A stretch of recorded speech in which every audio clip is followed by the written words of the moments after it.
Good morning and welcome to Virtually Expo Day 2. We return. We are back. We are joined in the studio this morning by Leonidas from Mythic Games. Hey Leo, how are you, my man? Hi Warren, how are you? I'm very good. Awesome. Right, we have a jam-packed day for you today. We have a ton of exhibitors and stuff that we're going to reach out to. We're also going to take you guys through different aspects of the Virtual Expo, have a look at what's going on, what's coming up. So it's all pretty jam-packed. Remember, throughout the day, we are monitoring all the chats. So you can talk to us on Twitch, you can talk to us on Facebook, you can talk to us on YouTube. As well as that, we are also in the Discord on the Virtually Expo the Discord channel, and you can find us in the main stage. And we have UK Games Expo goodie bags to give away. Yes, we're going to be giving some stuff away very shortly, actually. Right. Kicking off, though, Leo, how are you, my man? I'm very good, not too bad, as the British would say. Good. They don't say, "Oh, I'm very good." They say, "Not too bad." Not too bad. It's all right. It's all right. So, Leo, do you want to give us a bit of an introduction to Mythic Games?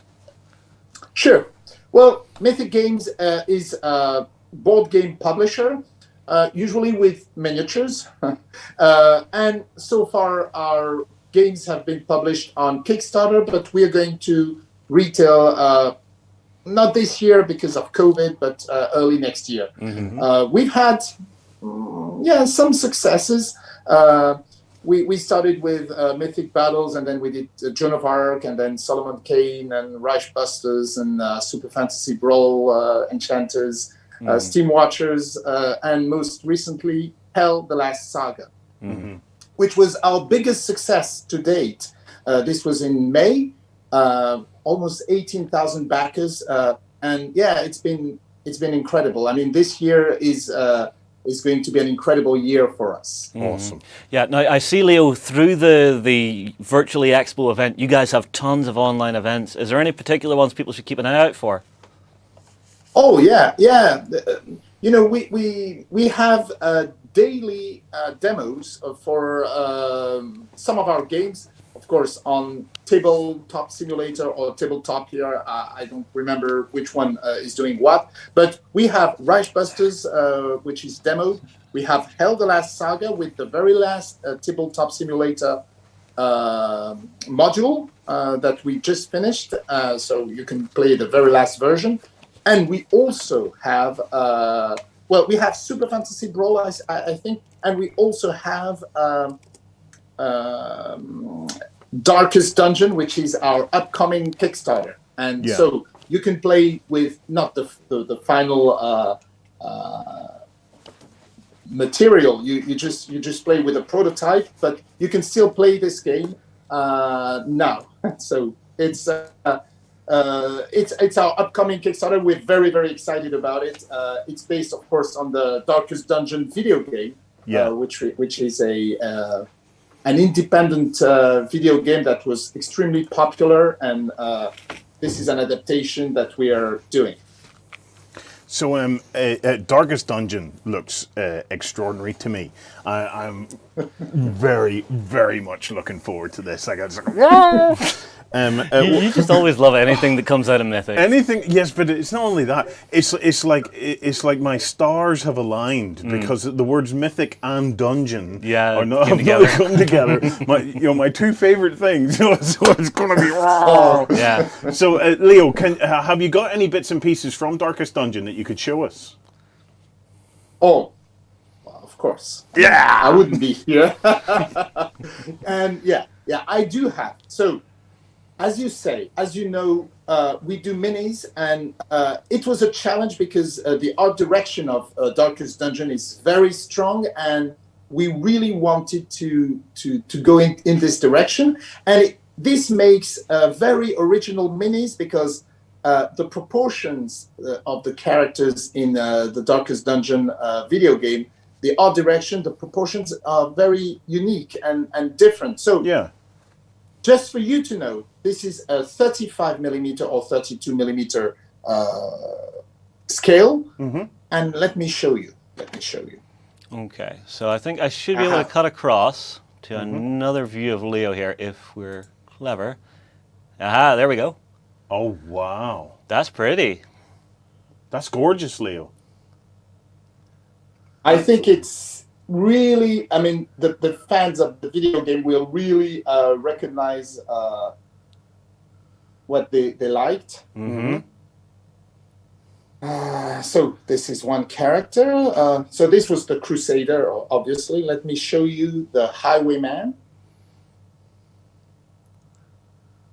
Let's give it a second to focus. Oh, very cool looking. I see what you mean about the unique art direction. And the proportions. Yeah. It translates different, well to miniatures. That means the minis look different, and when you have them under my eyes, it looks great. It's different. It's not chibi. It's not natural proportions. It's something in between. It's dark. It's and even the way we painted them. So of course these are painted by Seb Lavigne.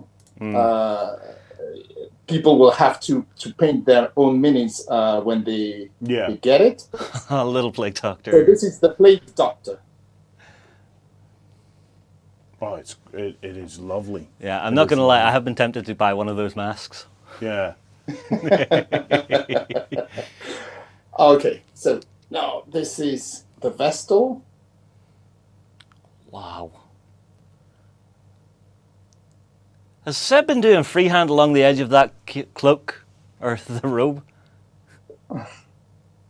They're incredible paint jobs. Oh, as well, yeah. aren't they? Oh, yeah. Oh, let me show some that we've never shown anywhere. So this is absolutely the first time we will show them. Look at this one. Oh, wow. Nice. And then I will show you a few baddies also. We love the monsters.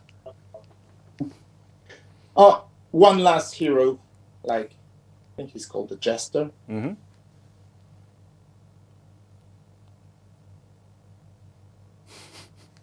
Oh, just take it back a little bit there to let it focus. There you go. Oh, there we go. Yeah, nice. Yeah, the art direction it has translated very well to miniatures. Oh, thank you. You want to see the bad guys? Oh, absolutely. We all know Warren loves his monsters. All right. A little further back. Yeah, back a wee bit there, Leo. Yeah. Oh, nice. Look at that. Oh, yes. Very cool. That is beautiful. Love me some skeletons, man. So. Have some others.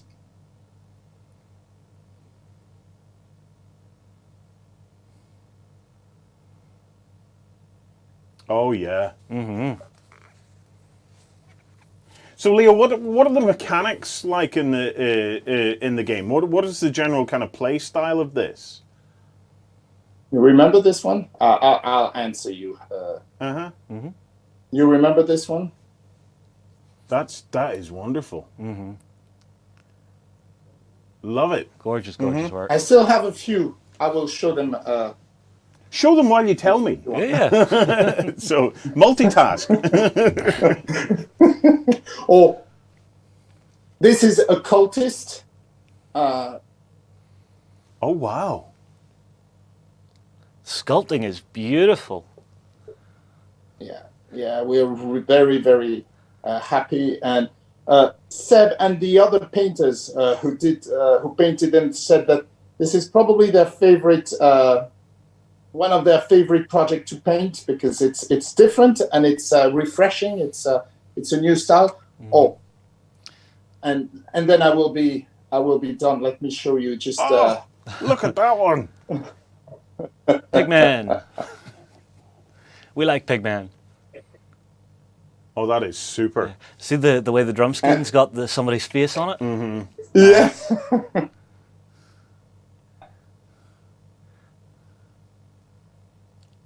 Oh, that that's is- lovely. That is superb. Yeah.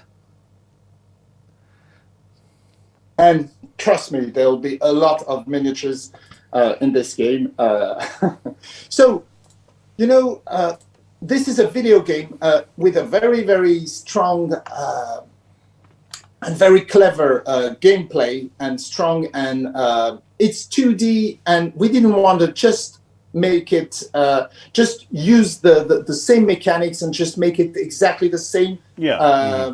We wanted to make it a board game, a board game with miniatures. So, but we wanted to make it that all the features that you love in Darkest Dungeon, you can have them in the board game. So, we didn't simply turn it as it was in the video game. We really made it a board game with minis. So you have everything, all the features you like in the video game, you have them in the board game, but it's not exactly the same. So the game is the same. What you need to do, you play this game. It's a roguelike, dungeon crawler, 1 to 4 player board game with miniatures. So you can play solo, but you can also play as a cooperative game from 2 to 4 players. If you're 4 players, each one will control 1 hero, and that's the first difference with the video game. In the video game, it's only solo. You play your guys, and you try to accomplish some quests in different dungeons, and then to qualify for the Darkest Dungeon. In the board game, in the board game, you still have to do that. You want to go to the Darkest Dungeon, but in order to qualify for that, you need to accomplish a series of quests, and you need to defeat 3 bosses. Once you have defeated your 3 bosses, then you can enter the Darkest Dungeon with your heroes, with your selection of heroes. You hope that they will be good enough to make it, but it's going to be difficult. It's challenging, and and you only have a limited amount of heroes, of available heroes. In this game, when you die, you're dead. You know, you can die. Your heroes can die, or they can become crazy. You know, like have phobias, afflictions, diseases. They can die from stress. You know, a heart attack. They can equip, and they can level up. Each character, each hero can level up to 3, and the skills that they have can also level up separately. So you have a team of heroes. You try to make them survive as long as possible. You try to make them level up, and if they're dead, you can still recruit some more heroes.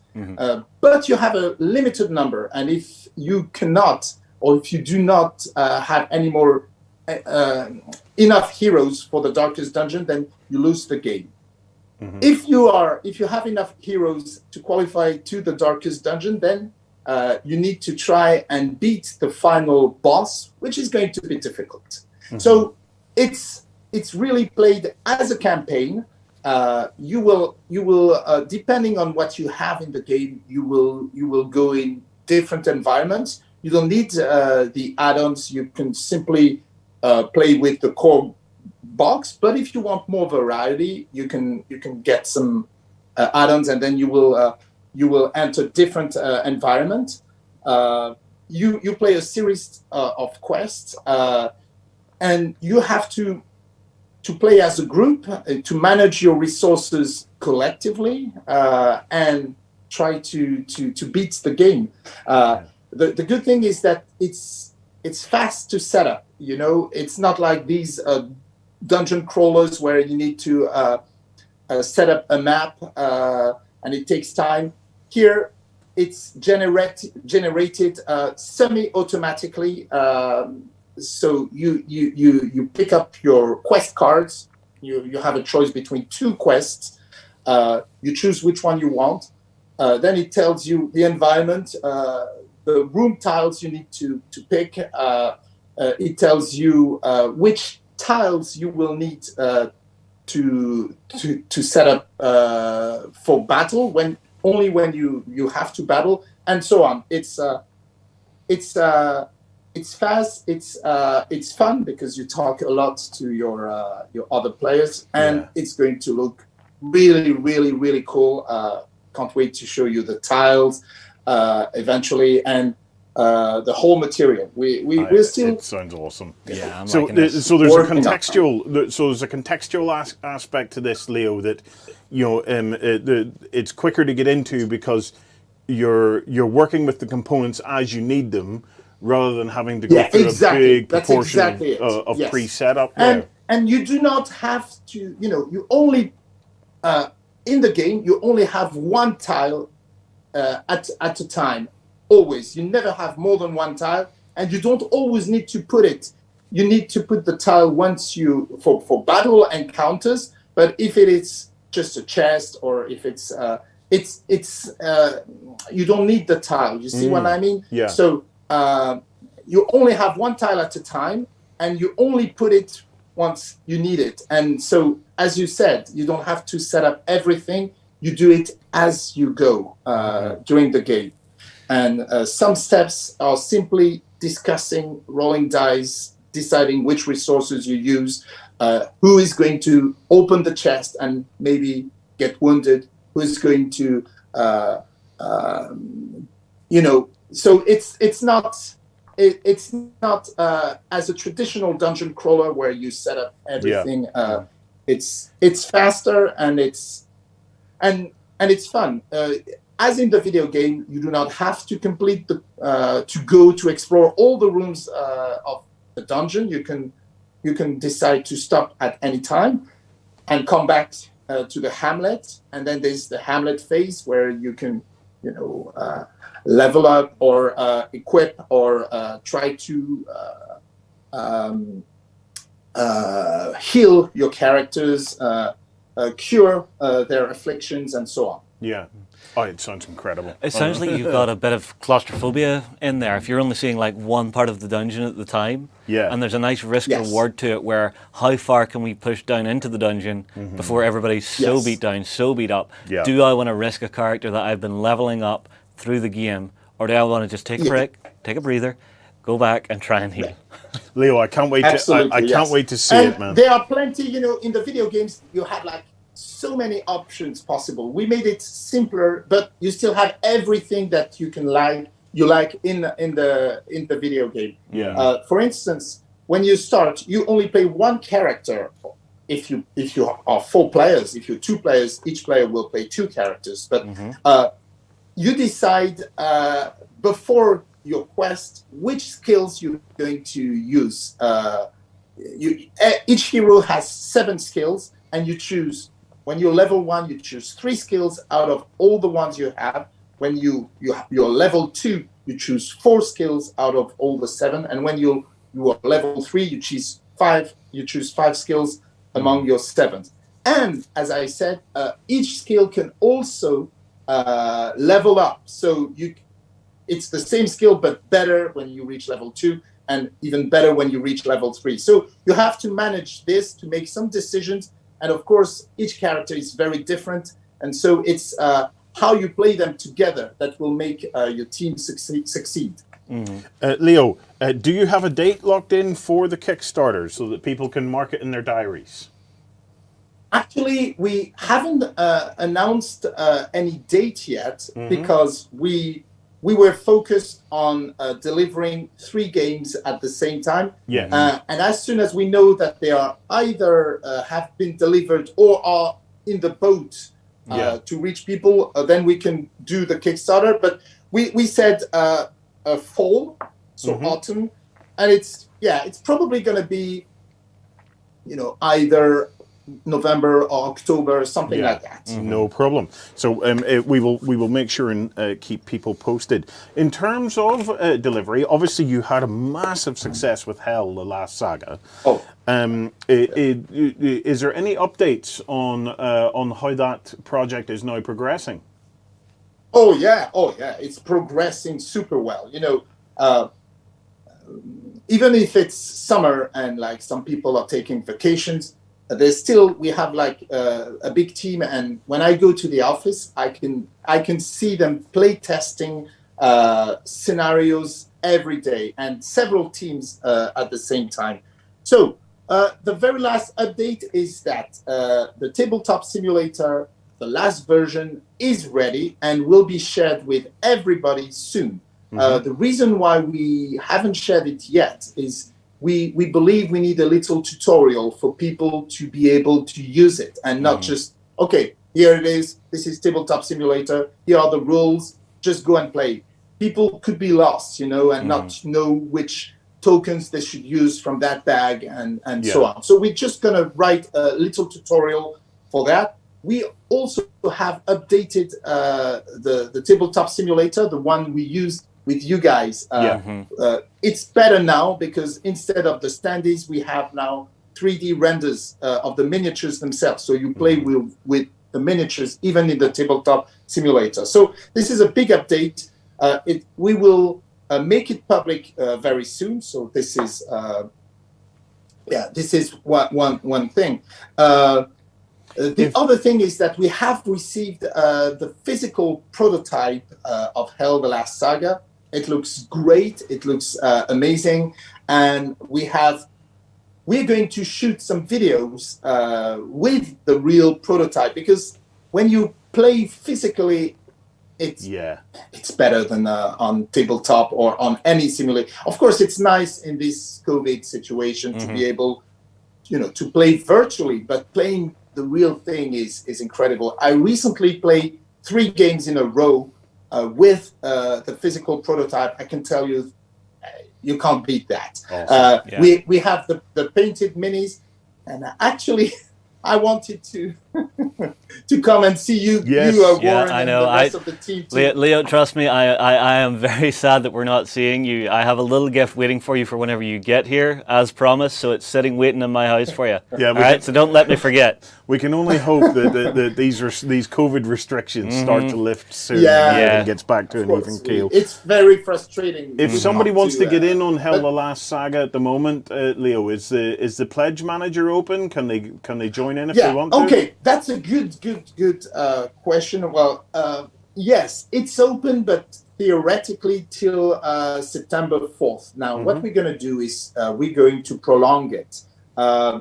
And for a long time. And the reason why we're going to do that is because it took us longer than expected to share the tabletop simulator module. And also we wanted to shoot videos, and because of COVID, it hasn't been possible now. So for the people who wanted to see like either a physical game or who wanted to try and play it themselves, I think it's fair to give them a little more time for them to see. So we are probably going to open it as long as necessary until we have to go to production, which is not now. So we'll probably prolong it for as long as necessary, probably till the end of the year, or even beginning of next year, until the game goes to production. The pledge manager is open on GameFound. It's still open now. It's been very popular because we've added we have everything that was in the Kickstarter available again, and including some of the add-ons that we had in the Kickstarter, such as the Viking chest. Don't ask me to pronounce the real name. It's impossible, but this has been very, very popular as well. And so, these are the most things I can say.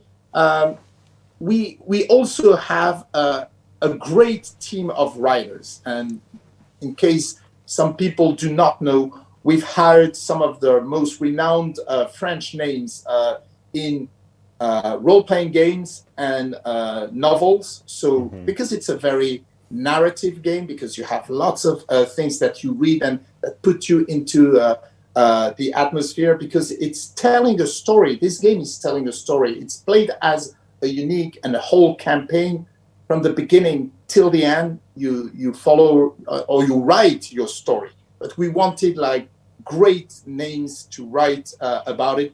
and this is why we hired very renowned names that French-speaking players all know.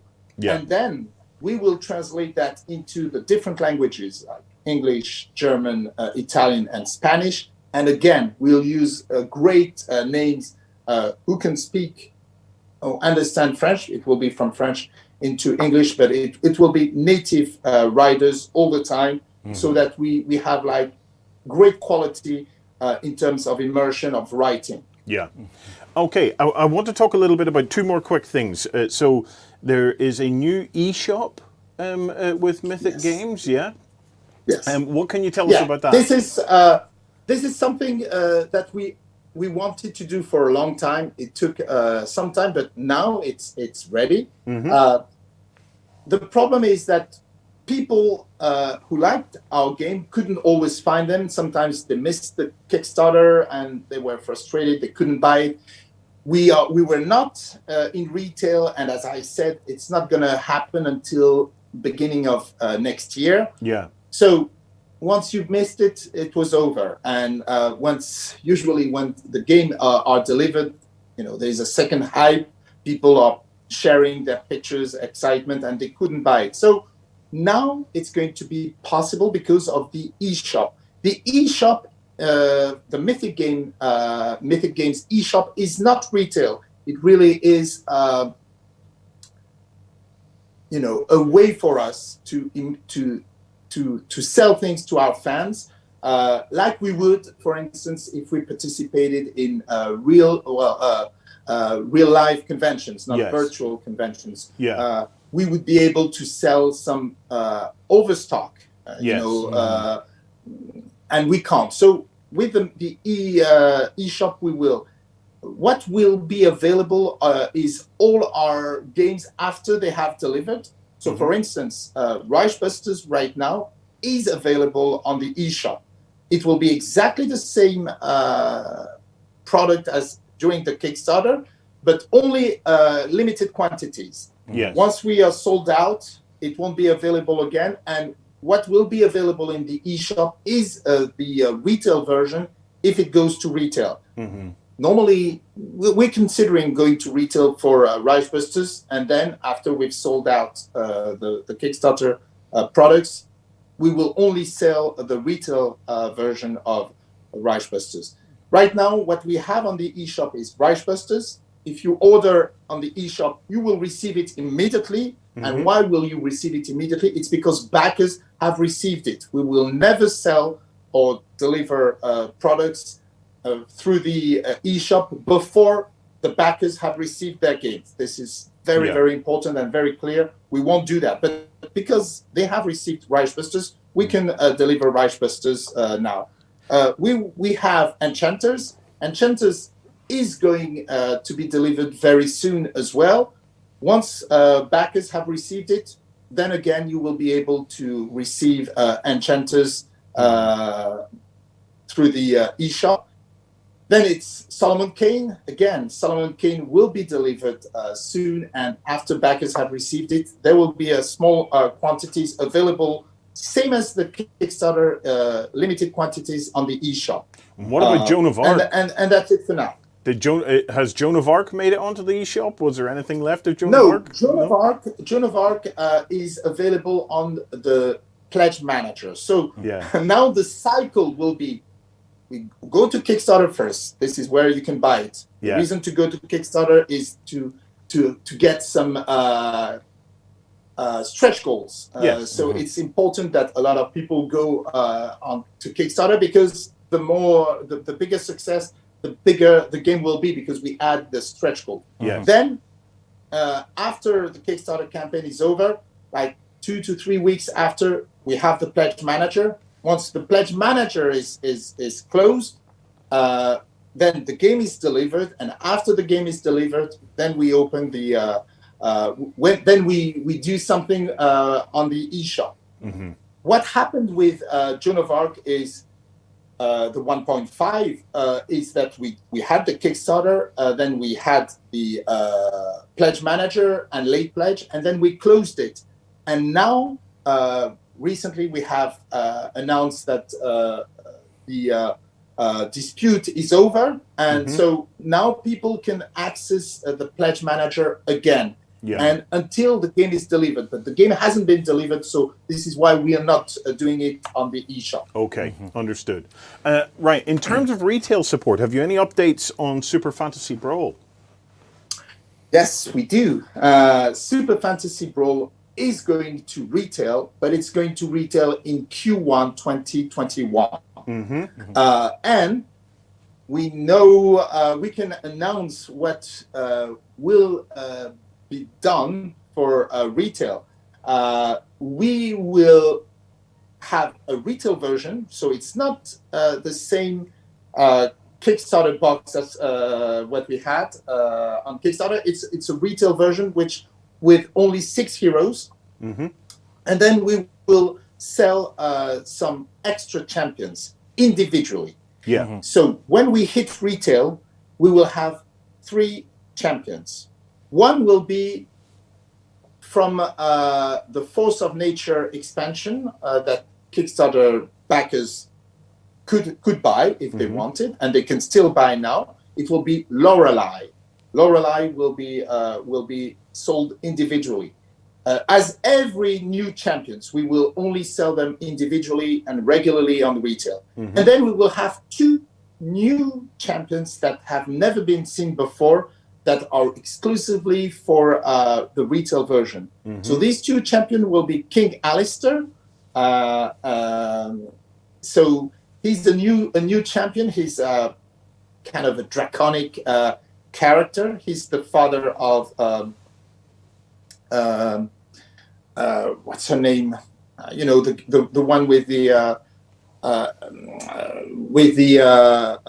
crossbow. I don't remember her name. And then we'll have Khaleesi, who's sort of Egyptian character. So we'll have 2 brand new champions for retail, and which means even the Kickstarter backers and fans will be happy to go to retail just to see these new champions. And then what we'll do is we will regularly propose new champions individually, either from the Kickstarter characters that people know, and new ones as well. So we will alternate. Yeah, sounds awesome. Yeah, I'm really liking the idea of this e-store, because how many times has a friend of yours jumped in on Kickstarter, got the game, and you're like, oh my god, that game's so cool, I want to add it to my collection. It's just like, no, I missed it. Exactly. Yeah, and because we only went on Kickstarter, I mean, if you missed it, there was no other way. Yeah. Now it's possible.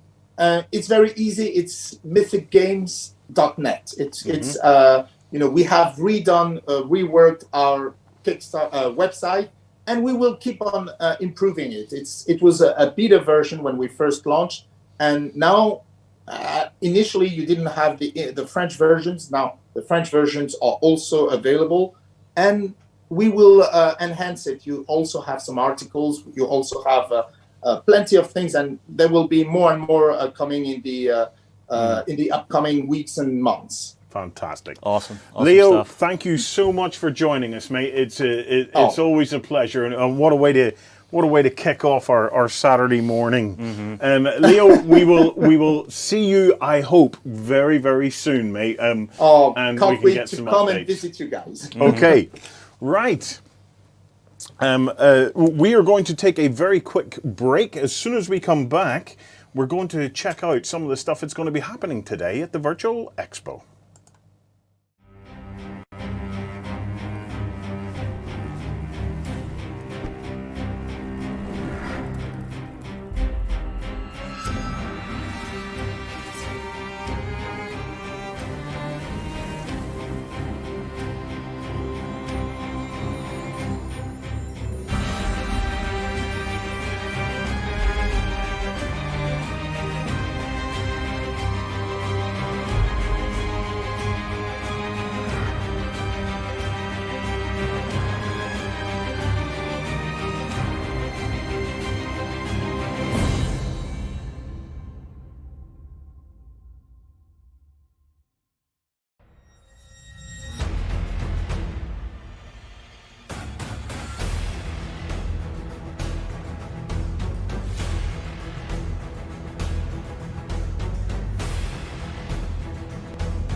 Hey guys, right. Let's have a look around and see what is happening today. So remember, you can join us in the chat rooms. We are monitoring the Twitch chat. We are also monitoring, I believe, Facebook and YouTube. So if you guys want to just send us a message, it comes up on my screen here, and then I can say hi back. Right. One thing we forgot from yesterday. What was that? The last competition we put out for everybody, we didn't pick a winner. Oh. So go to the main hall and see what hobby they've been putting in overnight. Yeah. I haven't forgot. Oh, okay. I haven't forgot because I was in. Hello, Dark Satanica. Awesome name. And good morning from the Laughing Boy as well. So it's really good to see you guys. Warhammer Grimace, I am so glad that you have popped in. Okay. Oh. Yes, Justin. I'm really glad he has popped in because we're going to give out some prizes here. So I'm going over to the main stage because on the main stage we asked you guys to post what you were working on and what you were hobbying with. Okay, so we have some prizes to give out. So Tough Years, go and fill out the prize claim form. So let me just remind you guys how to do that. Okay, so if you go to OnTableTop.com, let me just change that to number 2, number 3. Is it? Should be number 2. It should be number 2. You may have to just click it. Yep. Okay, so let me just full screen projector. There we go. There you go. Okay. So let me show you guys how to do a prize claim. Okay. So whenever you're asked to claim a prize, go to OnTabletop.com and then click on this More button. Okay. Once you've clicked the More button, then click on the Claim a Prize button. And then whenever you're in the prize center, just fill out this little form for us and we will get a prize over to you.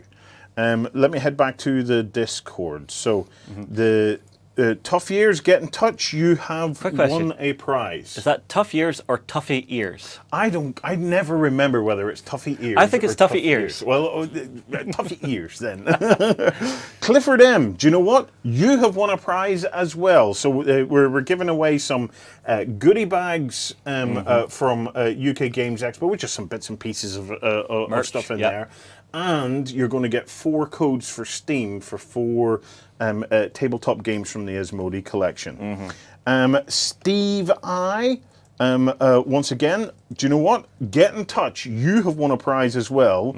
And Alan O, yep, you have won a prize as well. Ooh, so that's Escape the Dark Castle. It is. It is.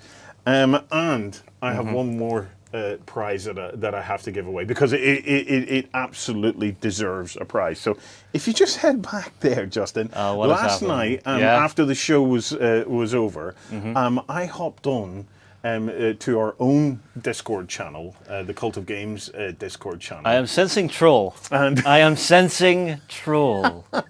And I just happened to stumble along. We've been having a bit of a laugh with memes. Okay. Yeah. And I just happened to stumble across. Is there a gem in here or a new meme thing that somebody had created for us? So if you just hit the thing. Oh my sweet mother of God. So they rode hard and fast, but they couldn't escape the clippings. Is that like a riff on a machete with Danny Trejo or something? That is a Super Justin on his bike out to rid the world of any dangly bits on their miniatures. So but I can't ride a bike. It's probably got stabilizers out the back. So that was by Warhammer Grimace. Do you know what, Warhammer Grimace? You are getting a prize as well for that, man. And David R, if you're watching, reach out. You're doing Necrons with your son. That's an amazing thing to be at. So reach out.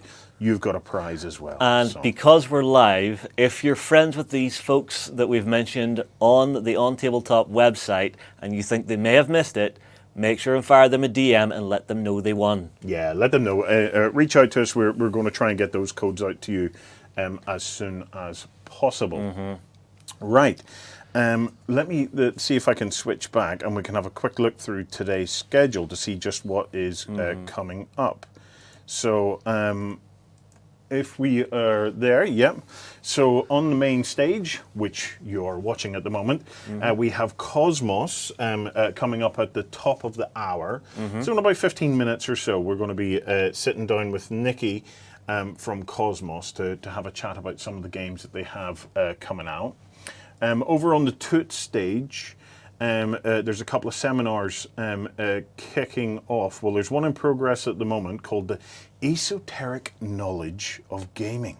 Ooh. What about that, Justin? Will we have a look for that one? Me thinkies, this is a little bit too cerebral for me. Yeah, so specialist knowledge can be a barrier to entry for new members or potential members of the hobby.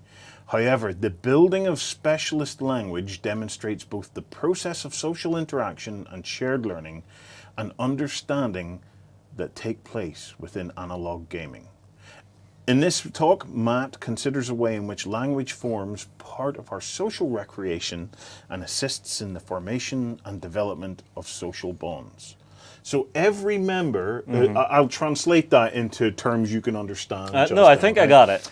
Every member of the Cult of Games knows exactly what I'm talking about whenever I'm talking about the clippings. Right. So it's basically you're on English 1.5, I'm on English 1.0.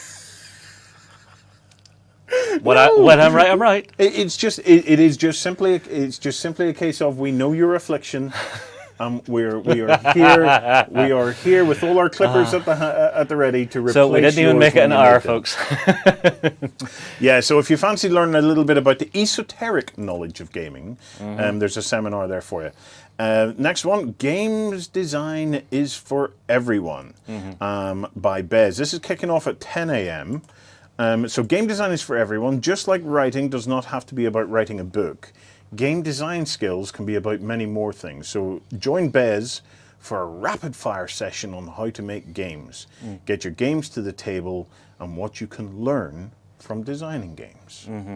That's a cool event. It's a cool idea, and it's something that a lot of gamers out there wonder about, because they always say everybody has a game in them, but it's just being able to express it, get the mechanics down. Do you start with your storyline? Do you start with your baseline mechanics? Do you start with the concept? It's an interesting thing to actually dive into. That and the fact that the tabletop gaming opens up an opportunity for us all as participants in the game to be game designers. Because let's be honest, on video games, yeah, you could reskin and go on and go forth, right? Yeah.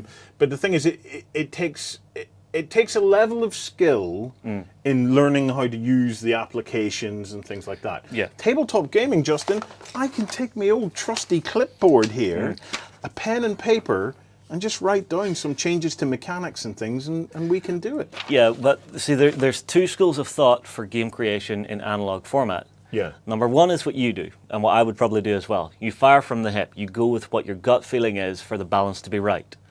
The other way is the hardcore mathematicians who actually know the statistical probability of every side turning up within a D6, D10, D20. But that's how a lot of games companies do it, to make sure there is a good balance to the game. So there are those two schools of thought, and those can be two barriers of entry. Because you might have some people that might sit out there thinking, I need to know all those mathematical probabilities, whenever actually you could just do it the way we would do it and just go, no, that guy's cool. He should have a big-ass rocket launcher, and it should just basically delete that building because it mildly offended me. Yep, sounds good to me. Right. So that is what's taking place in the Toot Suite. Over on the pizza stage. Yeah, sir. Married live in the RPG business. An artist and a writer got married. How did that work out? Ooh. So Darren Pierce and Jill Pierce are maybe maybe it's just like a marriage counselling session. Possibly. Okay. All right, Warren, I'm giving you your 10-minute warning here, because we have our next one coming up, Cosmos Games, and we will need a little setup time. So I'm just keeping you on track. Okay. Yeah, so Married Live in the RPG business is taking place from 10 a.m. Over in the Piazza stage. Okay. Live events. Nothing yet. And then exhibitors. Wow. Tons of stuff. Definitely one The to go and have a exhibitors look through. have kicked off. So there is a ton of stuff happening from the exhibitors. We have the My Farm Shop demo, Void Zone playtest. We have a Celtic demo from Pegasus. We have story cubes being demonstrated by Asmodee. Learn to Paint Iron Man from Atomic Mass. Play Break the Code from Elio. Tranquility demo from the Board Game Hub and Codex Naturalis from Bombay X. 10 o'clock, so coming up we have Tabletopia 101. We were with the guys yesterday. If you want to watch the replay of that on Twitch TV. Yeah, the Tabletopia is a superb platform, so if you haven't checked it out yet, go and check it out. Also, by registering for a free pass with Virtually Expo, you're going to get a 7-day premium trial of their gold level.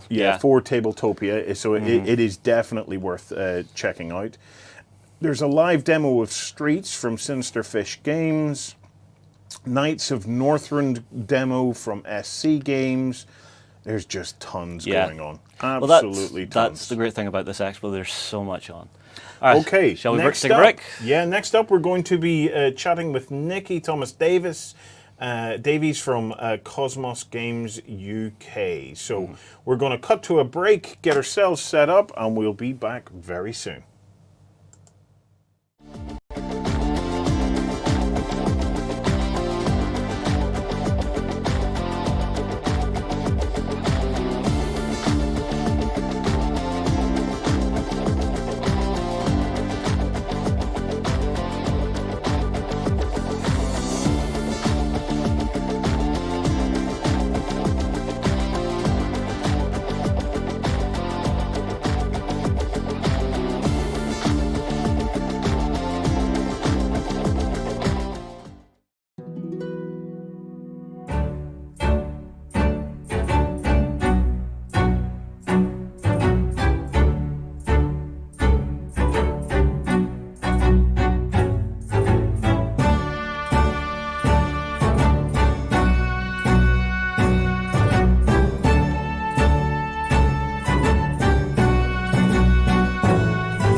Hello, guys. We're back. We're joined by Nikki from Kosmos Games UK. Hey, Nikki, how are you? Hi. I'm all right, thank you very much. So, Nikki, we're going to get a quick chat about some of the games you guys have coming up. But first, could you tell us a little bit about Kosmos Games and any plans that people can get involved in at UK Games Expo this year? Absolutely, yeah. Kosmos is part of Thames and Kosmos. So it was started off by Joe Drage and Stephen O'Connor back in 2009. And then they joined up with Kosmos Germany round about 2013, and Kosmos Games came online in 2015. And it's kind of gone from strength to strength, really, from there. And we've got absolutely amazing catalogue, and it's doing really well, and we're really pleased. We have things like the Exit game, which everyone knows, and lots of new stuff too. Fantastic. And do you have a schedule of events that are taking place during Expo? We do have some things. We've mainly got a lot of pre-recorded stuff that's actually on our virtual stand, because we wanted people from all around the world to be able to access it at different times. We do have some lovely heralds from America coming to help us with gameplay from about 1 o'clock today, who they'll be in our Discord. So if anyone wants to go to our Discord, go on there and have a game. And we've got today at 3 My City playthrough with Dave Loser from Lizapalooza, and This Game is Broken, and that should be absolutely amazing. So print out your game boards, get your PCs and your colour pens, and go join in My City. It's going to be fantastic. Fantastic. Cool. Do you know what? I'm going to take a couple of seconds just to show people how to find a stand. Yep, no worries. So if you guys go to the UK Games the UK Games Expo homepage, and then click Hit the Show Floor, that takes you into the actual virtual expo hall. And there's Kosmos Games right there. So whenever you go in there, you can join their Twitch. You can connect to their Discord, which I highly recommend. It's a great way to keep in touch with games in the companies in the industry. And then they have a list of all of the events and bits and pieces that they have coming up. So Nikki, you've got some games for us to talk about this morning. The first one I see mentioned here is Razzia. What can you tell us about that? Oh, Razzia! I love Razzia. Okay, it's a De Vere game. So we have a kind of partner company, De Vere, who we do a lot of distributing for.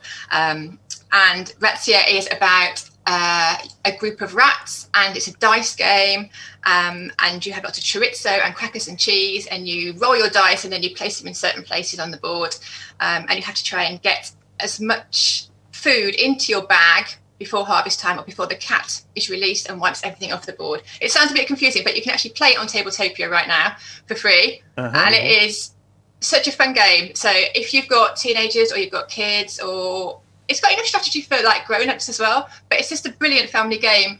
We get really excited about it at home, as you can probably tell. Fantastic. Razzia is actually nominated for one of the UK Games Expo awards this year. So if folk want to go on and vote for that, do feel free. Yeah, go on. Absolutely. Go and have a look. Actually, on our stand, we've got an interview with Sophia Wagner, who is the game designer. So you can see David Esbury, who is the publisher over at De Vere, had a big long chat to her about how she came up with the idea of Razzia, and that's on our virtual stand. So pop along and press the button.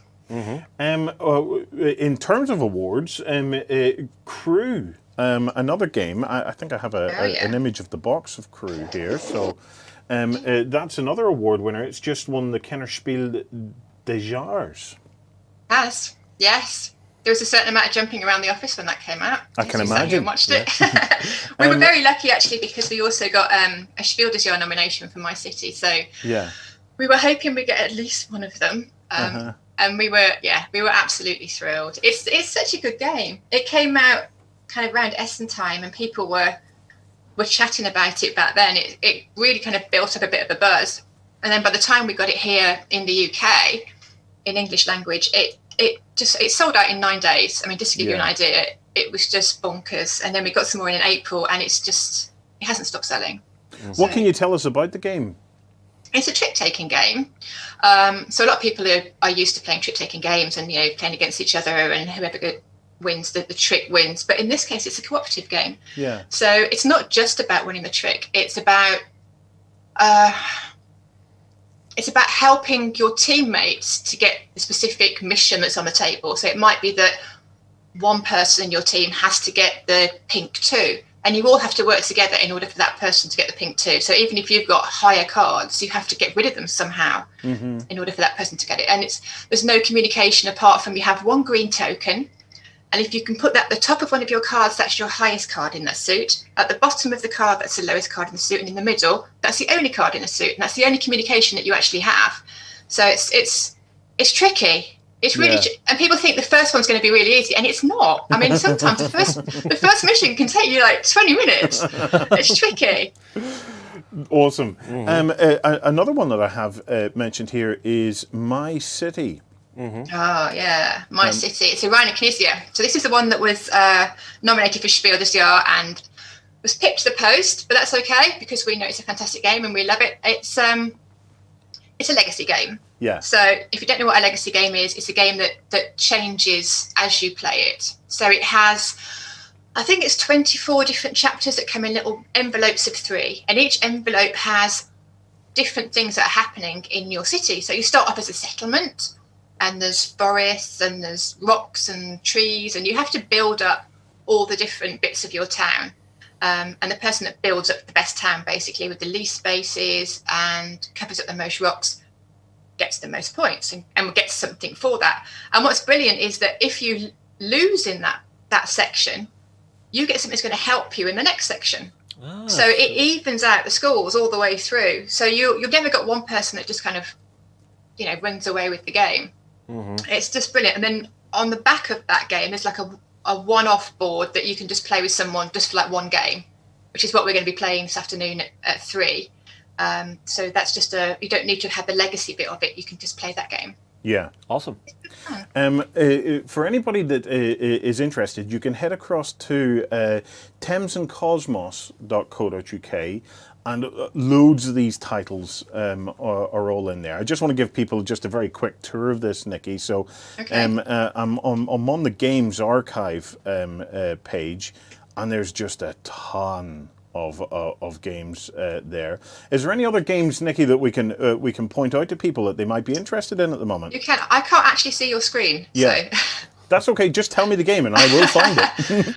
Games that are really like Aquilin is a new one. That's a fantastic game. So if you can see Aquilin on there anywhere, that's a good one. Okay, let me find it. I'll just search for it somewhere. I've got it here. Yeah. And that's one of our new games, and it is it's a really simple one. But it's quite strategic. So what you have is you have different tiles, and they're really nice, chunky, good quality tiles that you can click together to put off your opponent while you're playing. Yeah. So one person is going to be trying to get as many of the colours together, and the other person's going to be getting as many of the sea animals together. And whoever has the biggest school of colour or whatever gets different points, and that's how you win the game. So each time you can pick up a tile, move one tile, and put another tile down, and it's good fun. Are you looking at that now? I can't see your screen. We are looking at it. It's a beautiful looking game. Any others, Nikki, that we can search for? Well, we have got a new game.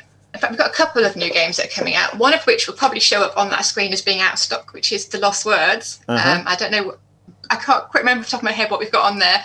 That's coming out in October, but that's a brand new game from a British designer, and it's based on the best-selling book, The Lost Words, which you might have seen all over the shop. Yeah. It's in hospitals and schools and coffee tables around the world.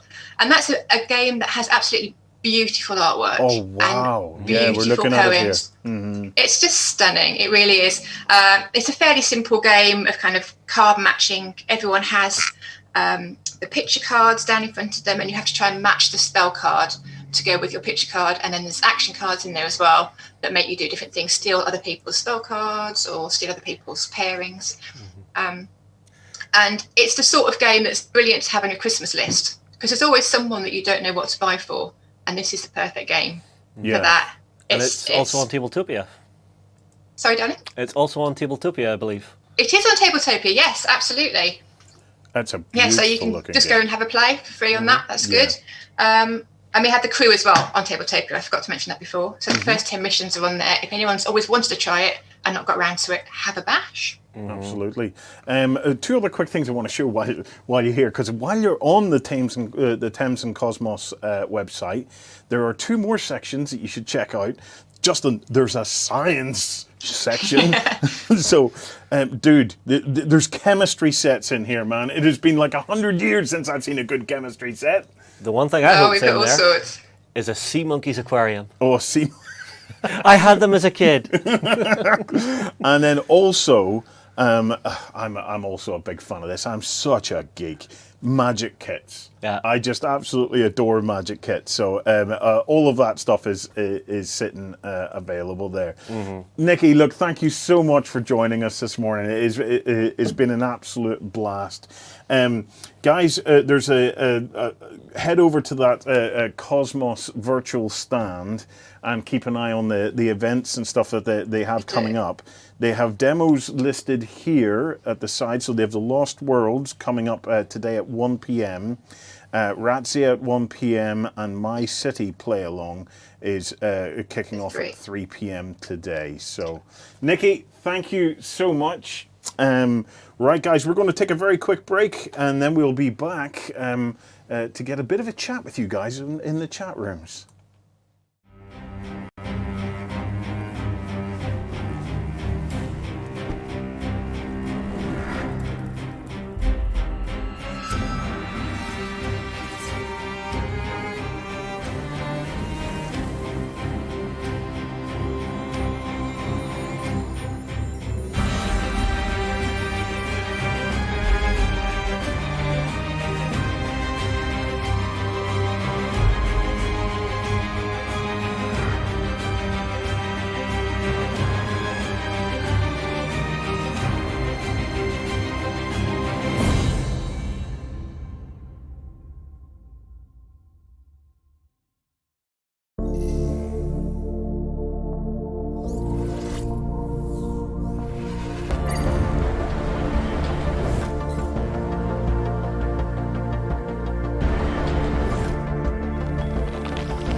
Hi guys, and welcome back. Hey everybody. Right, at the next top of the hour, do you know what? If we can cut to this, we can have a quick look through the schedule. Next up on the schedule we have Blackletter Games are joining us here on the main stage at 11 o'clock. Over on the Toot Suite, there's in the Toot stage there is games designed for everyone. And then at 11 o'clock, there's making games into novels. That's an interesting one for any of you writers out there. So if you're interested in how that might work, let me just click through and see. So Mark Gascoigne and James Wallace, an informal fireside chat about their experiences of turning games into novels. And yeah, well, with games being so IP-based these days. Over on the Piazza stage, coming up at 11 o'clock, we have Kickstarter, crowdfunding, and solutions to distribution. So it's part of the designer's track. So if you're, do you know what? If you're a games company or a fledgling game designer, that's definitely well worth watching. If you're a Kickstarter backer, that's probably also worth watching, so you can get an idea just what's going on behind the scenes with a lot of those guys. Well, how many times in our industry have we looked at it and went, we don't see what's happening behind that curtain, so we don't know all of the steps that things go through. Yeah. I remember one of the first times we ever visited a games company, they took us through their manufacturing process from casting the miniatures, pulling the parts out, picking the parts, packing the parts, and getting them into your hands. I didn't realize that maybe 6 or 7 people have their hands on my miniature before it ends up in my blister and on its way to me. Yeah, and that's just a miniature. Right. Never mind the whole production of a board game, which, and then distributing is going to China and then coming in on a slow boat and everything else. Yeah. Remember, folks, we are monitoring you on the chat. So if you want to say hi, just hop into the chat room there. We're monitoring both Twitch and YouTube. So please feel free to say hello to us. And if there's something super cool coming up that you know about, feel free to drop that in so we can maybe let folks know about it. Good morning to you too, Dutch. So anybody, if you have any questions or any queries or anything you would like to know about the show, just drop it into the chat and we will do our best, because we're monitoring it. We have other team members monitoring it as well. So yeah, just drop a question in there. We will do our very best to try and get an answer for you. Right, I want to give you guys another quick tour. So if we have new folk joining us this morning, let me give you a quick tour of the Virtual Expo, so as you know what is what. So first things first, I highly recommend, if you haven't already done it, to go to the Virtual Expo and sign up. It's completely free of charge. Infinite warrants. Yes, we see a lot of infinite warrants here. Once you've signed up, you'll get into a... you can get this 7-day trial of Tabletopia Gold. We were with Tabletopia last night, and it was fabulous. I really enjoyed that segment. The other thing you're going to be able to do during the course of this weekend is unlock Expo badges. Have you got any more, Warren? What? Have you found any more? Yes. So I have now unlocked the Kosmos badge, the Chatterbox badge, the Democrat badge, because I voted in the awards. Wait. Yes, clearly this hat is... clearly this hat doesn't necessarily suit the Democrat badge. Hey, what can I say? We picked red hats way before red hats became a thing. I also have the Eager Beaver badge and the Expo Dragon badge. I'm just unlocking them left, right, and centre here now. Yeah, it's kind of cool that just as you're exploring and engaging with it, you're getting those little, nicely done, you've engaged with it, you've had a look at this, you've had a look at that, well done. Yeah. You know what? That's nice. Let's give them a badge. Let's give them a badge. Let's give them a badge. Well, you have the screen to give them the badge, so you need to go to your OBS. Screen, right, so I should be able to... Bottom option, and here you go, guys. Click, bang! So if you guys visit this bit.ly link, provided you're logged in, so log into the UK Games Expo site, click on, go to visit then that link there, it's a shortened link, and that'll take you through, and that will unlock the Twitcher badge. Important note for this, it is case sensitive, so when you're typing this in, make sure and type it in precisely as you see it. Yes. Okay. If anybody can type it out and just drop it into the chat, that would be a big help to everyone. But yeah, the only way you're getting this badge is by watching this, because we bring this up periodically. So if you wanna collect them all, this is you gotta do this one as well.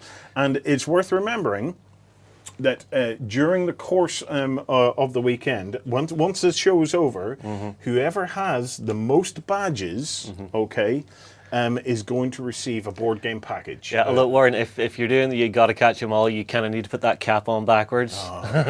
Yeah, so you will receive a big pack of board games. If multiple of you have the same amount of badges, then you're going to be entered into a draw, and one of you will randomly will get that prize. I don't think our gamers would fit in a drawer. Yes. So yeah, there's the link to. I'm just getting distracted by the chat rooms here. Yeah, so go and put that one in. Right, let me get back to where I was, where we were going around the site. Okay, so that's your badges. Back to the home page.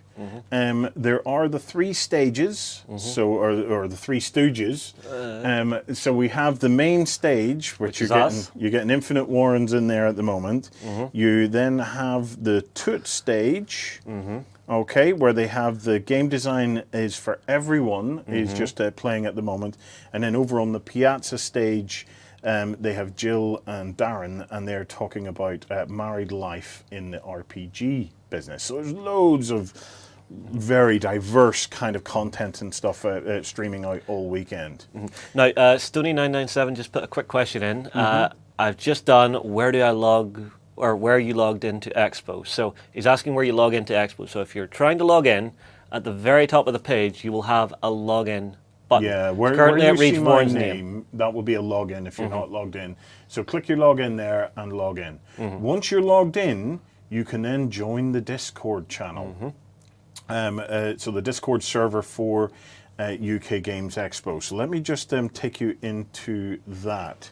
So, let me see. There we go. Okay, so this is the Virtually Expo Discord channel, or Discord server. So when you're in there, let me give you a quick tour. So you can go into the lobby, where basically people are having a general chit-chat. This is where you get to meet and greet. So hang on. Hello, gamers. So if anybody's in the lobby... Oh, you hit numbers. I've pressed my button again. Do you know what? I'm going to have to stop. He keeps pressing numbers. No. Are you typing in elite? No, it's because I love exclamation marks. So exclamation marks are my undoing in this whole setup. So. Right. So basically, I need a rehotkey and give you the number 1 key free. You need to give me that number 1 key back. I will reprogram the system after the stream. So if we go back to that, Justin, we can see some of the gamers are saying hello to us there.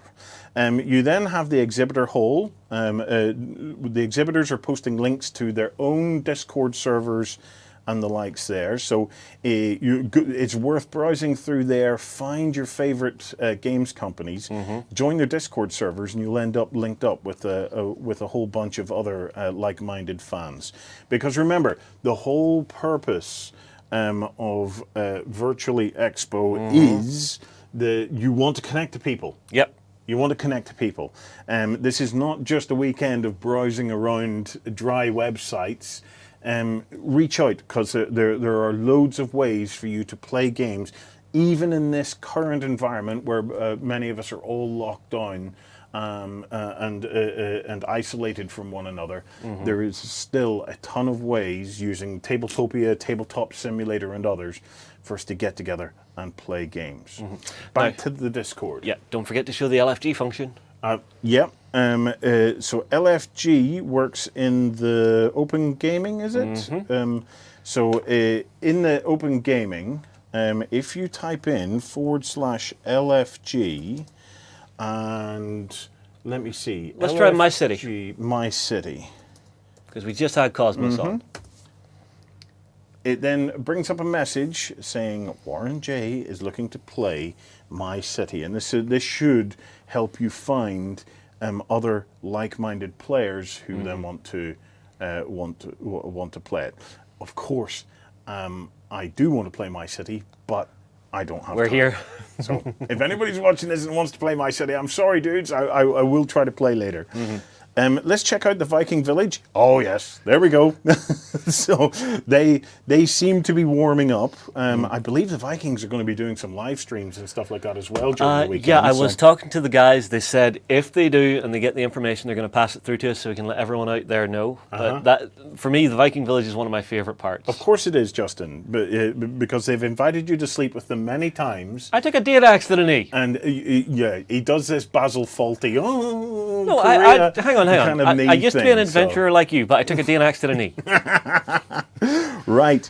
Moving forward, then we have the stages, and we have our own little stage there as well, called the main stage. So please, we are tracking that as well. So feel free to join us in there.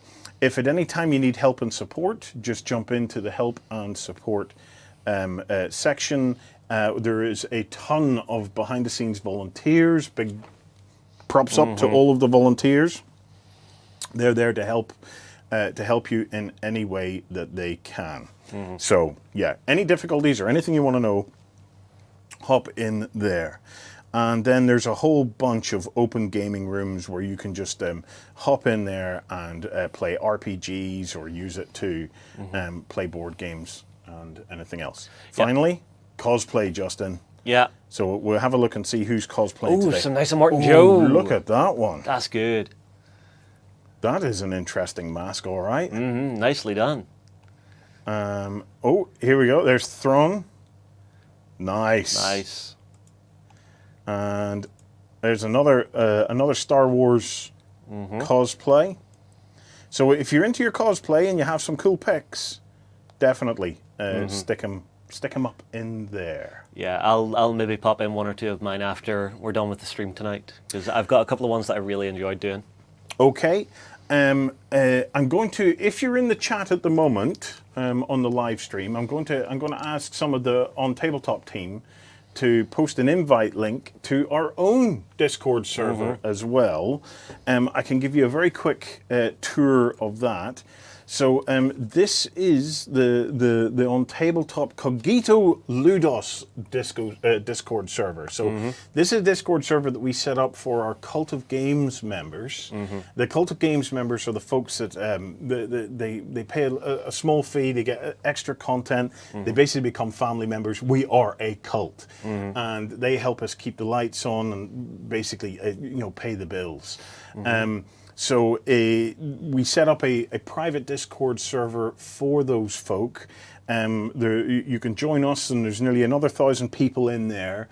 It is superb fun. Whenever you join, you will get into Read Me First. And then Read Me First is going to tell you the first thing you have to do is to pick a house. We have 3 houses. Because we do these house challenges from time to time. So we basically get you to join a team. So you can join, you can type in !Team Water, Team 3 Truths, or Team Rejuvenation. Team Rejuvenation is my team, by the way. He's the 3 Truths, although you'll never see him. Hang on, I thought you made me homeless. Well, he's also in the mootness, tootness Don't room go in as there. well. Not safe for work. Not safe for work. And then if you're a more relaxed kind of a dude or dudette, head into Team Water, where Jerry and his very sultry tones is there with all of the uber chillaxed, streamy wet ones. Although you will find Jerry will randomly wander through other houses just because he can. Yeah. So to do that, what you would do is whenever you join the Discord server, you hop into pick a team, and then in there you basically just type. So I was testing it this morning to make sure it worked, and it does now work. So in this case, you type in ! and Team Rejuvenation, and then that would join you into the Rejuvenation team. Once you have done that, then it, boom, unlocks the whole of the Discord for you guys. So you have the Cult of Games Sanctuary. This is our general chat room. It is a wonderful place. It is a wonderful place. And one of my favorite things about the Discord is there is not a single morning that goes by that a cog isn't in there wishing everybody good morning. And then we have Medieval Mondays where they post medieval memes. It is hilarious. It is really, really funny. And there's just generally a load of different activities and things going on. Every Sunday, if you are a Cult of Games member, on Sundays we have a show for the Cult of Games called the XLBS, where I have been challenging them to a code. A code breaking activity. Oh, okay. Yes, this. It's called Code Busters. I have been challenging our community in Code Busters now for 30-something weeks, for nearly a year, right? Every Sunday I set them a code. I set them a puzzle to solve.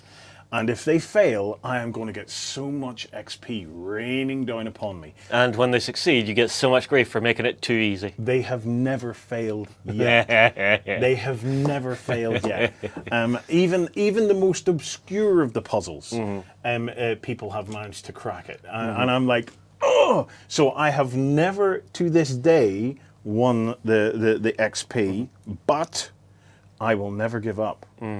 So if you fancy a little bit of Code Busters, I've even got a theme tune and everything for it. Yeah. Although, Warren, come and join the Cult of Games, guys. And just a little thing for everybody. So we're talking about the Cult of Games, right? Yes. Many people who are UK Games Expo attendees will have no idea where the home of the cogs is. Yes. It's OnTabletop.com, which is our main website where we do gaming reviews, we do Let's Plays, we do painting tutorials. We have areas in there to actually throw up the projects and stuff that you're working on. We have game ratings and things on there, and we do a weekly show, 2 shows, Weekender and Weekender XLBS. So Weekender is basically a news roundup of the week of what's been happening in gaming, and the XLBS is extra long. Well, we say backstage because that's what it used to be called, but we kind of talk a lot of BS. We kind of do. Yeah. We kind of do. It's a fun show though. Right, so back to my Discord. So that's the Code Busters. There's the Hobby Swap Shop in there, okay? And the idea of the Hobby Swap Shop is that lots of us have stuff that really we don't need. The pile of shame. So the rule in there is you either give it away or you swap it. There is no monies. No money's changing hands. So you put stuff up that you want to trade with somebody, or you give it away. So it's no money changing hands. We have a projects system, and we are very devoted to hobby projects on Tabletop. I'll show you more about the project system and some of the functionality on Tabletop a bit later today. But this channel here is where you can share your projects and show people basically what you're up to. We have Tech Talk for because technology is a big part of our lives these days. So for advice and help and stuff on technical stuff, you're in there. We have a 3D printing channel because many of us are involved in 3D printing. So we share ideas and things inside the 3D printing channel. There's some really nice projects and things going on in there. Also a great area if you're having some problems, some teething problems, setting up your first 3D printer. There's tons of folks in there ready to help. Yeah. We also have the kids activity support. So for any of the Cult of Games members that have children and the likes, we have a dedicated channel where we can discuss games and activities to keep them occupied. Because believe me, these days we have to keep them occupied. You need something. We have a commitment to all of our Cult of Games members in terms of health and well-being, and especially mental health. We are all committed here within OnTabletop to try and help our membership and our viewers with mental health, and being open to the fact that mental health issues can affect all of us, especially during times like these where we're in lockdown and we're isolated from one another, and there's all different kinds of mental health issues. So we encourage our membership that if they're feeling low or if they have issues, to feel free to come in and open up with us, and either privately or within the health and well-being section, because we're there for you. We would do our best. One thing that we did is at the point of lockdown, whenever we saw that basically half the planet was going to end up in lockdown and isolated from one another, we actually opened up the Cogito Ludus Discord server publicly, so that folks, because we knew that a lot of us are going to fall on hard times as well due to COVID-19. It's tight. It's tight for a lot of us. It is a bit of a struggle these days. So we opened up the Cogito Ludus server to everyone, because we don't want any of our viewers or members out there, whether they can afford the £3 a month or not, to feel isolated. So. Yes, the whole thing is basically paid for by our Cult of Games members, but that shouldn't stop you from being able to come in and talk to us and be part of our community, because as long as we can keep it running, we will do our very best to keep it running. Okay, we have a channel about COVID-19 because some of us got sick of seeing it in all the other channels, so we created a space where we could stick that. And then Trash Talk. I'm not going to click that one. NSFW? Yeah, I'm not gonna click that one just in case. Right, one last thing to tell you about is another little cool thing about the Cogito Ludus Discord server for the Cult Games members is I run a pirate radio station. I told you last night, it's not a pirate if you tell everyone. I run a pirate radio station on a Wednesday night. Okay, keep it under the red hat. So all of our Cogito Ludus members, the Cult of Gamers, can come in, and we have tunes, and we have a couple of topics that are gaming related. Yeah, you bring in guest callers. You can come in as a guest caller, or you can kick back and just relax and enjoy the tunes and hobby away while we get together. So it's it's a Cult Games Pirate Radio, and it happens every Wednesday night at 8 p.m. UK time, and it's a lot of fun. And I really enjoy doing it. I get to sit and spin. You get some of the best tunes ever, and our members will tell you that they love the records that I spin. They love the records I spin. Is it actual physical vinyl, or are you doing digital? Because I do a little bit of both. Oh, I do a little bit of both. Okay, I'm impressed by that. Yeah. So it's there's only a couple of things that'll ever stop the radio, and a bad belly is one of them. But so basically, the Warren ice cream machine. So if you want to get involved in that, head over to the Discord. If we just bring that up, you'll see the Cult Radio section. Okay. And on the night, you can relax in the chill-out bar and post memes, ask questions, put in requests. You can fire requests for music into the requests channel. And then we also have the Sync, which is the first of our 24-hour music rooms. The Sync is basically run by the community. The community basically get together and build up a massive playlist. So if you just want to listen to some cool tunes, you can just drop into the Sync at any time. And then if you want to listen to some of the previous episodes, the first 7 episodes are there in the episodes section where you can download it. So that's a little whirlwind tour of some of that. Right, we are trying to get a hold of Tony or Richard. I think we're probably going to bring them in after our next guest at this point. So we're trying to get a hold of Tony and Richard just to see how the show is going. See, have they fed the hamsters? Get a bit of an update on all of the servers and everything. Yeah. We're going to take a break now, and when we come back, we are with Blackletter Games. So guys, stay plugged in, stay active in the chat, and we'll be right back very soon. And we are going to be part of Virtually Expo. We've missed touring this year, we've missed hanging out with people after the shows, but most of all, we've missed the board games community because you guys are amazing. Yeah, well, the way we've been getting through lockdown is by doing shows online. So it's really exciting that we get to do one at Expo this year. It's one of our favourite gigs of the year, and to be part of such a lineup of cool stuff. Absolutely, and in fact, it's 2 of our favourite gigs of this year because we're going to be on Friday 21st and Saturday 22nd of August doing full hour-length shows, and you can bet we'll be signing up to everything else to be in the audiences too, because it's great. Yeah.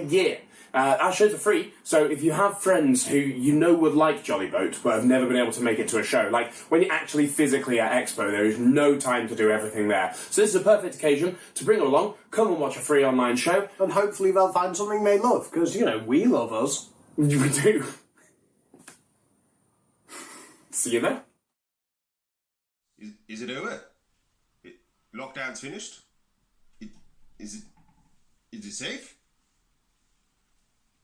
Ah, greetings. I'm Treyguard from Nightmare Live. Join me at the Virtually Expo this August. Click the link below for your badge. We can play the creative game of luck and chance.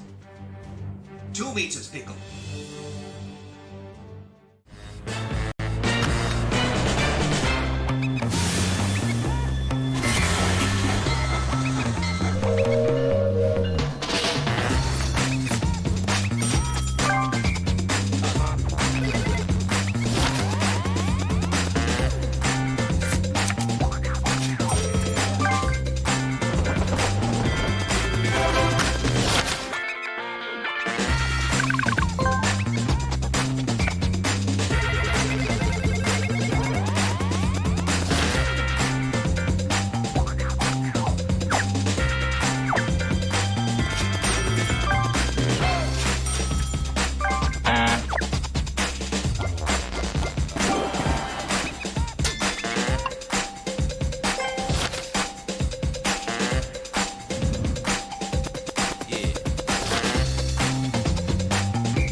I know what you have done. I know what you all have done. And for once, I am not the monster in this story. Only one will leave this place. For the others, damnation awaits.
Hi guys and welcome back. Right, so you've just seen the trailer for Damnation from Blackletter Games. It's coming to Kickstarter very, very soon. We are joined by Chris Reese, founder of Blackletter Games. Hey Chris, good to see you, man. Hi, nice to see you too. So Chris, could you give us a little bit of a summary of Damnation? Of course. So basically, Damnation, the Gothic game, is a competitive board game for 2 to 6 players. It plays out as a bit like a battle royale that's set in Dracula's castle, and the aim of the game is to be the last surviving player. Nice. And so what's the history of the game? Where did the idea come from? So basically, it's always been a dream of mine to make a board game. Yeah.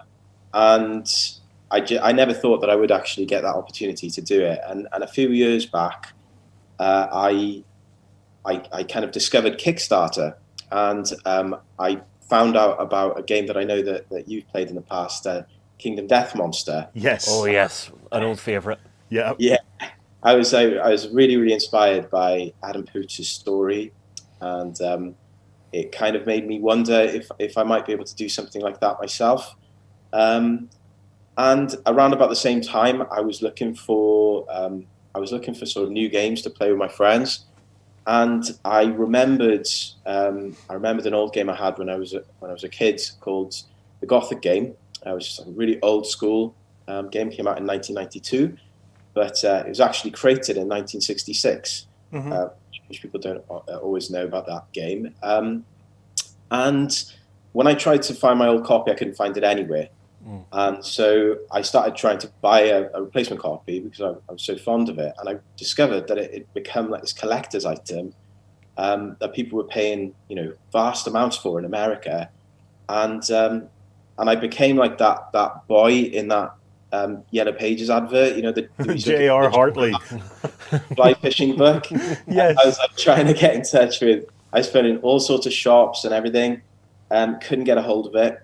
And then I eventually got in touch with the creator of the original, a guy called Robert Wynne Simmons. And he messaged me back about 2 or 3 weeks after I'd contacted him. And he said, yeah, I'll sell you a copy of the game, no problem. And I think it was, those two things happening at the same time kind of made me think, well, there might be a demand for this game that maybe it could work, if I made it sort of more widely available. Yeah, perhaps there might be a market for it. So, that's kind of what happened, and that was about 4.5 years ago, and now here we are. Wow, wow. So the game is available on Tabletop Simulator, and also on Tabletopia. But I believe you have the Tabletop Simulator version you can screen share with us and actually take us through it a little bit, yeah? Yeah, I'd love to. Right, well, let's see if we can get the screen share up. And we'll hand over to you, Chris, to take us around it. Can you see that? Yes, we can see it, yep. Brilliant. Okay, so if I just talk you through like the way the game is set up, and I'll talk to you a little bit about the various mechanics in the game. I just want to say, while I remember as well, that the game will be available on Tabletopia, but we're just waiting for that to be kind of moderated by the Tabletopia staff. So it should be live anytime now. But it's also obviously available on Tabletop Simulator. Okay, so basically, as I explained earlier, the game is sort of a battle royale type situation, and we've taken inspiration from battle royale video games. We've taken inspiration from Battle Royale the book as just a kind of a concept, and then obviously massively inspired by the original 1992 version as well. Hopefully, you can show some pictures of that as well. So the artwork in particular is really old school, and if you're into that kind of artwork, then you'll love it. Okay, so the first thing that you do is you choose what character you want to take charge of. Each of these characters is based on a literary figure or a historical character from kind of the Victorian kind of period, and the game itself is set in Dracula's castle. The theme of the game is that you've got these villains who have been damned and they've been sent to hell, and they're cursed to hunt one another and be hunted by one another every day, sort of for all eternity. And this takes place in Dracula's castle, as I said. So the first thing you do is you choose your characters. So if I take, for example, the stranger and the gentleman here, they start at the gate here, and each character, they have their own talents that makes them unique. So it's different to play with each one. And the first thing that you do is you draw 3 cards from the heirloom deck, and these are kind of like, if you've ever read the Battle Royale book, you start off with this kind of small pack, and this is kind of your starting equipment. And the purpose of these really is just to give the player something interesting to think about straight off the bat. So there's some examples featuring the wonderful artwork of QTO. If you hold Alt over the item, it will bring it up big for us. Oh, there we go. So you see that? So this is an example, where if you've drawn that card as an heirloom card at the beginning of the game, you might decide that you want to head straight for the master bedroom because you can get an advantage by going there, or you can have another plan in place. So every character starts off with 3 of these, and the game also, this is quite a new thing that we've implemented. We've got acts in the game. So there are 4 acts in this game, and each act, as it progresses, it just reflects the passage of time that you take in the castle. So the first thing that you do is you basically move around the castle, and maybe if I just explain the movement system just briefly. So we've decided to stick with the original version's roll to move. I know that won't necessarily be popular with everyone, but there are sort of good reasons for that. The main reason being just the speed at which it takes to play this game. Given that the game features an element of player elimination, we wanted to try and ramp up the speed of this as quickly as possible. So anything we could do to make it faster to play is really what we've tried to do. And to kind of combat the frustrations around roll to move and sort of randomness, that's where we've added a lot of mitigation to the cards and also to the characters' talents that I mentioned earlier. So, it becomes a decision then, when to use that, when is the right time. Do you kind of settle for a bad roll? Or do you save your mitigation for like a really dire emergency and play quite defensively? So basically the way that you move in this game is you roll this movement dice.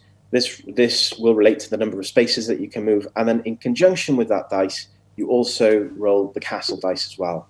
And basically what this dice does, or this die I should say, is it will sort of introduce a different effect depending on the icon that's rolled on the on the die. So there are 3 different icons on here. So you've got I'll start off with the candle. Basically, if you roll the candle, I don't know if I can bring that up.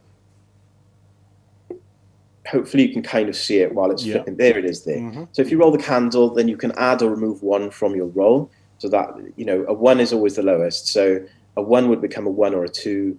A 3 would become a 2, a 3, or a 4. And basically you can move your way around the castle in that way.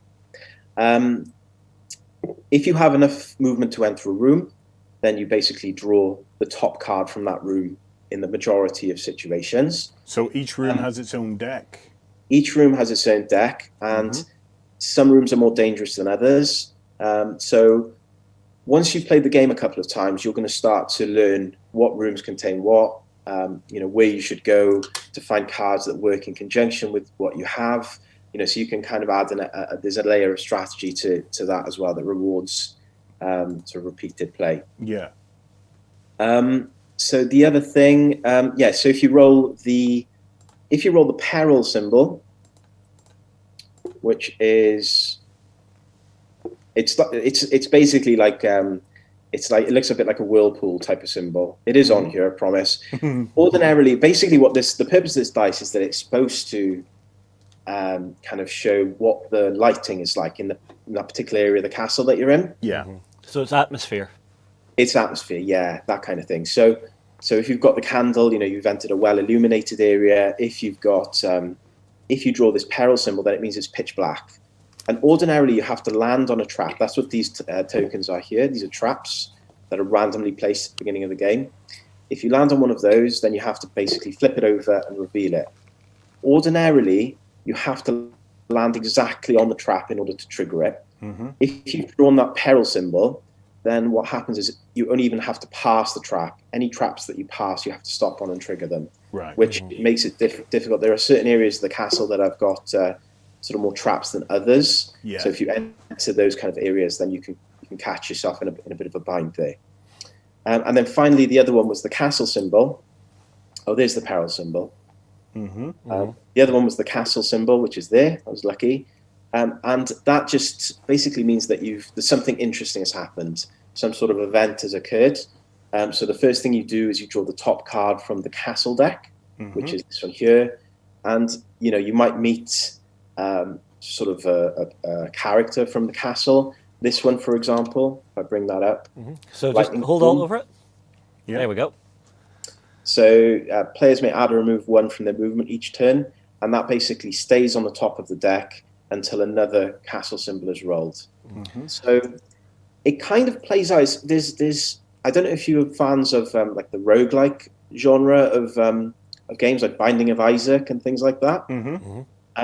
But as you play, different things are going to come into effect, and the rules of the game are going to be fairly fluid. So how you react and respond to the rules that are currently in the game will have a big effect on sort of how successful you are. That is interesting. Yeah. So if I'm in a room and I flip a card for a room, does it kind of stay in effect for the room? Is that the... It can do. It depends on the card that you draw. So if I draw, for example, a card from the Great Hall, so you've got Deal with the Devil. So Deal with the Devil, there's 3 different types of cards in here. So if I try and find some different cards to show you. Yeah. Yeah, that's a good one. So we've got events. Yeah, here we go. So we've got events, we have equipment, and we have actions. And each one of these, if I just hover over each one in turn. So we have the events are played straight away. They're revealed immediately and read out to everyone around the board. And they can be good or they can be bad. The weapon cards or protection cards, you hold them in your hand until there's an opportunity to use them, either to attack a player or to prevent damage, is generally how those kinds of cards are used. And then we have these action cards, which are more like utility cards.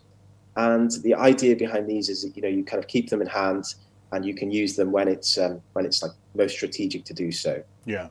So that's the idea. So you're trying to build up your hand to try and put yourself in a position where you can survive or you can go on the attack. Is basically how that works. And as I said, some rooms are more dangerous than others, and the more dangerous the room, the better the cards you'll find there, generally speaking. So So yeah, that's the basics of movement. If you land on one of these secret doors, you can move directly to any empty secret door. One of the cool things in this game is you can actually become Dracula. Oh. So if you enter the vault and you offer, in inverted commas, some health, some blood, then you can basically take charge of Dracula for 6 turns. So if that happens, you basically take the Dracula character sheet and you start playing with the Dracula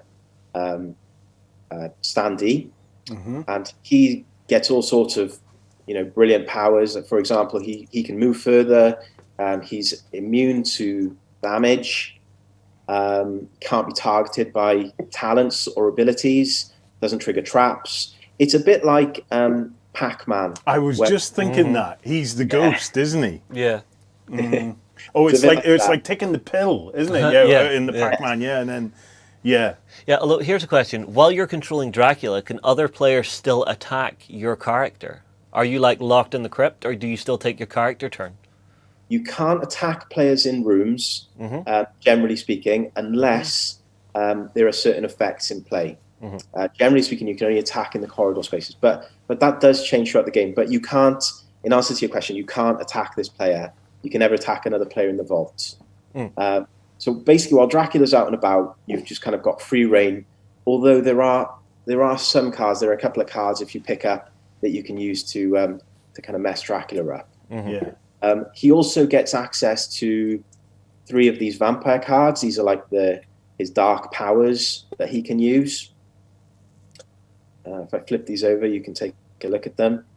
So this is some really cool artwork. I love this one. Fury of the Vampire. So if you eliminate a player, you can immediately take another turn. That's been used to devastate an effect in the past, where you can finish a game pretty quickly just with that one card. If you draw it. So they're all kind of like that. The thing with Dracula, he has to, the trade-off is he has to get back into the vault on his final turn. And if he fails to make it back on his final turn, then he's eliminated from the game himself. So there is a trade-off there. If you eliminate a player from the game, then you basically get that character's soul token, and you get their cards. So if you manage to pick up one of these soul tokens, and there are a few ways that you can go about collecting these, you can choose to either use them to buy another talent token, or more excitingly, you can take it to the Dark Tower, which is this room here. It's really difficult to get to, but it contains the best cards in the game. One of those cards can be quite game-breaking. So it's sort of worth the risk. You make it up there. You draw the top 2 cards from the Dark Tower deck, and you get to choose one to keep. So I'll show you a couple of examples. So we've got one here, Poke of the Vampire, that basically just lets you move up to any distance that you've rolled. And then you've got the Pact. So if you're eliminated, then you can come back into the game as the vampire. So you're not really eliminated. So some really good cards there. And the whole thing just kind of builds into this sort of bloodbath, I suppose, that speeds up as the game progresses. So if I can just say a little bit about the player elimination element of this, because I know that's something that people will have concerns about. The idea that we've had with this is, as I say, we wanted to try and speed it up as much as we possibly could. The beginning part of the game, so I mentioned earlier this tracker, the arrival. Basically what happens when you're playing in the arrival, every character, so we're right at the beginning of the game now, every character basically rolls to move, and you can add up to 3 to that movement. And what you do is you take 4 consecutive turns. So as soon as I've taken my first turn, I can move again and again and again. And basically, after I've had my 4 turns, that gives me a chance to get around the castle with quite a bit of reliability and pick up the kind of cards that I think I'm going to need. Maybe based on what the other players have done, or what heirloom cards I've drawn. Yeah. So once you've done that, every player has taken their 4 consecutive turns, the game moves on to nightfall. So at nightfall, that's the game, essentially. All the standard rules of the game are just complied with until the first player is eliminated. So when the first player is eliminated, what happens is that we enter the descent, and I'll explain a little bit more about the descent in just a moment.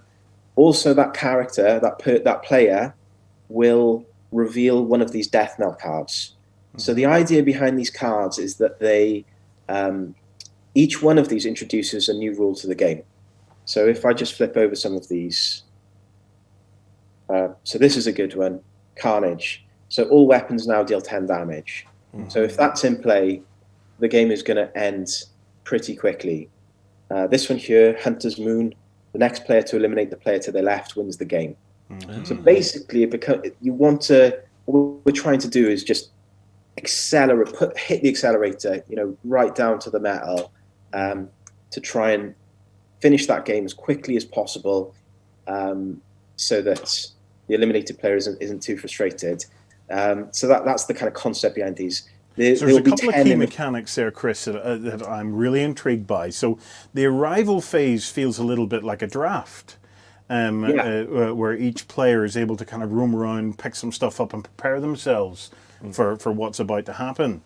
And then basically, once the first player gets killed, then you move to the poo hits the fan phase by the looks of it. Where everything really ramps up at that point. Yes. Love it. Yeah. See, one of the main mechanics jumping out to me is that randomized movement, because it kind of has a horror aspect to it, because you don't know how brave or how terrified your character is. So if you get the low roll, your character's a little scared, they're a little timid. Yeah. But you can start building your cards and stuff to start mitigating that, to actually help you around it. But it's a lovely throwback to the old school. The old school mechanics. Oh yeah. Within games of that period. Chris, I am loving this. The scope for the storytelling that comes out of this is just great. It really is a wonderful, wonderful experience. Just looking through this, loving it. And the art and everything's gorgeous. That really means a lot. That really means a lot. I mean, that's sort of what we've been aiming for with it. I mean, the movement dice thing, I completely agree with you. I mean, when we did some research on this at the beginning of the process, I mean, I already knew it was a tough sell, with the player elimination. So adding roll to move and the way that people sort of negatively view that was like, I must be a sadomasochist to go down that route. I experimented with a load of different movement mechanics, and I thought I'd settled on one. I had sort of like a hand of cards that you would use to move, and you could collect these cards, or you could choose which would count towards your hand limit. So you could choose whether to kind of stock up on cards that would give you more movement, or you could, but at the expense of having less action cards and weapon cards. And it worked pretty well, but I took it to a local game testers meeting in Cardiff, and they kind of ripped it to shreds. It was like both heartbreaking, but also useful at the same time, because what they kind of pointed out to me is that the game was just, each turn people were kind of studying, what should I do? I'm not quite sure. Turns were taking up to a minute. And then you went back to the dice, and it was just like such an injection of speed. It was like, it has to be this. So that's when we started looking at, okay, so we're going to go down that road. And plus it has the advantage of tying into that retro original mechanic as well. I think that's really important, Chris, because I'm looking at this game, and like anyone, the mechanics are important, but mechanics can't be just taken in isolation of one another. And the overall vibe of this game, it works really, really well, because it's embracing a visual style, a visual storytelling that we will remember from our youth. This is Hammer horror. This is stuff that's going way back. So what you've done there with with the movement does not feel out of place. You know, in many respects, it elevates the game. It completes it. It draws me in to the style of game that I'm playing, and the fact that I have options to mitigate it here and there just adds more interest to the thing. No, I as a package, I am absolutely loving this. I can't wait to play it. When do the prototypes of this come out? Well, actually, before we move on to that, there's a couple of questions that have been coming up in chat. I've been keeping a little eye. Okay, yep. So the first one is, are you guys going to be going full retro with nothing but cardboard standees to keep that old school vibe, or are you going to be putting some miniatures in there? We're going to be going full retro with the cardboard standees. That's not to say I wouldn't love to do the miniatures. In a perfect world, I would love to be able to kind of offer two versions of the game. So if you like miniatures, then there would be a version for you to do that, or a cheaper version that used the cardboard standees. So really, it might be something like we could look at in the future as maybe like an expansion. But at the moment, it's just going to be the cardboard standees. I'm on board with that. Yeah, if you are a sculptor or a miniatures company out there and you fancy talking to Chris, it might be worth getting in contact with him, and who knows. So. And then our second question was about the artwork in this game. So, in the game that is currently on screen, is that all new artwork, or are you drawing from some of the older artwork for inspiration? It's all new artwork.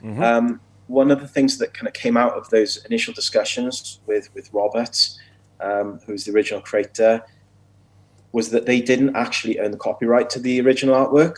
So I know that there are some people out there. The original games has quite a hardcore group of fans. So it's, for whom this game is really, holds a special place in their heart. And I know that some people have they didn't want to see me move away from that original art, but it wasn't really an option. So we had to get all new artwork done. And when I was looking for the kind of style, people might recognize some of the influences here. Like, for example, the artwork from Darkest Dungeon was an inspiration. And Mike Mignola, that kind of style. It's an art style that I really love.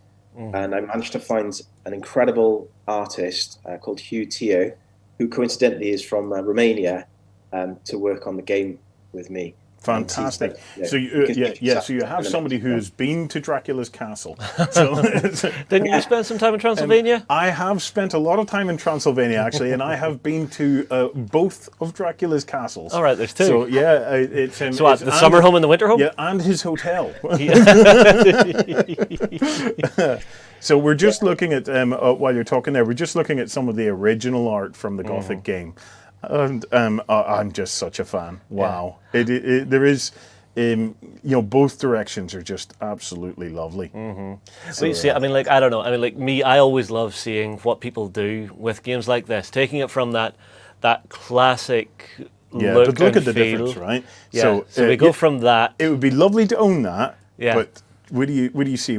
Check out the difference. Yeah, I love that dark, gritty Gothic feel. It's lovely. It just, as a package, Chris, it just looks fabulous. I love it. And I love the fact that, at first glance, I'm looking at it and going, wow, that's a lot of different card decks.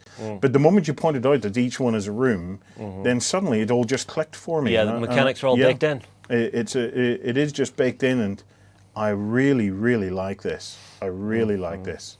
Yeah, it's really easy to play. I think it's something that you could play with people who are maybe new. Board games, kind of like a gateway game potentially, because most of the rules are written on the cards. There are a fair few rules to kind of understand when you first play it, but they're the kind of rules that once they've been explained to you, they don't need to be explained again. They're all really straightforward, and I think they're all really intuitive. And the setup is really quick. It only maybe takes like a couple of minutes. In real life, you've just got to shuffle the decks, place these 5 cards at the top, place the traps randomly face down, and you're good to go. I'm totally sold on this. As soon as you guys have a prototype ready, feel free to fire one through yeah, to us. We absolutely are all over that. Well, I mean, like you, me, Jerry, sitting down to a game of this, I am in. I just wanted to touch back. So you are working on it on Tabletopia. It's still a prototype, but you're putting a call out for feedback for the Tabletopia version, yeah? Yes, well, both versions. So this is, you can search for this on Steam and Tabletop Simulator, or you can play it through Tabletopia. And yeah, we're always looking for feedback. You know, I genuinely want this to be the best game it can be. So, you know, if you play it and you have some ideas, either for some, you know, cards you think, oh, wouldn't it be cool if there was a card that did this, or a character that was like that, anything really. And so we've set up a feedback form using SurveyMonkey, and you fill that form in. There's links to it on the Tabletopia page, as well as the Tabletop Simulator page. And if you do fill that in, then as a kind of a thank you, we're going to enter people into a competition where they can win a copy of the original 1992 version. Oh, I like that. Nice. I like that. Nice. If you want to get your hands on a copy of that, then that's one way of doing so. Okay, so what are the plans then, Chris? Where have you locked in when it's coming to Kickstarter? Have you got an idea of the price or what people can expect? Yeah, so we're looking at launching in October to coincide with the Essen, the Spiel Essen digital event. If you stop your screen share there, Chris, we'll be able to see you again, mate. So, oh, right, okay. There you go. There we go. All good now. So yeah, if you, well, we're looking to launch it in October, as I say, to coincide with Spiel Digital, which is something we're looking to attend. And in terms of price points, we're looking at £40. Yeah, and that's not final, but we're looking at £40 as a kind of a sort of rough figure. Yeah, I'm cool with that. Oh yeah, yeah. For a game that good, that pretty, and it just looks so playable. You know, it just looks so playable. I'm in on that one for sure. Absolutely. Right, Chris. Look, thank you so much for joining us, mate. That has been an absolute pleasure watching that come together. Guys, go and check it out at blacklettergames.com. We'll keep in contact with you, Chris, to find out more as the game starts to come up to launch, so as we can let everybody know. But yes, congratulations, man. I hope that this dream works out for you, because you've done an incredible job with that. You're just sitting there. I can't wait to play. I can't wait to play. I know. It's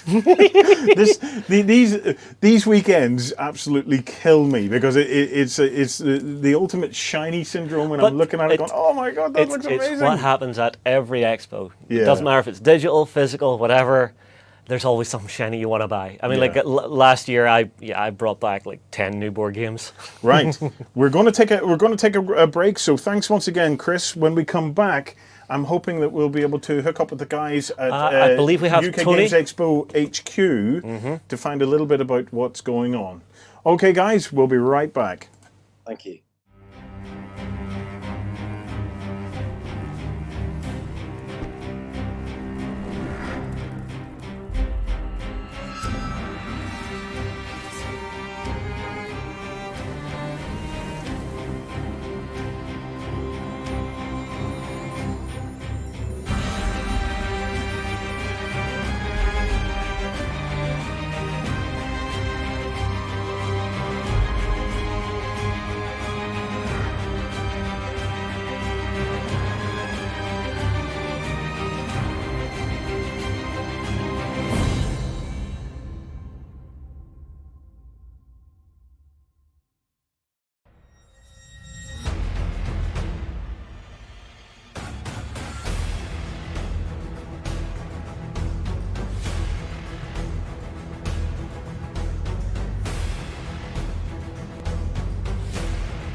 Hi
guys and welcome back.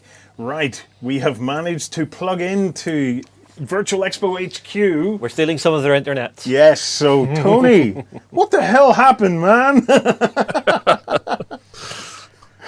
Okay, so the first thing we've got to say is sorry for everybody for that first hour. Yeah. We were expecting, in looking at the amount of traffic we were getting, looking at how many people had pre-registered, we were expecting probably between 3,000 and 5,000 people to connect in that night. Yeah. At 6 o'clock. The actual number was close to 12,000. Oh, boom.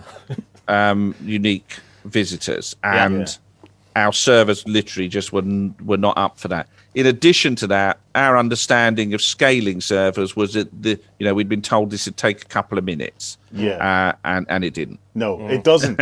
It never does. We are in exactly the same boat, Tony. We've been sold this dream of elastic servers that scale up, but we're in the same boat where it takes time. It takes time. Yes, and you probably need just a server tech on hand to basically take his BAM stick to the servers. So yes, well, we had a guy whose only job really was to do that, a guy called Tom, and he's a great lad. Yeah. And as soon as we saw there were issues, we started spooling up another server. Yeah. And we literally took the server we had and multiplied it by 10. Yeah. To give it 10 times. First server we spooled up, as this sort of elastic thing didn't work at all, just failed. And so we had to spin up a second server. And so yes, the server was 10 times the size by the time by about 7 o'clock. And then once we were stable, I said to Tom overnight, can you add 4 more of those on? Yes. So we're now something like 40 times the size of server space that we've had. So I'm looking out the window in Kidderminster, sunny Kidderminster here, with the rain horizontal and thinking, okay, the weather's not good this weekend, but at least there is something for you to do. And now we've got server space for you to do it on. How's the numbers been looking, Tony? Okay, so in the last 12 hours, we've seen over 15,500 unique visitors to the site. Wow. So just a tremendous amount. And we've been talking to people about this. It's very difficult to gauge exact numbers. Yeah. It's not an exact science. We've got Google Analytics, we've got Cloudflare, we've got a bunch of things that give us a good idea. But we're seeing lots of people come in, connect to content and go out again, which is exactly how we designed it. Yep. So that, you know, people go in to see John Robinson in the Dark Room or Nightmare Live or all of this different, you know, great content that's there, or even coming in and going and doing a demo. So we're seeing people sort of do that. And then we're seeing others who are logging in because they're going through the exhibitor hall, et cetera, et cetera. So lots of traffic, and, you know, people seem to be, as far as we can tell, having a good time. Yeah. Now, there's a little question for you. You mentioned demos there. Are there still open slots in demos for people to actually dive into? Oh, absolutely. Look, if you go into the exhibitor hall, or if you go into exhibitor events, so if you go into the event system and say, just give me exhibitor events on the filter, a lot of those are running like from 9 till 5. So they're constantly running. So if you go into their stand and say, join the demo, they effectively fire up a demo for you. And most of them are live. They're not just a YouTube video. They're, you know, actual demonstrators you can chat to, you can ask questions. And so I remember at the real show, Warren, we've done this, Justin, where you've walked round and you want to demo something, but there's like a queue and you hover around the table waiting. Like, you know, this is your opportunity to demo a game where you're not going to have to do that. Yeah. Well, I mean, like it's one of the nice vibes of Expo that's always been there, is that, you know, invitation to come in, sit down, and actually learn a game. So it's nice to see that transfer across to the virtual Expo. Yes. And actually just have people be able to get that first taste of a game before they decide, okay, this is a game I want to take home with me, add to my collection, and break out for my gaming group. Yeah, and of course it is also important to remind people that the whole purpose of a virtual expo is to connect you to other people, so that you can actually get some games in. I believe I have the website up here now, Justin. So, by the way, how cool did that last game you were looking at? Oh man, I'm so sold. I am beyond sold. Oh, I am absolutely in love. It is one of those ones I'm going, damn it, Kickstarter. Why can't it be now? Why can't it be now? Well, see, we have a bit of an advantage over everybody else because we get to review these games, and as soon as possible, I want to get that in here, get it on the table, get playing it, and get showing people they need how to put that in for an award. Yes, and I'm not saying that because they have to send us a copy. Tony, I'm on the website. Okay, so if people want to get involved in demos. What's the best way for them to do it? Just browse to the show floor? Okay, well, there's a couple of things you can do. You can just go onto the exhibitor floor, but actually, if you go into events... Explore the events, Yeah, and if you look at the filters on the... That's right, if you have a look on this filter on the side, if you go right down to the bottom of it, see where it says exhibitor events? Okay, and if you look, live demos. Click, tick, give that a tick. Hit the filter button. And there you go. And Bob is indeed your uncle. Fantastic. So people. And if you have a look at those, a lot of them are timed. In other words, they're from 9 to such and such. Yes. So other conventions have done it where they make you put an event in every half hour. Yeah. And we thought, it floods the thing with, you know, thousands of repeat events. But if you look at that, how many pages have you got? If you look at the top there, you've got 300 and... Let's see. Yeah, 17 just under the filter. Pages, yeah. So it will tell you how many events you've got. 357 results. So let me just, because I'm curious, so let's see if Damnation is in there. Yeah. And what events it might be listed under. It doesn't look like they're in there. Yeah, it doesn't look like they're in there. I'll check under the company name. So this is where if there's a particular game like that, it's worth going to the exhibitor hall. Yes, because not everybody has listed everything as an event. Yeah. So Blackletter Games live stream, that's with us. Okay. Yeah. So that's their event. Yeah, but if you go to the exhibitor hall, so let's go to homepage. Exhibitor hall. Hit the show floor. Let's do a search in there for Blackletter. Okay. There are Blackletter Games, and you can join them on their Facebook or their Instagram. So this will show you what they're doing. So Yeah, we've got our trailers and stuff in there. So basically, it's a nice little dive in to actually get a feeling, a vibe for the game, and then you can go and contact them on Facebook. What you can do is get on the email to them, because built into their exhibitor stand, I'm grassing them up here, is the ability to do a live chat. And what happens with that is they don't have to install any software. You don't have to install any software. They can literally tick a box and a live chat icon will appear on that stand. Yeah. And then they can point a camera at something and actually demo. Yeah. So reach out to them, hit them up on their Facebook. Say, we want to have a demo. Yeah, get online. We want to play. Show us some demos, or let us play with you. So, and that way, because we understand. Look, exhibitors have vastly different resources. Yeah. So Asmodee have got teams of demonstrators. They've got tech crew. So that's a much different level from this guy who's trying to make that happen. Yeah. Yeah. However, as we're saying, if he goes in, clicks his chat, if he doesn't know how to do it, he can get in contact with him and we'll talk through. Yeah. And it's a way of being able to do a bit of a low tech demo. And when you've got a game that's as nice as that, yeah, you want people to see it. It makes sense to show people it. Again. And as I say, there are 15,000 at any one point. There are 2,000 or 3,000 people just wandering around the website. Yes.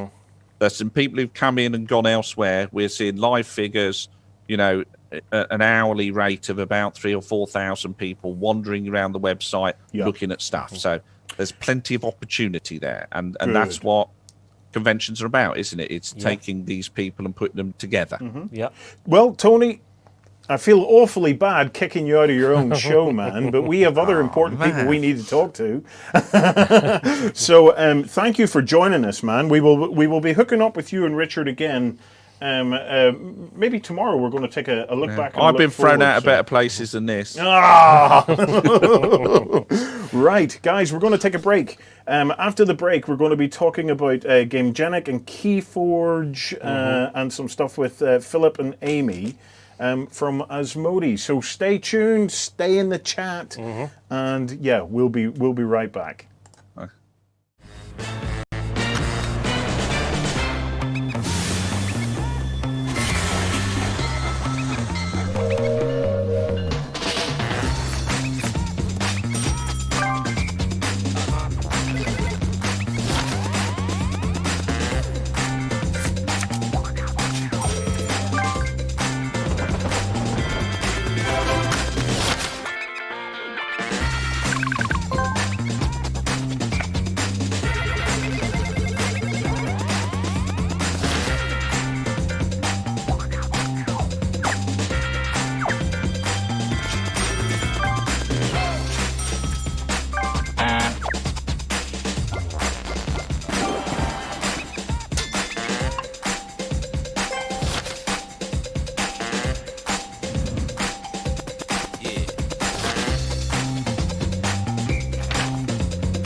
Hi guys, right, we are joined by Philip and Amy from Asmodee to get a catch up with those guys and everything that's going on. Welcome onto the show, folks. Hello. Right, so what have you guys got going on? What have you got going on here at Virtual Expo this weekend? Oh, we have got all sorts going on. One of the things that we are really happy that we're going to be able to bring along is live demonstrations. Because anyone who's sort of seen us at the kind of physical show knows that we just love playing games with everyone. Big demo areas. We bring as many people as we can along to sort of show some new games off, show some of our classics, and sort of teach people how to play. Awesome.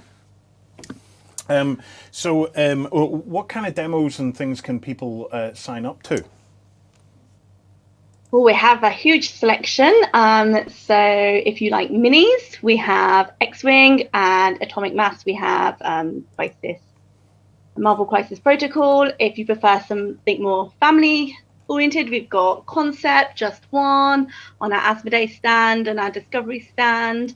We've got a bunch of new releases if you like Marvel Splendor and Marvel Infinity Gauntlet, which is the new Love Letter one, and Days of Wonder, Small World of Warcraft. So we have a huge selection across our stands. Wow. I hear Marvel Splendor. Splendor is one of those games where I don't know what it is. The mathematics and the way you actually tactically play the game always fries my head.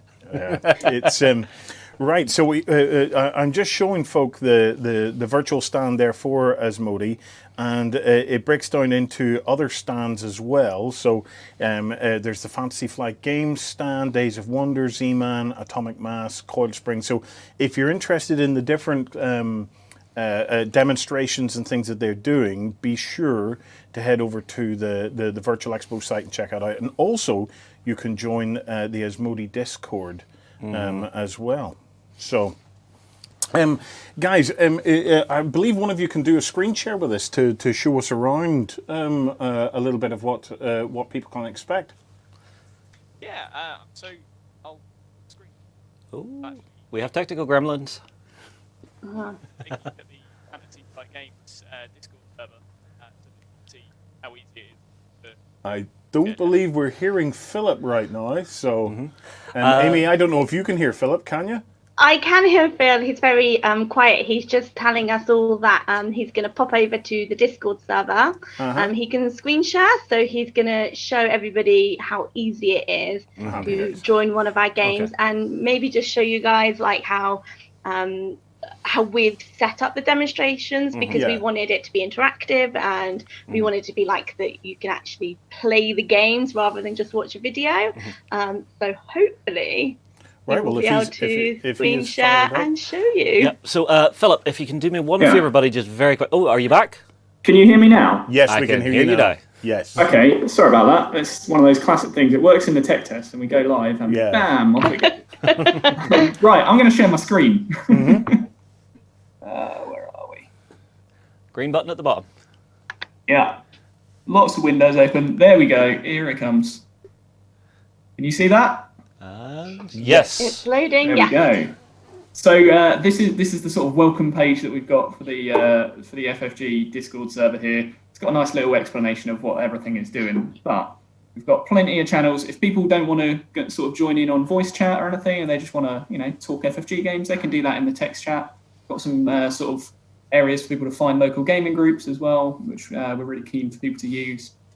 But then down here in the voice channels, we've literally got Let's Play different games. So we're going to click in and we're going to go for Let's Play Star Wars X-Wing. And we'll see a live feed of one of our demonstrators ready to teach people X-Wing. We won't be able to hear him because he's not on this call, but you'll see sort of how it works. So here we go. Watch stream. In Biggin.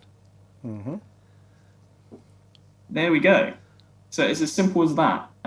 So one of the things that we were really keen for as well was that if you're watching a video sort of demonstration, then I couldn't say, for example, I really like the look of the Millennium Falcon. Can you hold that up closer to the camera so that I can see the detail on the Mini, for example? Yeah, hey, and there he goes. Yeah, awesome. You see. So, but literally, like we just want people to play games. So if, for example, I was to want the Millennium Falcon to take a sharp left turn right now to avoid that debris there. Then our demonstrator is moving all the pieces for you. But then we've also got a fleet of TIE fighters giving chase. So I think maybe we should move one of those TIE fighters in range of the Millennium Falcon. Yeah. There we go. And I think he should definitely take a shot at the side of the Millennium Falcon there. So yeah, of course. I've just been told that that's Han Solo, so he always shoots first. So Han Solo, of course, yes. Oh dear. So we're going to get to see we're going to check some range. Take a blast here. Yeah. Or is it Luke? Because he's probably firing from the lower turret. Oh, that is true. And then it looks like we might have some hits there. So we're going to roll and evade. Several evades. No damage on the TIE fighter, it looks like. But yeah, that is as simple as it is for people to get involved in demos. And we've got that similar sort of setup for multiple different games throughout the weekend as well. So so anybody that's interested can just hop into the Fantasy Flight Games Discord. Yep. And then hook in and then basically just connect directly with is it what do you call the chap there? So this is my good friend Rev, or Christian, as we also call him. All right. So they can hop in with Rev, and he'll take them through a game. Awesome. Yeah, exactly. Literally as easy as that. And we've got plenty of other games on here as well. Like there's several rooms for things as well. So if the game that you want isn't available, you can hop into the text chat and sort of and kind of say hello and get involved in the discussions that we're having there while you wait. We're sort of capping demos at about 45 minutes so that if for example we have a high demand game like Small World of Warcraft or Marvel Splendor, then we can make sure that everyone can have a fair chance at getting a go on that and sort of see what's new and exciting. Yeah, I have to say, Small World of Warcraft is one that I'm quite excited about. Seeing the Small World game engine be reskinned to World of Warcraft, I think is going to be a lot of fun on the tabletop. Yeah, I think they've put a lot of effort into the sort of conversion as well. It's I think there's it's true labour of love, that one. So I think it was the game that got its first demo today, 9 o'clock on the dot. I think we had a full table. So nice. Yeah. Right, so it's just made its first outing today. Then. I can see people jumping in to play with Rev actually, so I'm gonna pop out and stop sharing my screen here. No worries. There we go. You guys also have Q&As and competitions and interviews taking place over the weekend as well. Yeah, correct. So I think we've got our first sort of Q&A session is this evening at about 10 o'clock, I believe. So we've got a couple of very, very prestigious guests over from the US joining us. And that is Matt Leacock and Rob Dabbio are going to be there to answer questions about the upcoming Pandemic Legacy Season 0. Yeah, awesome. Yeah, very exciting. We have caught up with Matt a few times at the show. I think there was one year we asked him what his favourite ice cream was. Oh, that's a useful question. I found it funny at the time. It was great. What was it, out of curiosity? Oh, I was going to ask the same. I forget. You'll have to ask him again in the seminar. There we go. One for later on, 10 o'clock. So in terms of product showcases, have you guys got any stuff to show us? We've got a few bits and pieces. Yeah, I think I'll let Amy talk a bit more about this one, but I think one of the things that was a real challenge for us was actually convert some of the games that we would take to every single physical show that we would do. Yeah. Trying to convert them for the digital format was near to impossible. But yeah, I'll let Amy go into that a bit more because she did a lot of the work on it. Yeah, so I put the games list together. I just went through what we would normally take to Expo and tried to find the games that would tweak quite easily over to virtual setting. Obviously, that kind of took out a lot of the card drafting games, which is a bit of a shame because we really wanted to talk about Seven Wonders second edition coming out, and also took out a lot of the card games like Keyforge is quite a big one for us that we take to Expo. So we have got our mass mutation decks here that we just kind of wanted to show you guys what the new set looks like. Even though we can't realistically do a full demo, we still wanted to show you, and obviously it wouldn't be UK Games Expo without double. Oh, there we go. Yeah, double. Yeah, so it's another one where it doesn't really translate too well, but it's here, it's at Expo, and we have it with our double hands. So yeah. Yeah, that is something I see a lot of folks do every year. They just go hunting for double hands. Yeah, it's a top quality foam collectible, that one. Yeah, absolutely. So, is there stuff you can show us on the Keyforge front? There is. So we haven't actually opened our decks yet. So we're hoping to show you what we've got. Oh, Phil, he's racing ahead. I'm so excited. So this is the next step, the next set that's just come out, and they have a couple of different mechanics that they use. So there are the mutation cards where you have to have both of them in order to play. Yeah. The cards. So there's two that will fit in. They have like the artwork on one and then the power on the other. And then they also have the enhanced as well, where it will tell you which cards in the deck have been enhanced. And so, if for those of you who played, when you play a card, you have the little ember symbol in the corner, and it means that you get an ember when you play it. Yeah.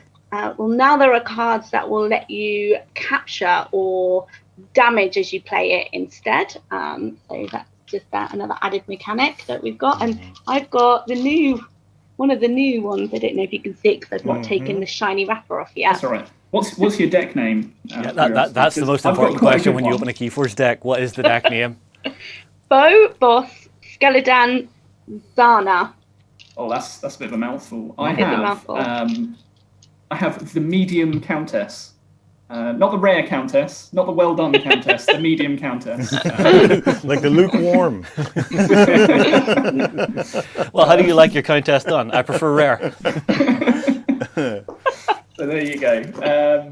But no, as always with Keyforge, I think super excited to see how the new mechanics in each set sort of kind of change up the tactics that are already out there. Yeah. So earlier this year, we were actually sort of right before lockdown started. Actually, we ran the kind of Keyforge Grand Championship for the UK, and it was really interesting seeing the kind of mixture of decks from different sets that sort of participated.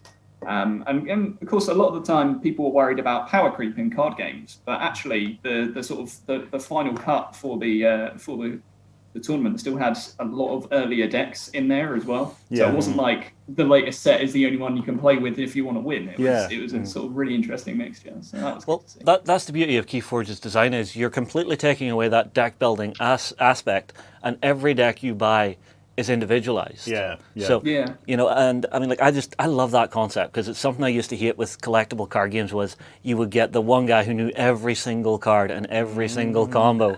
Yeah. And it was just like, how do I play against that person? I mean, like people call me Captain Alpha Strike. That's like Admiral Alpha Strike right there. No. You are Captain Alpha. All right, I'm keeping my rank. I'm saying they're higher ranked than me. What's next, guys? Obviously, we're in very strange times. It's one of the key things for. That as an industry we rely on Asmodee for is a lot of the organised play and stuff that we're all kind of having to do without at the moment. So while I understand that everything is uncertain at the moment, do you have any ideas of your plans going forward for the future of what's coming up?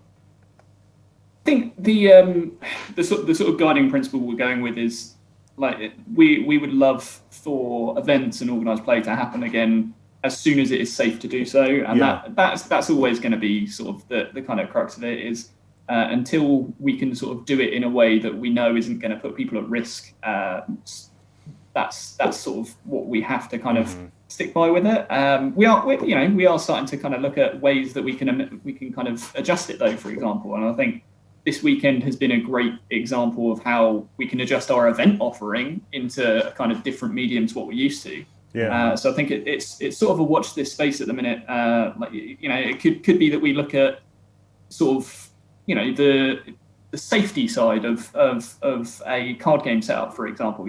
Like two people sat opposite each other at a very small table, kind of breathing the same air and facing one another and talking and potentially touching the same game components. That's quite a limiting factor, particularly if they're going to be sat there for an hour or two. So, you know, we're looking at whether we can sort of help, you know, venues and stores and things like that with adjustments and you know, whether that's plastic screens to put between players, sort of bank teller style or what it might be. There's a lot of discussion happening about it, but we're very much sort of, I think up until very recently, it's been very clear that it's not a possibility, but now we're at a stage where we're starting to hear from a lot more of the kind of the store venues that run so much of the ground level organised play, and who we can do it without, incidentally, as well. So shout out to those guys. But we're hearing more from them in terms of saying that, okay, we've managed to open up in a small way for this, for the sort of more casual level, kind of more kind of friendly tournaments. They're finding ways around that. So one of the really important things that some of our team are working on at the minute actually is kind of collating the best practices for this kind of new world of organised play, so that we can sort of help other stores to potentially do that when they're ready. And that's the key caveat there is when they're ready as well. When they're ready and they are capable of doing it in a safe way, that's when we want to support. We're not interested in sort of pressuring anyone into opening up and running a 50-man tournament just because we want people to buy more Keyforge or something like that, because ultimately that's not good for anyone. So. Yeah. And what about are you guys prepping for Essen? Yes. So Essen, I think, is looking like that's going to be the next project for some of my colleagues over the sea. Yeah. So that's going to be the next one. But I think one of the things as well that's been really nice about sort of the silver lining of this year of cancelled events is the fact that kind of all the events teams across Asmodee, because Asmodee is a huge entity, they've all sort of really come together nicely, and there's been so many sort of conversations and sharing ideas, and sort of we were having chats with them before, with the team in the States before Gen Con. I've already sort of shared a number of ideas and concepts that we've implemented this weekend with the team in Germany as well, to hopefully sort of look at a similar kind of presence in Essen. So again, watch this space, because I'm sure we'll be doing something exciting over there for Essen. Fantastic. Yeah, it's been great kind of talking to our counterparts sort of in the other teams that we ordinarily probably wouldn't speak to. So it's nice that we've all kind of come together. We've shared our ideas on how we can make these virtual events happen. We've learned from Gen Con. We're hoping then that we can help Essen. And yeah, just we all kind of one big team trying to make gaming happen whilst we're all at home. So... Fantastic. Well, look, guys, thank you so much for joining us. I believe we might be getting another chat with either you folk or someone else from Asmodee tomorrow. So we're looking forward to that. But yes, guys, if you want to check it out, go and check out the Asmodee stand in the main expo hall. And yes, you can. They've dozens and dozens of events and things that you can get involved in. Philip, Amy, thank you very much.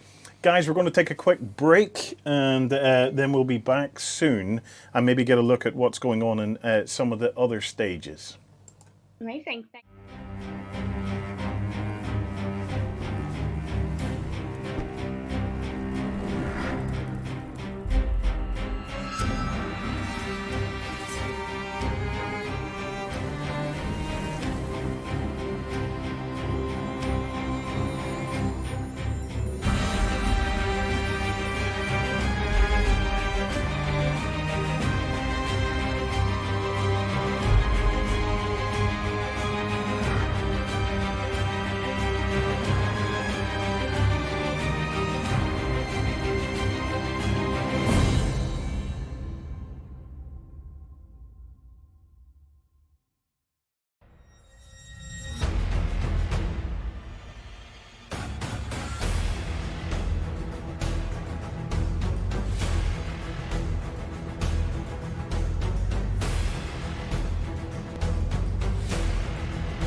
And I'm like, okay, well, just bear with us a minute. Let's see how this goes and everything else.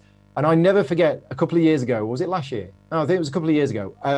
It was a group of 4 Germans at Essen Spiel, and they were the most resistant that I've ever had to this method. They almost said, no, thank you. That method is not going to work for us. We will go and find another game. They almost said that, but I gave them some chocolates and I convinced them to stay. And I said, look, trust me, just try it. We don't have to do it for long and we will see. And we spent an hour and a half playing Pulsar 2849. So yeah, it must have been a couple of years ago. And at the end of the demo, I sat down with them. I think we actually went for a coffee afterwards or something like that. And I sat down with them and I said, look, I'm actually after some honest feedback. You didn't think this method was going to work. And they said no. And I said, how do you now feel about it? And they went, it made us a bit uncomfortable, but it worked. Okay. So that was my most resistant people to it. They really didn't think it was going to work. They really didn't want it. And then when they actually saw it and they saw it and how it was going to work, they were like, oh, okay, this does actually work. And what's really funny about this story, or I think it's funny, is the very next day, I was walking around the halls of Essen Spiel and they were sat at a table and they were getting a demo of Agra. Now, Agra is a fairly heavy, complex game. And they were sat there and they were getting a demo of it. And I think the demo person had just stepped away from a minute. And I said, oh, because I know Agra, I knew the game. And I was like, oh, how is it? And they went, oh, this guy's just talked to us for 45 minutes. And I'm like, yeah. And they said, it's just, we're sat there, it's 45 minutes at a busy convention. And all they've done is just tell us all of the rules of the game. And I was like, yeah, okay, so converts for me. Anyway, enough of that. Let me now talk a bit more about how this demo method works. And it applies to every game, okay? Some people think this demo method is only for use with heavy, complex games, and it's not. I use this demo method with code names all the way through to Through the Ages. Okay, so no matter what the game is, the principles of this demo method can be applied to almost every game. And the basic principle is get people playing as early as possible because, and this is where it comes into play, where it's at a convention, this is a demo. The objective of a demo is at a convention is to give the players an idea of how the game plays to see if it's the kind of game that they are going to want to play. The purpose of a demo at a convention is not to play an entire game. I mean, some people do. It's really weird when you see some people get a demo of a game at a convention and then say, we're not going to buy it because the building strategy is broken. And I'm like, you've played the game once, okay? You have no idea. So the purpose of a demo is to get an idea about the game. You don't generally need to play a full game in order to do that, unless it's a game like Codenames that you kind of do. But there's no way you should sit down and play an 8-hour game of Through the Ages at a convention because you'll know after 2 hours whether you like the game or not. But anyway, the method applies to all kinds of games, easy or hard. And it's about getting people started as early as possible. And I call it the interactive drip feed method because you will drip feed rules to players during the game. But, and this is where you've got to be very careful, you cannot just start using this method and expect it to go perfectly every time, okay? It took me about 1.5 years to perfect the method. And in that 1.5 years, I made all sorts of mistakes, okay? You cannot, for example, in a game of Tzolk'in, wait until round 7 and say, oh, by the way, there's a rule I haven't told you yet. At the end of this round, you all need to feed your people. What? You can't do that, okay?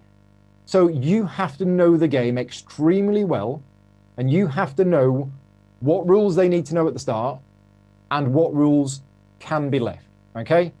So to give you an idea, I have just come this morning, I've just done a demo of the Lost Ruins of Arnak. This is a new game coming out from CGE later this year, and in the game, one of the things that you can do is you can progress up the research track. So I explain at the start of the game how you progress up the research track because it's really important and every player needs to know how to do it. However, when you get to the end of the research track, you find the lost city of Arnak and there is extra stuff that you can do for more points. I didn't explain that until the very last round of the game because all you need to tell people is the important stuff, which is at the end of the research track is the lost city of Arnak. There's an extra way of getting points. That's all you need to know. It will be good. Players need to know whether something will be good or bad. So for example, going back to Tzolk'in, you probably, I would normally mention it around, well, first of all, I'd mention it at the start of the game. I'd mention that the game is divided into 4 quarters, and at the end of each quarter, you have to feed your people. I'd mention it then, but I wouldn't go into any detail. Then when we were probably 1 or 2 rounds in, once people have got used to the main mechanism of the game, I'd then say, remember, in 5 rounds' time, you're all going to have to feed your people. And somebody will then say, how much is it? And I will say, it's 2 corn per worker. Okay, right, good. And then what I'd do is I would wait till round 6, and I'd say, just as a reminder, at the end of next round, you have to feed your people. Giving people the rules along the way.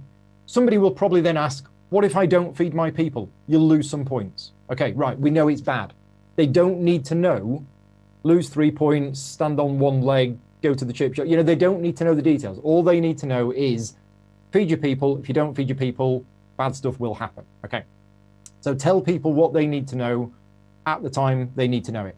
Now, I've mentioned it applies to simple games as well as complex games. And I'm going to give you an example here. If you know the game Codenames, also from CGE, but it's a good example. Codenames has a rule in the game called the +1 rule.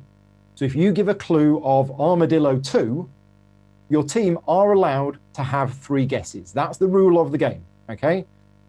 But on the very, very first turn of the game, if the Spy Master gives the clue Armadillo 2, and the team select that one, and they get those 2, you do not need to explain the +1 rule, okay? The +1 rule is a clever rule, and it's in there for a specific reason to fix a particular problem with the, well, it's not a problem with the game, but it would be a problem with the game without the +1 rule, but it's in there for a specific reason. So if your Spy Master gives you a clue to find 2 words, and you find the 2 words, whoever's teaching the game doesn't need to explain the +1 rule. And in fact, I have watched people demoing Codenames many, many, many times, and if they start to explain the +1 rule at the start of the game, people are like, what? Why would I ever want to have 1 more? It doesn't make sense, okay? When the +1 rule comes into effect is if you miss a clue, so let's say, for example, your Spy Master gave the clue Armadillo 2, and you only found 1 of them, but then on the next round, your Spy Master gave the clue of weather 3, and you found all those 3, that is when you introduce the +1 rule, because that is the first point in the game where it is relevant, and that's at the point where you can actually say, let me now explain the +1 rule. Now, it's really, really important, and I'm going to say really, really important a lot, but it's really important that when you are drip feeding a rule to people, that you do say to people, although I'm only telling you about this rule now, this rule was actually there from the start of the game. It's just not something that you probably would have used earlier. Otherwise, people will go away thinking, oh, right, that rule only came in on round 4. And it's like, no, the rule was there all of the time. So there's a light game, and there's an example of how you can apply the drip feed method to a light game. Let me now go to the very, very end of the scale. I'm going to grab a quick drink. And I'm going to talk to you now about 2 super heavy games, and that is Through the Ages and Lisboa. And here's what I do. I can get people playing a game of Through the Ages within 2 minutes. Okay? Now, some people think that's impossible, but here's how I do it. I set the board up, okay? I explain to people that this is a civilization-based game. It takes place over a number of eras. It represents thousands of years of human history. At the end of the game, the winner is the player with the most culture, and I'll point to the culture track, okay? This is going to be a demo. We're only going to play this for about an hour and a half to 2 hours to give you an idea of how it works. We're going to learn as we go. Right, the first player is Stephanie. Right, Stephanie, you're the first player, and it's your turn. What I'd like you to do on the first turn of the game is to pick one of those 5 cards. Off you go. That's it. Okay? And I've used this method for demoing Through the Ages to people 40 times, 50 times maybe. Okay? Again, you've already led them in. You've already said, look, I'm going to be doing a demo of this game. We're going to be learning it. This isn't going to be a full game. We're going to be learning as we're going. But literally, there's 5 cards. Pick the one with the nicest artwork. Okay? And you don't explain any of them. And people are looking at them and going, well, I've no idea. There's a purple card. There's a green card. I don't know which one to pick. And I'm like, don't worry about it. They're all good. Pick whichever one you want, and then we'll explain how that happens. Okay? And I did mention at the start that this method is specifically designed for teaching people how to play games at conventions. However, I have also used this method with Through the Ages for teaching friends of mine at my house because they wanted to learn how to play Through the Ages. And I firmly believe that this is the best way of learning a complex game, is literally just start doing random stuff and see what happens. Now, I also mentioned that it is very important, if you are going to be using this method for teaching a game, you have to know the game absolutely 100%. And this is what a lot of people don't see. But when I am doing one of these demos, and this is where I touch on the word interactive, I know exactly what's going on, right? I am facilitating that demo. I'm not just teaching them the rules. I'm actually running that demo as if it's kind of like a pre-rehearsed show, okay? So Stephanie will look at the 5 cards and she'll pick the purple one because it's got a pretty picture on it, which is what I do. And then I'll go, right, that is a wonder. And here's how wonders work, okay? And she'll take the card, put it next to a player board, and I'll explain that. And then I'll be like, right, Brian, it's now your go. You now get to pick a card. Oh, you've chosen Aristotle. Aristotle is a leader. Here's how the leaders work. And gradually, over an hour and a half, you get to the end of the demo and people know how to play the game, and they've done it by actually playing the game. I also mentioned Lisboa, which is another game that I was involved in. I did some development work on the game. I wrote the rulebook. I did the video.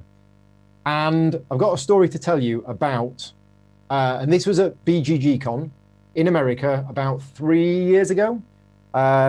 It was the year that Lisboa came out, and it was in the hot games area. The hot games area at BGG-Con is an area where there is like about 30 or 40 tables. The top 25 hottest games that have come out recently are all there, and there's a load of people, part of the BGG demo team, that are there that will help you learn how to play those games. And they do a really good job, and I'm friends with a lot of them. But they don't find out what those top 25 games are until about 2 weeks before. And then they get sent a list of 25 games, and they have to learn as many of those games as they can, okay? And that is a tall ask when you have games like Lisboa on that list. And I was working as part of the crew that year, and I was helping them out. And Lisboa was a game that I knew very well, but I was also busy there doing other demos. And Lisboa was set up on the table next to me. So I was there busy running a game of Pulsar 2849 or Adrenaline, I can't remember what it was. And then one of the other BGG demo crew, and I'm actually friends with them, so this is not me having a go at them. I actually know them and I really like them and we get on well. But they were teaching Lisboa. And they'd read through the rules of Lisboa and they knew roughly how to play it. But they spent 45 minutes, 50 minutes teaching a group of 4 guys how to play the game. And I was sat there on the table next to them, sort of keeping an eye on them. And I said, look, if you get stuck, let me know. And he said, no, I'm all right, Paul. Okay. And then I'd finished my game of Pulsar 2849 and I was about to go for lunch. And I looked across and they'd just finished getting the end of the teach. So there were 45 minutes being taught how to play the game and they were all sat there at the table. So I popped over and I said, okay, I said, you've had the teach. Are you good to go now or have you got any questions? And they went, we haven't got the faintest idea what's going on. I mean, I'm not making this up. This is what happened. And I said, oh, okay. I said, you've no idea at all? And they said, no, we've just had a 45-minute lecture, but we didn't take any of it in. We don't know what to do. And I said to them, I said, okay, I'm supposed to be on lunch, but I love this game. And if you want me to teach you, I'll use a completely different method and we'll just start playing. And they went, oh, yes, please. So they drew 5 cards, their starting hand. You're supposed to choose. I just gave them at random. And I said, just pick a card. Pick a card from your hand at random, put it on the table, and I'll tell you what happens. And they went, what? I went, yeah, just do it. So they put a card on the table, and I said, right, that's one of these cards. That's going to allow you to go here and do this. Right, okay. We do that. You're going there, you're buying this, you're moving that. That's how that works. Everybody okay with that? Yeah. Next player, pick a different card. Not the same one, just a different card. Put it into play, and we'll explain how that one works. 30 minutes later, we had been through, by actually playing and doing, all of the actions of the game, and everybody knew how every single action worked. And I said, right, you all now have an idea of how it all works? And they went, yeah. I said, okay. Do you want to carry on playing or do you want to reset it? They actually carry on playing. So what I mentioned ages ago about play a bit, reset, You don't have to do that. You could just play a bit and then say, look, are we okay? Do we want to carry on from here? Or has anybody made such critical mistakes that they feel they want to reset? And most of the time, people are like, no, I'm fine. You know, let's just carry on playing. So that was really good. And they came back to me at the next day and they said, look, thank you very much for that, because they really wanted to play the game. And for a game like that, it was just too much rules overload at the start. So yeah, that was another story that I had. I have another story as well. And this is when I did a little bit of demo work for Karma Games at Essen Spiel about 2 or 3 years ago. And I was demoing Clans of Caledonia one Saturday afternoon. I think the demo person he had was off sick, and he contacted me and he said, look, I know you're busy, but would you be able to stand in and do demos of this game? And I said, yep, I'll help you out. I get to wear a kilt for the afternoon. We're all good. So I stepped in and I said to him, I said, look, I have a demo method which I use for teaching how to play games. And he said to me, well, actually, Paul, I've got a demo method as well. And I'm like, oh, what is it? Because I'm always learning. And he came up with this. So Clans of Caledonia, if you know the game, this will make sense. If you don't know the game, the action system is a little bit like Terra Mystica. So if you know Terra Mystica but not Clans of Caledonia, you've got an idea.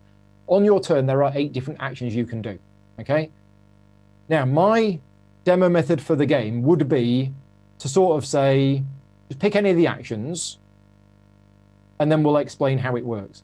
What Juma said to me is, he said, what I'd like you to do, Paul, is I'd like you to make player 1 do action number 1. And then player 2 do action number 2, player 3 do action number 3, etc., etc. So literally, don't give them a choice, right? Player 1 must do action number 1, player 2 must do action number 2. Remember, it's a demo. And then after 8 players have taken a turn, all of the actions have been seen, all of the actions have been explained, and then let them play after that. And I was like, oh, that's really good. Yeah, I like that. So it was kind of combining the 2 methods together. So I did that, and I spent the afternoon demoing Clans of Caledonia to dozens and dozens of people. Well, maybe dozens of people. And the great thing was, we literally got started. Within 5 minutes, we're playing the game. We give a high-level overview. We start playing the game. Player 1 takes the turn, done. Player 2 takes the turn, done. And after about 45 minutes, the players had played enough of the game that they got an idea of whether they liked the game or not. And then they went and bought it, or they didn't buy it. That's completely up to them. On the next table to me was another person wearing a kilt who was also part of the demo team. Right. So in the time it took, we both started at the same time. In the time it took me to start the game, start playing it, deliver a full demo, and end the demo, the person on the table next to me had just finished explaining every single rule of the game and then went, you've only got 10 minutes to play because the next group starts at 3 o'clock. Okay. All of these things combined, as I say, I've been using this method now at conventions for many, many years. And all of these experiences that I've had and all of these people that I've spoken to have basically told me that this method does work. It is good when it's used correctly, but you have to be very, very careful. You have to know the game absolutely, totally perfectly so that you can actually facilitate the demo and make sure that it goes well. Make sure you allow people to take back their moves. Because what you don't want is somebody to feel uncomfortable and you're saying, look, just do something, and they do it, and you go, oh, well, I'm afraid you've fallen down a pit and take 20 points of damage. Didn't you see that there was a pit there? Oh, that's a pit icon. I'll explain it as we go. No, you don't do that. You allow people, oh, well, if that's a pit, I won't do that then. Allow people to take things back. How are we doing for time? We're 1:45. Right. I could talk about this demo method for a week, okay? If you have any queries about it, I would say, please come and find me after this seminar. You can't do that. Well, you could by popping round, but please don't, because I've got demos all day. I'm more than happy to talk about this in more detail. I've got many other stories, many other examples. If you're interested in learning the method, please get in contact with me, and I'm more than happy to, go into more detail. But for now, let's go over for 10 minutes to any questions. If you have any questions, please put them in the chat. Again, if you can use the text raises your hand, you probably don't need to actually, because I'm going to be looking at the chat, and we'll see if we've got any stories. how did you get into being a rulebook editor? Do you have any advice? You'd love to do the same. So yeah, a little bit of a side topic, but it is all tied in with what I do. How did I get into being a rulebook editor? Accidentally. Yeah, when I actually started working full-time in the board games industry, I created Gaming Rules, the company, in order to create instructional videos. I never intended that I would become, almost a full-time rulebook editor, and that's how it's happened. So it was sort of accidentally, but how did I get into doing it? I'm a passionate person, and I'm passionate about rulebooks being good, and I offered my help to various companies to try and make those rulebooks better. And in the years that I was doing that it learned me things. I'm still honing my skills. I'm still learning things all the time, but yeah, I kind of got it into it that way. Any tips for mechanisms to new players? It depends on the mechanism, but yeah, you're absolutely right. You can't just say, oh, this is a worker placement game and expect that everybody knows that. And you can't say this is a deck building game. So with some players, you will need to explain things in more detail. One thing I find useful, and you should never really compare games to other ones, but you could say, for example, has anybody played Dominion? And if everybody goes, yes, we've all played Dominion, you can go, right, well, this is a deck building game like Dominion. And they go, oh, right. So ask people if they have played, have you played this game? And that might help you. Would that kind of teaching be appropriate for playtesting a game? Yes, absolutely. You can use this demo method for anything. So yeah, you could definitely use it for playtesting games as well. Any tips for someone that demos games and often gets handed a rulebook for 30 minutes before the doors open? Yes, and we could talk about this for ages. If you are working as part of a demo team and you get given a rulebook 30 minutes before the door opens, I'm going to be harsh here. Don't work for that company again, okay? Vicky's laughing. As somebody who is responsible for organizing demo teams for publishers, that is not the way of doing it. If you are the person responsible for a demo team, it is your responsibility to make sure the demo team get given the rule books for the games a week in advance. They need to be sent a prototype copy or anything else, because, and I've heard this story before. It's really, really bad. It's one of my trigger points. So I'm getting a bit wound up even thinking about it. How is the Jaffa Cake supply holding up? The Jaffa Cake supply is gradually running out. I definitely need to meet more. Oh, we've got lots of questions in the chat. There's too many now. Let me just grab a couple because we've got a few more minutes. Will we be able to rewatch this later? Yeah, you will be able to. How do you teach yourself a game? I like to learn from being shown, but only if I have the rulebook. I find it difficult. Yeah, so me personally, and this is ironic, I can't learn a game from watching a video. And I'm the person who makes these videos, okay? Because I fall asleep if I watch a video. So for me, rulebooks, but what I like to do is I like to get the rulebook, set the game up, and actually start doing stuff, okay? If it says place a worker on this space to get 3 wood, I put the worker on the space and I get 3 wood. So I set the game up myself, and I try and play through it. What about when rules are so interconnected it feels like you can't explain one rule at a time? Yeah, this is a difficult one, and there are certain games like that where you're like, oh, and there's this, and I'll come back to that later on. Oh, and then there's this, and that, yeah. It's hard. It will come with practice. It will come with experience. I mean, bearing in mind, I very often demo the same game over and over and over and over again. So through the ages, I have taught, I don't know, 60, 70 times. Most people are never going to teach that, the same game that amount of time. So I'm lucky in a way that, as part of the demo team, I do that. But yeah, teaching ones with interconnected mechanisms, it is tricky. The only tip I've got is to keep making those connections, okay? So if you go here, that will get you 1 prestige. Remember prestige? We talked about that earlier. Moving up the prestige try to get you this. Okay, yeah. So try and do that.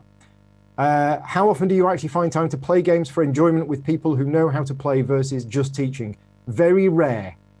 Very, very rare now, with my job and my life the way that it is, that I am playing a game actually just for fun. Don't think that's sad, because I love my job. Playtesting games, developing games, teaching people how to play games in practice for doing live streams. I love doing it. So yeah, it's not too bad. Badges, yes. If you are watching this, you are entitled to a badge. There is a link in the chat, so please click on that link. There is a UK GE badge system going on this weekend, and yeah, you get a badge. What about games where you can do almost any action up front, such as Architects of the West Kingdom? Okay, in that game, we got 5 minutes left. So, in that game, where you can do any action at all from the start, I would use the method that we used for Clans of Caledonia, which was tell people a one-sentence overview of what the actions are. That is the boat action, that will get you to go on a boat. That is the harvest action, that will get you food. Right, just tell people, give them the list of the actions with a one sentence. Then, once you have explained to people, this is a learning game, this is a demo game, there's no bad decisions, and if there are any bad decisions, you'll let them undo them, just say pick one of the actions, okay? Just let them pick the action and then go through it. What game do you find is the hardest to teach, and is there something you find makes games hard to teach? Ooh, what game do I find the hardest to teach? I mean, people say to me, surely teaching Through the Ages is really hard. I teach Through the Ages now, not quite with my eyes closed, but because I've done it so much, and I've been playing Through the Ages for the last 15 years, I know the game extremely well. So even super complex games that I find the hardest to teach are ones where it's really, really complex. There is a lot of interlocking mechanisms, and I don't know the game as well. But I would like to say that with the amount, with enough time and effort put into me practicing it, I should be able to master the teach of any game, he says. What do you do about players that keep interrupting your teach and asking about other parts of the rules? Oh yeah, I do get that. It does happen, especially at conventions where I don't know people. But what I will do is I will just have to say to them, I'll come back to that later on. And you get this, what does this icon do over here? And you just have to say, I will get back to that later on. Honestly, I will. They need to trust you that you are delivering the teach with the correct flow as possible. What I do is I try and turn that around into the positive. So that player who's been asking me, what does this icon do? What does this icon do? At the point in the flow of the teach where I get to explain that icon, I say, right, I'm now going to explain what this icon does. And I'll be looking at that person and I'll be saying, look, this is just for you. So yeah, practice makes perfect. Yes, it does. I may have missed some other questions. Ricky's saying he keeps trying to get me to play games, but I'm too busy. Yeah. What do I think about the term the teach? Oh, I don't know.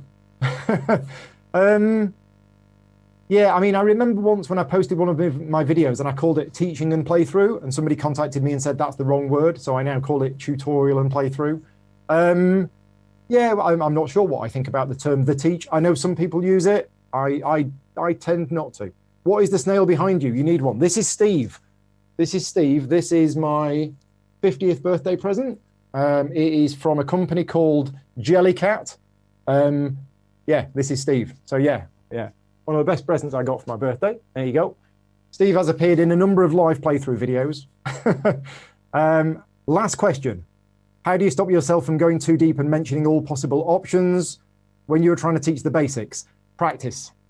And it's really hard for me sometimes. But yeah, you've just got to restrain yourself to not going too deep when people will just get confused.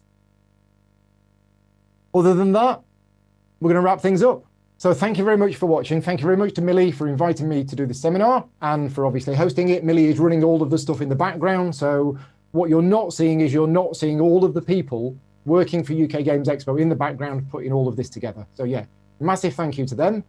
Thank you to everybody for watching. And as I say, when we are allowed to go back to conventions, if you have any other questions, come and find me, grab me, get me a glass of water, and I'll happily talk to you about things. But for now, thanks for watching. Bye now.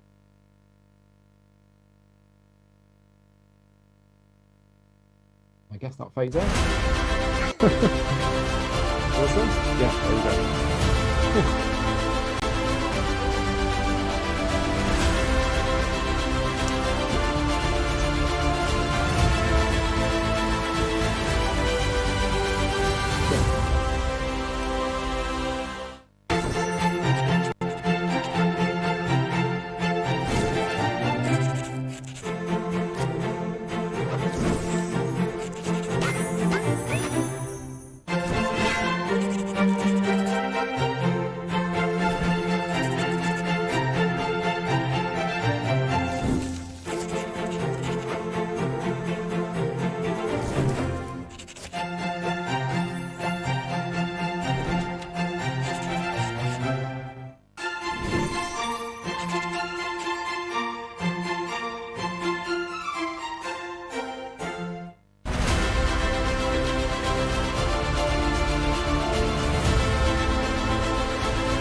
Hi guys, welcome back.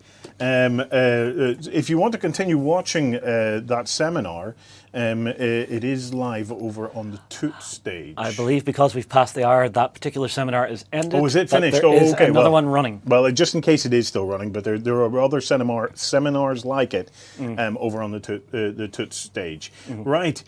We are joined by the folks from Pegasus Spiel. We have Ronja and Martin. Hi, Ronja. Hi, Martin. Hello. Hi there. Now we have a long list of games here that we're gonna have a chat about. So they have a load of games that they're previewing at UK Games Expo. Remember, you can check out their virtual stand at the expo and book into demos and previews and things. So I want to kick off with Celtic. If you guys can tell us a bit about that. Yeah, I'd love to actually, because this is a project that's very close to my heart personally. Yeah. It's about the region where Pegasus is actually situated in Germany, so central Germany. And it takes players back to the Celtic Age, which is something I'm very thrilled about because I actually got a master's degree in Celtic studies. Wow. So that finally came in handy. Yeah. And so close to where our company is, there's actually an archaeological site where they found 2 grave mounds with burial objects inside, and one of them was this neat little dude, which is actually a life-size sandstone statue they found there, and it's a unique finding throughout the world up to this day, and it's basically what inspired us to do this game. So during the game is set at the time where the current Celtic leader or ruler, we don't really know what they called their leaders, is dying, and the village is trying to figure out who's going to be the next Celtic prince. And so there are 4 families vying for power and trying to show the village that they got what it takes to provide for the village and make them flourish. And so the players will get quests to journey through the meadowland they live and collect goods like different sorts of grains or animals or tools or weapons or whatever. And also they try to establish trading with faraway places like the Mediterranean area, where the Celts actually traded up down to Greece to get wine and jewelry and a lot of other things. And basically the person who can best accomplish the goal of completing tasks and collecting trade goods wins. But what's very neat about Celtic is that on every turn, you will move some of your family members throughout the region, and when you move, all the other players can decide to move their family members from that same spot as well, so they can accompany you during your turn, which means there's basically no downtime, because on every turn you can decide, will I go along with this or not? And also you try to make the best use of the other players' turns to get to your locations quickly, or more quickly than the others. Yeah. Right. Yeah. So that is Celtic. Another game that we have on our list to have a look at is My Farm Shop. Yes. It's this nice looking game here. Yeah. My Farm Shop is by Rüdiger Dorn, who is, of course, known for games like Istanbul and Karuba. And kind of this is his newest creation, very accessible to all the family. What you see here is basically most of the German version. Oh no, I have the international version here. And the goal of the game is to develop your farm. Each player has a farm, and to sell the goods that you produce on your farm. That sounds pretty standard, but it's actually quite neat and very accessible, because you can decide for yourself what you are doing with your farm. You have 10 spaces, which in the beginning produce very simple goods like honey or eggs, and you try to sell them for profit. On each turn of the game, you will roll 3 dice, and you will always use one of these dice to get an expansion for one of your spaces. So you develop your farm on each turn, and you will use the other 2 dice to activate the field for all the players. So by careful selection, you can decide what you want to do with your spaces, and also which spaces actually get activated. So you can either specialize in producing lots of honey and then selling it, or going for a lot of different kinds of goods. You can decide how many spaces you actually use for selling and how many you use for growing. And getting a great balance is what will provide the success in my farm shop. The game includes 3 modular components that you can add. If you say, oh, I've played the base game quite a lot, I want more of a challenge, then there are several different ways to play it. And I think what makes it most interesting is these easy rules, just rolling 3 dice, selecting one to upgrade, and this huge modularity of what you want to do with your farm. Awesome. So a game for 2 to 4 players, yeah? Yes. And the mechanics, are they simple enough for younger families to play? Absolutely. I mean, with kids, it always depends on what they are used to playing already. The game is for 8+. It's definitely directed at families because, as I said, all you have to do in the base version is to decide which new upgrade do I take and which dice remain to activate that space. And once that space is activated, it's actually quite easy. It is either producing goods or selling goods that you already have on your farm. Right. Okay. Right. Next up, we have a game called Undo. This one is intriguing me. What can you tell us about Undo? Undo is a cooperative storytelling game of a very special kind because it's very accessible also to not that experienced gamers. Right here I have the English version of the 6th Undo case already. It's called 600 Seconds. So as it's the 6th, there are 5 already available. One of them is also on Tabletopia, Forbidden Knowledge. So don't worry about this sticker here. This game was taken from our archive and all our games are labeled that way. Of course, the final version doesn't have the sticker. Yeah. So what about Undo? All of the Undo games have the same premise. We are time travelers and we arrive at a point in time where a certain person just died. And it is our goal to travel back in time, relive situations in that person's life that somehow influenced the person's death. And at each point in time, we get a little bit of backstory about that person or their surroundings. And at the end of each card, we will have to make a decision on how we want to influence this person's life or the situations that was there. There are always 3 choices. And usually one is good in terms of we try to prevent the death, and one is more or less neutral, one is disadvantageous. But you never know what you're going to influence by changing. The more you travel, the more cards you reveal, the more situations you relive, the more you know about the backstory of the person and how it all comes together. The game is not a puzzle game or a classical detective game per se, because it's not that there are the definite answers and definite clues that you need to pick up, but it's more of a story development game. You need to think about what might have happened, what interesting story could be behind it, what would be a logical conclusion, and you discuss a lot what could have happened, what could this situation lead to, and the more you know, the more informed your decisions will be. So hopefully, in the end, you will have made sufficient positive choices to prevent the death of that person. This is an overarching theme that goes over all the different stories. Whereas Forbidden Knowledge that you can test on Tabletopia is a story inspired by New England horror themes, such as those of H.P. Lovecraft. Undo 600 Seconds is 600 seconds is the title because everything that you will relive in this case is happening within 600 seconds. Whereas in the previous cases, you went back hundreds of years sometimes to get the backstory or relive situations of the youth of that person. In this case, you will only go back a maximum of 600 seconds. We are here meeting a person that is about to defuse a bomb, and well, in the original story, the bomb detonates and a lot of people die, including the one that prevents it. And we are reliving his past 10 minutes leading up to the diffusion of the bomb and try to help him to prevent the bomb from exploding. That's intense, isn't it? That is intense. Got a little pressure cooker feel to it. Yes.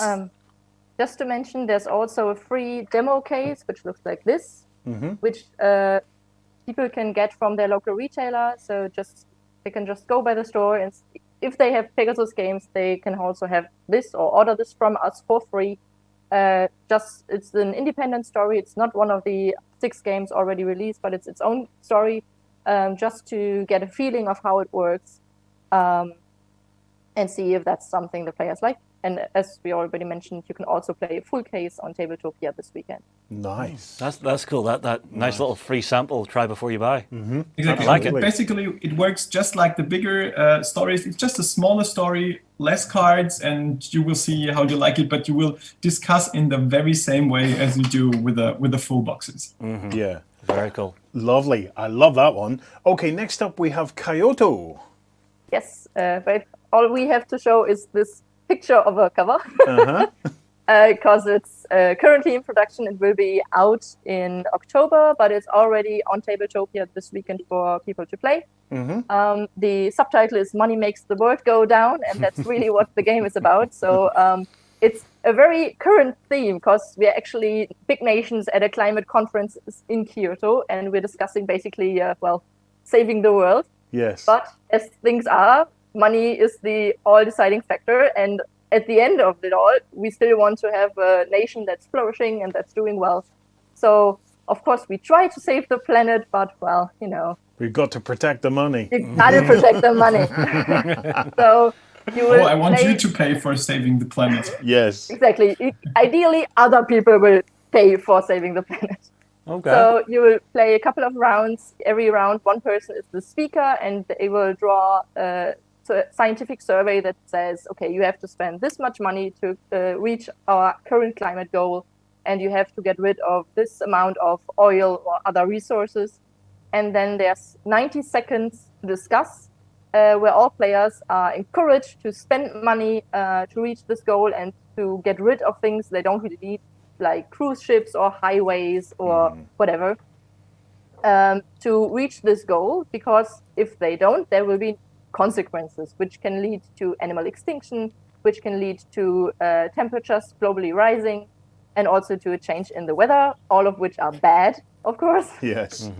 But we all have secret goals we still try to accomplish. So maybe someone says, okay, yeah, we need to reduce the amount of oil we spend, so I'm going to get rid of all the cruise ships. And somebody is like, well, you don't really want to get rid of the cruise ships. Those are really important. How about I give you $1 million and you take those back, and instead we're going to try something else. Yeah. So there's a lot of that going back and forth throughout 90 seconds. When time's up, either the goals were accomplished, everything's great, next survey is going to come along. If not, then the impacts will happen. And from the impacts a card can have, only one is open knowledge for everyone, and some are secret. So only the speaker knows what these will be. And that's why maybe they are especially engaged in actually getting this done, but the other players won't know. So the game will either end after a certain amount of rounds. And if you manage to accomplish your goals and still have a lot of money, that's great. But if one of the 3 negative things I already mentioned, so animal extinction, temperature rising, or weather change, reaches their critical limit, then the game will end prematurely, and the person who has the most money at that point automatically loses because they were too greedy. Oh, it's a total balancing act, isn't it? See, I kind of like this idea. Yeah, a non-cooperative, cooperative negotiation game. Exactly. I could be down for that. Oh yes, absolutely. Next up, we have one. I'm intrigued by this one. It's called Doodle Dungeon. I have a picture of the box here. Yes. What can you tell us about Doodle Dungeon?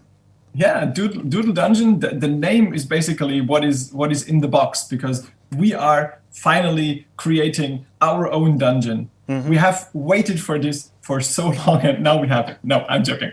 But yes, it is a game about drawing your own dungeon, of course, after certain rules. As you may see right now, I don't know if we can show the image somehow, is illustrated by the wonderful John Kovalic. So you will all immediately recognize his style and the very funny illustrations.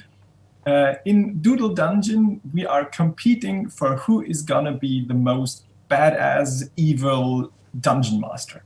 And to do so, we will basically draft cards from for several rounds, and these cards will provide us with components for our dungeon, because at the very beginning, our drawing board is completely empty, and we can collect walls, monsters, traps, because we try to prevent the heroes from stealing our goods. The cards that we draft will immediately add some components to our dungeon, but they are also action cards that we will keep for playing later. So in the first phase of the game, we draft and draw our dungeon as efficiently as possible. We will upgrade our monsters, we will hide some treasures in our dungeon. Everything of this will score points in the end. Mm-hmm. In the second step of the game, we will hand over our dungeon to one of our competitors who will prepare the way that the hero is actually going to take through our dungeon, again by drawing a line through the dungeon on our dungeon board. And in the third phase of the game, we will then play how the heroes actually moves through these kinds of dungeons. And we will use our action cards to help our monsters to defeat it and to prevent the heroes in the other dungeons from dying. So the goal of the game is to have as many monsters, surviving monsters as possible, to kill the hero, to save the treasures that you hide in your dungeon, and everything of this will score points. So there are several ways of playing the game, either by killing the hero as fast as possible, or by having so many monsters that it's almost impossible for the hero to kill, or by carefully creating a labyrinth of walls inside so the hero gets trapped and can't get everywhere. And so it's a very funny planning, drawing your own dungeon with lots of take that against the other players and lots of laughter and yeah. Mm-hmm. Interesting. And a lot of these games are available for people to play on Tabletopia this weekend, yes? Yes. Yes. So I just want to run through the ones we've done so far, and you can let me know yes or no if they're available. Celtic? Yes. Yes, so they can play that. My Farm Shop? Yes. Undo? Yes. Yes. The Forbidden Knowledge case? Not the current case, but one of the case number cases, 5. Yeah. Kyoto? Yes. Yes. Doodle Dungeon? Yes. Also yes. Wow. Okay, right. Well, so far, all of the games are available Mm-hmm. for you to test. Yeah. Okay, next game we have is the Hansa Teutonica. Yes. Give me a second. I'm just going to grab it because this is a bigger box. Oh, yes. Well, it's actually not just a bigger box. It's the big box. Okay. Yeah. Hansa Teutonica. You might already know it. I would call it a classic from Andreas Steding. It is a very, very popular strategic Euro game. So this is now for more advanced players already. And yes, as you can, well, I don't know if you can see it, it's for 2 to 5 players. It plays about an hour to 90 minutes. And the major interesting mechanism of the game, which I didn't really get when I first played it several years ago, was that you try to create trade routes in between the different cities of the Hansa. And you will always score points or build buildings, do actions once you complete one of the trade routes. The interesting part about it is that the others are also trying to create the same trade routes, sometimes at the same time. And in order to actually create these trade routes, you will have to get rid of their markers, pay them certain amounts, so you will get the action. So doing actions is not that easy in the game because in a way you will always influence how and when the others are going to do their actions because you try to gain some, well, how can you call it, tariffs from the others, or well, you can very strategically interject how and when the others are doing their actions. The big box, of course, contains the base game and the major expansions that have been released so far, and all the different playing boards that have been released throughout. I think it's from 2012 original. 12. Yeah, so it's about 10 years. Let's put it like that. Yes. Thank you, Rune. And all the playing boards that have been released will be included in this big box. So if you didn't get your Hansa Teutonica when it was first released, or if you're interested in getting all the expansions in one box, that's gonna be available soon. Nice. Very cool. That there's depth to that. I really am liking that. Okay, next up we have Bonfire. What can you tell us about that? Yes, it's gonna be me again telling you about Bonfire. Bonfire is also a strategic Eurogame, more directed at gamers. Unfortunately, I don't have the box with me right now. And it's the newest creation of, I would say, star designer Stefan Feld. And as you know from him, it's a very intricate, very elaborate game with very different components that you need to bring together to make it work. The new twist about it, in this case, is the action selection mechanism. Because in Bonfire, you will have action tokens that you use to do your actions. And in order to get these action tokens, you will place small strips on your fate board, creating a puzzle-like structure. Whenever you place one of these tiles on your fate board, you always check for adjacent, equally colored areas and spaces. And you will get action tokens based on how many adjacent spaces of the same color there are. It's probably a little difficult to explain right now. But if you basically place one red space next to another red space, instead of getting one red action token, you will get 2 action tokens. So by carefully puzzling, you can, by a single action, you can get multiple action tokens to do that action more than once. So it sounds quite straightforward. The better I puzzle, the more tokens I get. However, you need to spend most of your tokens before you can place a new tile. So you will always have to plan ahead for a few rounds which actions you are going to do. You're not going to be able to plan ahead for the whole game, but for the few next rounds. So what is behind the game? Well, the bonfires went out, and the priestesses that took care of these bonfires retraced to certain holy islands, and you need to visit them there.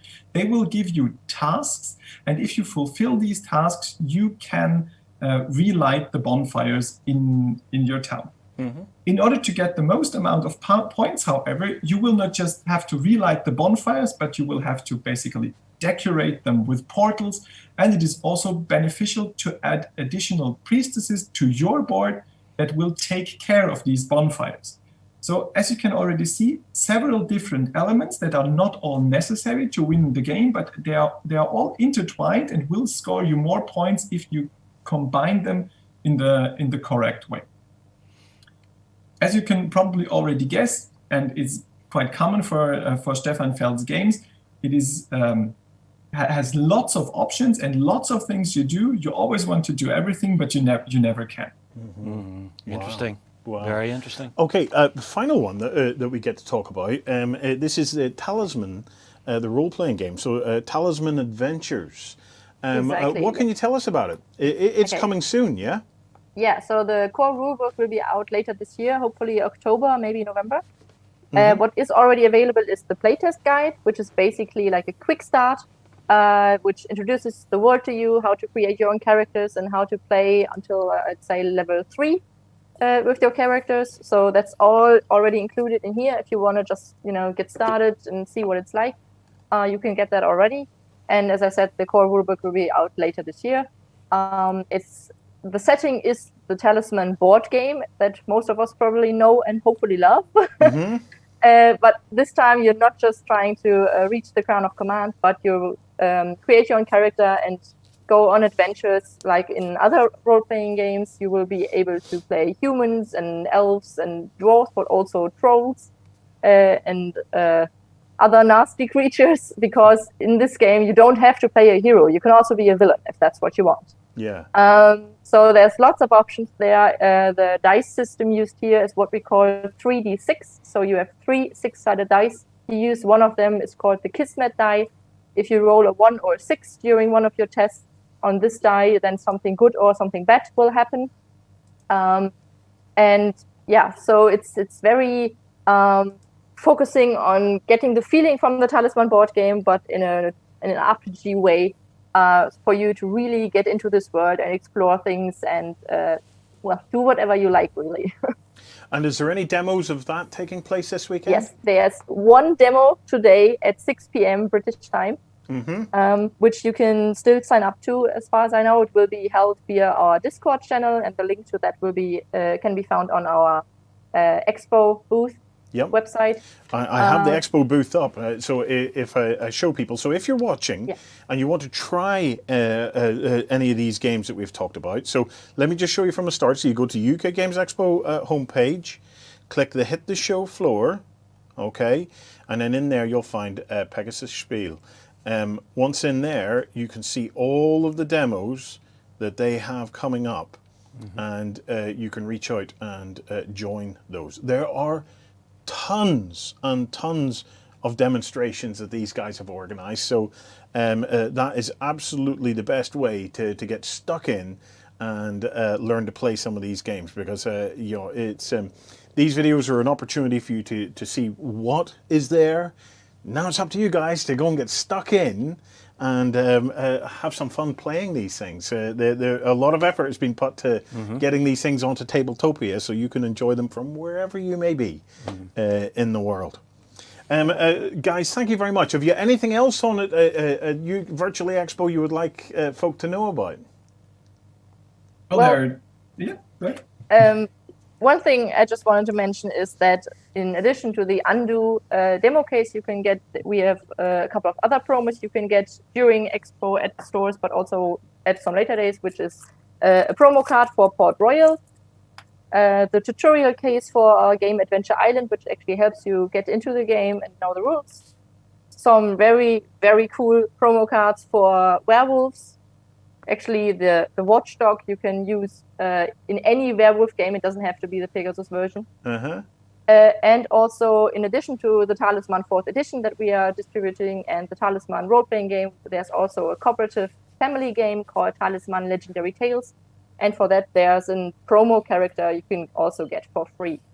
So all of these you can get at the store of your choice. Just talk to the people there to get those things for you from Pegasus, and we'll be happy to send them. Cool. Fantastic. Very cool. Fantastic. A massive thank you to Ronja and Martin. Thank you so much for spending time with us this afternoon. It has been fantastic. These guys have a catalogue of games as long as your arm. So we're only scratching the surface here. Go and have a look at their virtual stand and at their website to see the sheer number of games that they have available. Right, we're going to take a break. Coming up next, we have Britannia joining us at 2 p.m. So you may want to hang around for that. And in between such times, we'll try and get back to you and continue to have a bit of a tour of what's going on at the Virtual Expo.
Hi guys, and welcome back as we continue our coverage of Virtually Expo.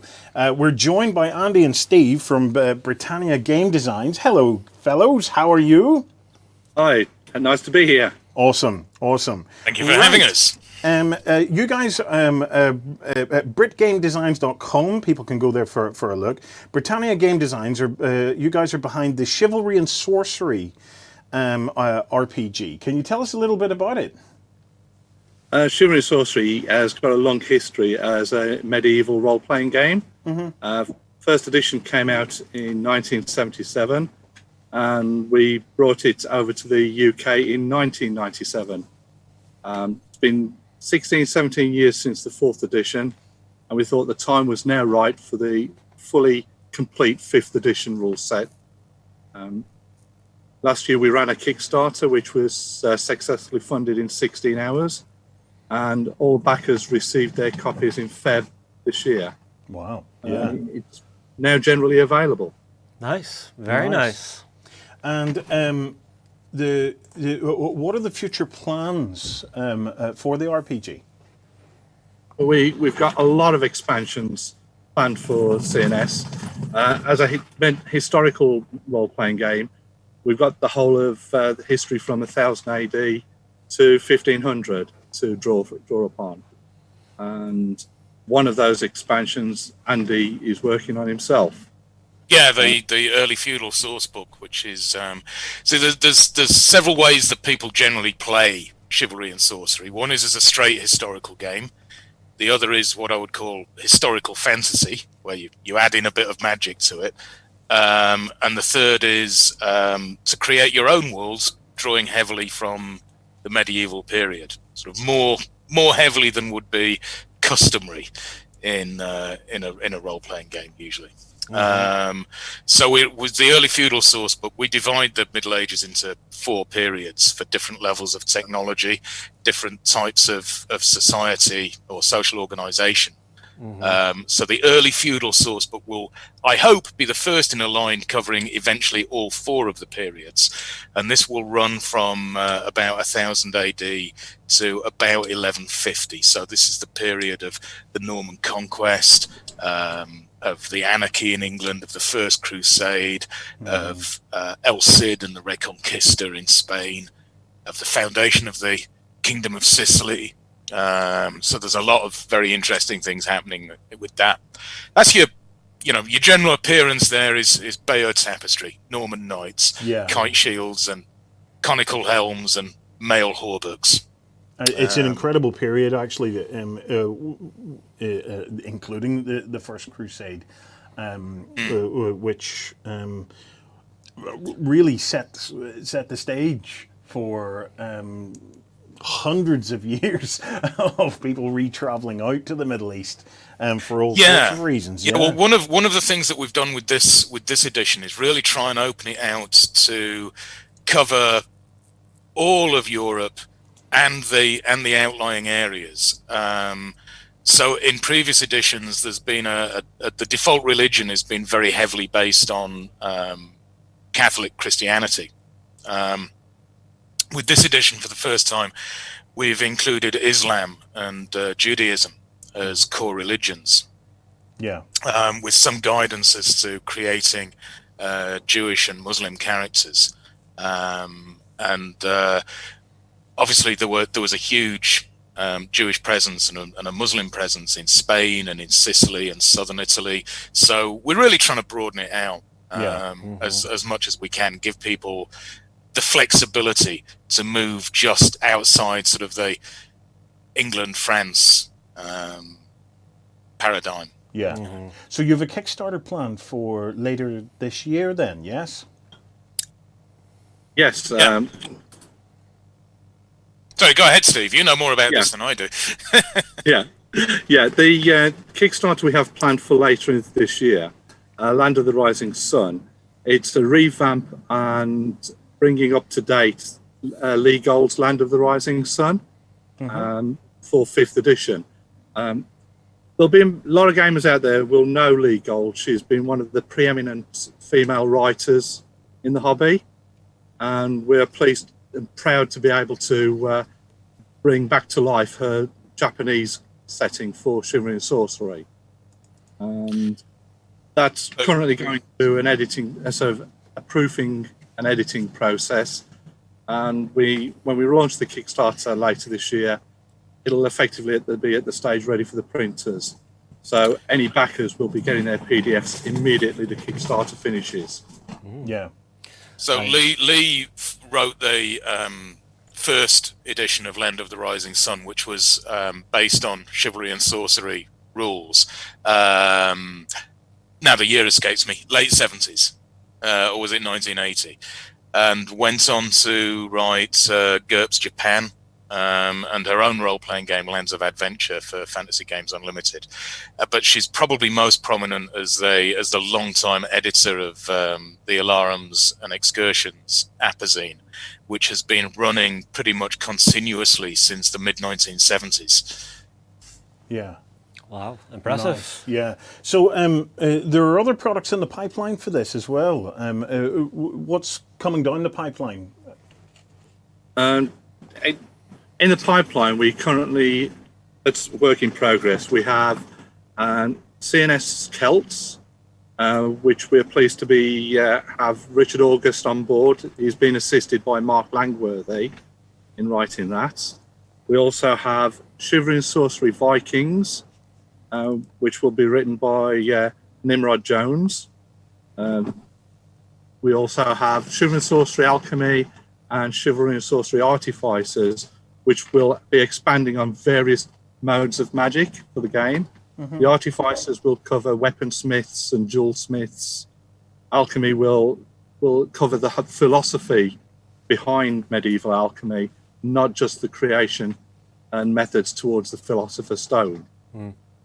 And so along with Barim and Galley, which is our ship combat system, those are the immediate products that are work in progress. And what are the kind of timescales on that, guys? We're probably looking at Celts, I would imagine, towards the end of this year, and possibly Alchemy at the same time frame. What we do have in between times, though, we have the remaining 2 Kickstarter stretch goals, which is Goblins, Orcs, and Trolls, and Ars Bellica, which will be the mass combat miniatures game for Chivalry and Sorcery, which will allow players to bring their characters onto the battlefield in a miniatures game, in much the same way as you have heroes in other big name miniatures games. Yeah, yeah. But we've got a selection of supplements and adventures out already. The core rulebook was made available in print in February. So since then, we have the Nightwalkers supplement is available in print. That covers vampires and werewolves. That one's by Paul Wade Williams, Wiggy, who is well known to the UK Games community. We've got several adventures out by Steve. We've got the Treason Adventure is the big one. We've got I'm running out. What do we call the other one, Steve? I'm going blank. I've been so tied up. Yeah, that's it. I've been so tied up with Goblins, Orcs, and Trolls that if it doesn't have fangs on it, then yeah. There's Craig Hill, which is a small adventure by Wiggy, which is set in Somerset and based on one of the local folk tales from Somerset. So that's more of a historical adventure. Mm-hmm. I have your website up here, guys. So if we have a quick look through that, let's see if here it is. People can go to Britannia Games, BritGameDesigns.com, and here we have the various product lines. So you can go in and explore the Chivalry and Sorcery range. There's clarifications, supplements, and the likes in there. And a blog. But you guys also have a Patreon as well that people can join, yeah? That's right, yes. What we're doing with the Patreon is putting out various articles, adventures, and if at the top tier, you get the chance to see work in progress material that hasn't yet been published. And almost like a playtest group, but so that you can comment on things. But certainly the articles and the adventures are primarily set in our fantasy campaign setting, Marrakesh, and that we're releasing one of each month. Yeah, as an example of the kind of things you can get as previews of works in progress, you can currently get the current version of the Ars Bellica war game rules, which, as Steve says, is the battlefield system. Actually, it's 3 systems. Actually, it's a skirmish war game, one character per figure. There's a mass combat game, which is multiple characters per figure, as is traditional with war games, and there's an abstract game for those who don't want to play their war game on the battlefield. So there's a mass-based abstract war game to tell you basically whether your army is victorious and if not, and how many injured or wounded you have or killed you have in your army. I suspect you've already answered this, but in the chat we're noticing there's a question about what is the scaling behind Ars Bellica. Right, scaling wise, the rule system can handle 6mm, 15mm, and 25/28mm. It's designed to be working with most available scales. Yeah. I think the 15mm is because I'm a cheapskate when it comes to minis. I like my 15mm. It gives me more space on the battlefield as well. I think after my own heart, I am.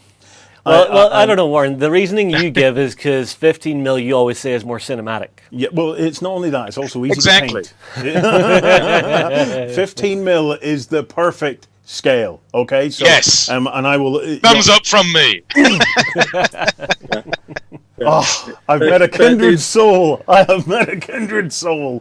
Awesome stuff. Yes. Yeah. The Ars Bellica rules are also designed that they're not restricted to any form of miniature, any miniature manufacturer. Yes. So if you have got a miniature set of rules that you were really liked but have now been dumped by the publisher, you can still use your miniatures. We have rules for setting up your figures as a what you see is what you get basis. So you start off with a core unit, and the cost of that unit depends on how you equip and train that unit. So if you want a knight with a longbow, kite shield, lance, broadsword, you can have that figure. Yes. But he's going to need about 6 arms. See, I like games that have that level of granularity in what you can actually build into your units to give you all of the tactical options that you might have had within the period. Because you're Captain Alpha Strike, so it's... well, excuse me for wanting to murder you in a more efficient way. See, on the opposite side, you can also combat that with hordes of levies. Yes, yes. But Steve, who's more of the war gamer than me, to be perfectly honest, was saying to me the other day that what was it you saying, that there's 3 things that a war game can focus on: movement and there's movement, combat, and I think it was leadership or morale. Right. And so like DBMM is the leadership morale kind of thing. Yeah. Ars Bellica is very much geared around movement. So, units will have movement points, and it's how you use those movement points tactically on the battlefield, and that's the core mechanic with Ars Bellica. Yeah, it's how you actually maneuver on the battlefield rather than. I'm actually really interested in this abstract version. So, the abstract version of the Mass Battles game, you could effectively use that to fight out. Battles that take place within the world of chivalry and sorcery, and they could even be led, I suppose, by the characters from the RPG. You could use it to really connect it up. Yeah, that's the plan. Yeah. Plan. And you can tie it in because in a war game you very often have like a troop point value if you're trying to balance your armies against each other. Yeah. So essentially, you're using the troop point value as a rating of a unit's power. Add those up to your army. Skill rolls of how effectively you use them. Yeah. And Bob's your father's brother. I mean, certainly with the Mass Miniatures game, if you bring your role-playing game character onto the battlefield, they're much more than just a hero in, say, Warhammer Fantasy. What the character can do on the battlefield, if you're a mage character, they'll have access to most of the spells they have in the role-playing game. Yeah. So certainly if you have a mage with basic magic earth, one of the spells they have is Trebuchet. And that really does make a difference on the battlefield. Yeah. As Edward the First pointed out. Yeah. Yeah. You have another rules line called the Essence line. What can you tell us about that? That's taking on the rules, almost like a simpler version of the rules. Yeah. Very, very simple rule set. So the Essence line began about 20 years ago when one of our designers, Colin Spears, got... Chivalry and Sorcery has a reputation for being complex. I dispute that. I say that it's detailed. It's actually very, very simple in play. Yeah. But it has a reputation. So Colin wanted to show that Chivalry and Sorcery was more of an attitude than a rule set. So he designed a 4-page game, Chivalry and Sorcery Essence. And the core mechanic that he designed for that, he's gone on to use for other games. So a couple of years ago, we brought out his Rocket Jocks space opera game, which is based around the Essence mechanic, which is a simple D20 stat and skill roll under mechanic. So when I say it's a D20 mechanic, I'm not referring to the 3rd edition of a popular fantasy role-playing game. So he's built that up. It's a very, very effective, very, very fast, very, very rules-light system. He's subsequently gone on to produce I hesitate to call it steampunk because it can be used sort of as a very historical game, but Vis Imperium Victoriana, a Victorian period game. And he's currently revamping his expanded version of what was originally C&S Essence into more of a generic fantasy rules set. So yeah, we've got the Essence line, which is proving quite popular actually. It's certainly varied, and it's allowing us to explore different periods for it, as well as the generic fantasy. I think Colin's also become very interested in the Matter of Britain, the Arthurian period, which is trying to look on quite a sort of a historical interpretation of Arthur, rather than the legendary one. I think is the best way of putting that. Yeah. Anything else you guys want to cover? I have your virtual stand up here. If we bring it up, so if you for those that are watching, you can find Britannia Game Designs in the exhibitor hall. The guys have a Discord, so if you're interested, definitely hop on over onto the Discord, and some of the new games and stuff are listed. Are you guys running any demos or anything like that over the course of the weekend? We're not at the moment. I'm not in country, and Steve is in a caravan. All right. Okay. So if people want to reach out to you and get in contact with you about any of this, the Discord is maybe the way to do it. Yeah. Discord is good. Discord is good. Facebook is good for us as well. We being greybeards, we tend to frequent Facebook quite a lot. Yep. I have your Facebook page here, so. There's a Facebook group for Chivalry and Sorcery 5th edition, so it's all linked in there, guys. So if you have questions for the chaps, they're the ways to do it. We do have some offers on the stand for the show. Some discounted coupons for people if they want to use them. Cool. Grand. Okay. All that's left to be said. Is there anything else you guys would like to cover? Only to say that it's bringing back Chivalry and Sorcery has been something that we've planned for a very, very long time. Yeah. It's been years in the making, and it's my first time out as one of the main designers. I rated no more than a special thanks to in the 4th edition. But this I think for all of us is the edition of Chivalry and Sorcery that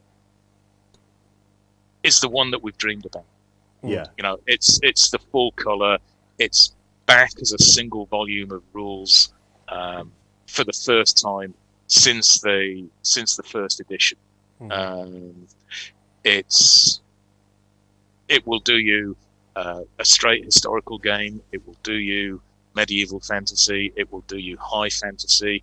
The game I'm playing in at the moment is set in a sort of dark cosmic version of medieval France with an unexpected fairy tale element to it. So it's a flexible system. Its core mechanics are fast and simple. It's a percentile system with an effect die to rate how well you succeed or fail. That's the basics of it. There's a lot of detail in it. One of our reviewers very kindly said that noted that we have a reputation for complexity, and sort of looked at the rules and said, well, it's not complex, it's complete. Very good saying. And that, I think, is what we were aiming for. The core of Chivalry and Sorcery is about the atmosphere that you get in the game, and it has a unique flavour. Historical fantasy, historical gaming is not everybody's cup of tea. We know that. It's a niche part of the hobby. But if you enjoy that, there's actually a very, very limited selection of games for you to choose from. Yeah. And Chivalry and Sorcery is one of the leading games in that field for a reason. It's back. This is the definitive edition. It's one that we are very, very pleased with. We're proud of it. And it's been a long ambition to get this out. To put Chivalry and Sorcery back in gamers' minds where it belongs. Amazing work. Okay. Massive thank you to Andy and Steve for joining us. It's been a real pleasure to have a look through this with you. Like I've said, if you're interested, please head over to their virtual stands, Britannia Game Designs, and there's ways and means of getting access to the PDFs, connecting to the guys on Discord, and getting the Facebook. discounts. Yes, and some discounts as well. Okay, guys, we're going to take a break, and we will be back soon. Thank you.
Hi everyone and welcome back. We are joined by the amazing Cubicle 7. So any of you guys that are fans of your Warhammer and your 40k, you're going to enjoy this one. You're going to enjoy this one. We have Dom and Emmett on the line. Hey Dom, hey Emmett, how are you guys? Hi, good, thanks. How are you? All the better for seeing you dudes. So, guys, Cubicle 7, tell us a little bit about the company first. Sure. So we have been going for, oh gosh, how long is it now? I think we'll be 14 towards the end of this year. We're quite well established. And we, at the moment, we are producing the Warhammer Fantasy Roleplay 4th Edition, and Warhammer Age of Sigmar Soulbound, and the Warhammer 40,000 Wrath and Glory role-playing games, and the Doctor Who role-playing game, and loads of others that we've done over the years. So we're having fun, winning awards, doing good stuff. Yeah. Now, a lot of people will be familiar with your games because not only can they get them from the Cubicle game, from the Cubicle 7 website, but FLGS is all over the world stock these things. Absolutely. Yes, we have a really strong support from the network of friendly game stores, which is awesome. We love game stores, and anything we can do to support them is very important for us to do. So we do things like we've got the bits and mortar scheme that we're a part of. So if you buy one of our games in your local game store, if they're a member of that scheme, they can give you the PDF as a complimentary copy when you buy the physical. So nice. Any good stuff like that we can get involved with to help support stores, we do. But from I don't know, I can't pick countries, but certainly from the US to Singapore and everywhere in between, you'll be able to get a hold of our stuff. Fantastic.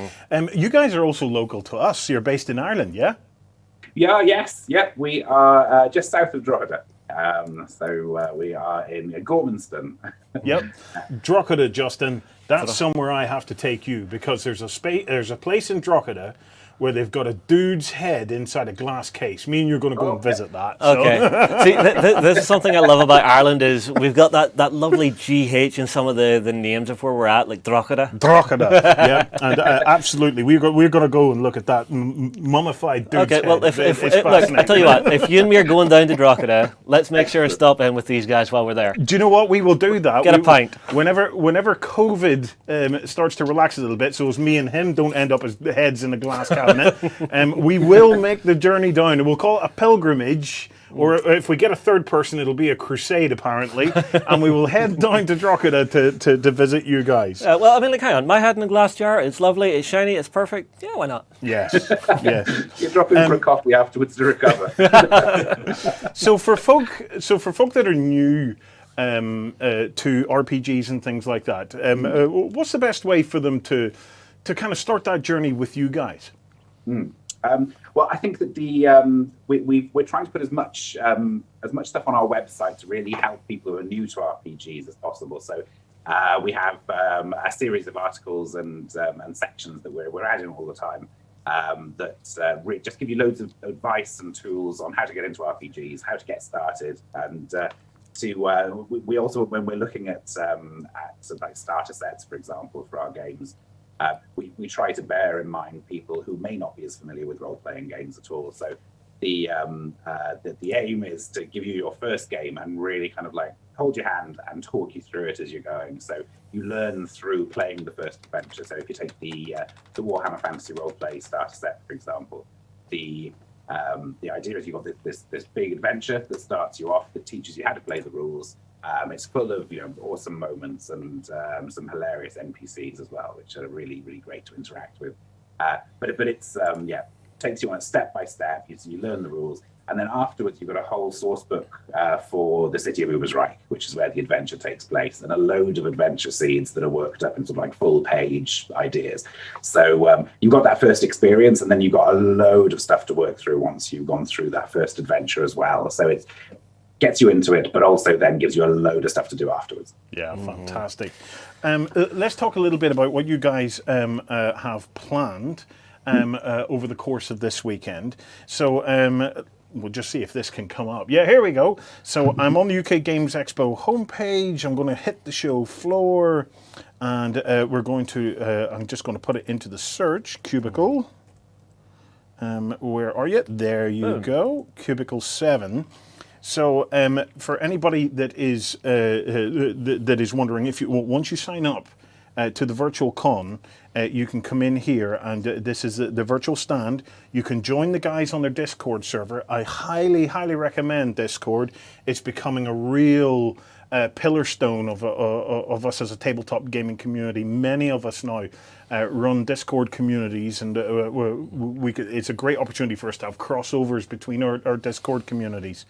That and with the fact that this is role-playing games, Discord has so many pieces of functionality to help you play your games. So you can pick your favorite role-playing game, like the ones from here, and just dive into it. And it doesn't matter where you are in the world. I have had role-playing sessions where we've had people from maybe 3 or 4 different countries all jumping into the one group, and it's great. Yeah. So, guys, you had a seminar on last night. That is available for people to watch on your YouTube channel, yes? It is, yes. Happy days. The link to YouTube is also on here as well, so if you want to go to that. So, what else have you got planned for the weekend, fellas? So we have virtual booth that you can drop by and have a chat with us. We'll be having people on. I think there's a schedule of times for that, with me asking the disembodied voices from over here. But yeah, you come along and chat, and there will be somebody to interact with.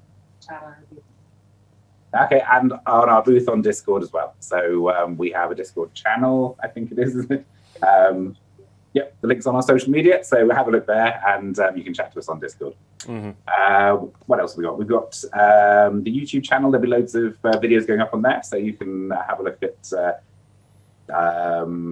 stuff from across our lines. So there's plenty to dig into there. And we're hearing you're doing news and art reveals over the weekend as well. Is that via the Discord channel? How do people find those? Blog. The blog, okay. I know all this stuff. I've mastered my brief. Yes. just get Donna on the screen down. It's probably best. Yeah. Right. I want to zoom in now on three of your titles, basically, just to get a bit more information on what's coming up and what's in the pipeline. So if we kick off with the Warhammer Fantasy Roleplay, can you kind of bring us up to date a little bit on what's going on within that?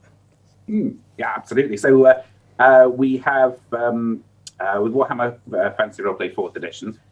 So we have the rule book and the starter set, which is like the core of it, really. So the starter set gives you your introduction and then has all of that great setting material for Uber's Reich. So it takes a city in the Empire and gives you a load of information that you can use to use as a basis for your games. And then the rule book gives you everything that you need to generate your own characters and play the game. And then notes of advice for running it and things like that. The starter set comes with the gorgeous Q Workshop dice as well, which I think is worth the price of admission alone. But plenty there to get your teeth into.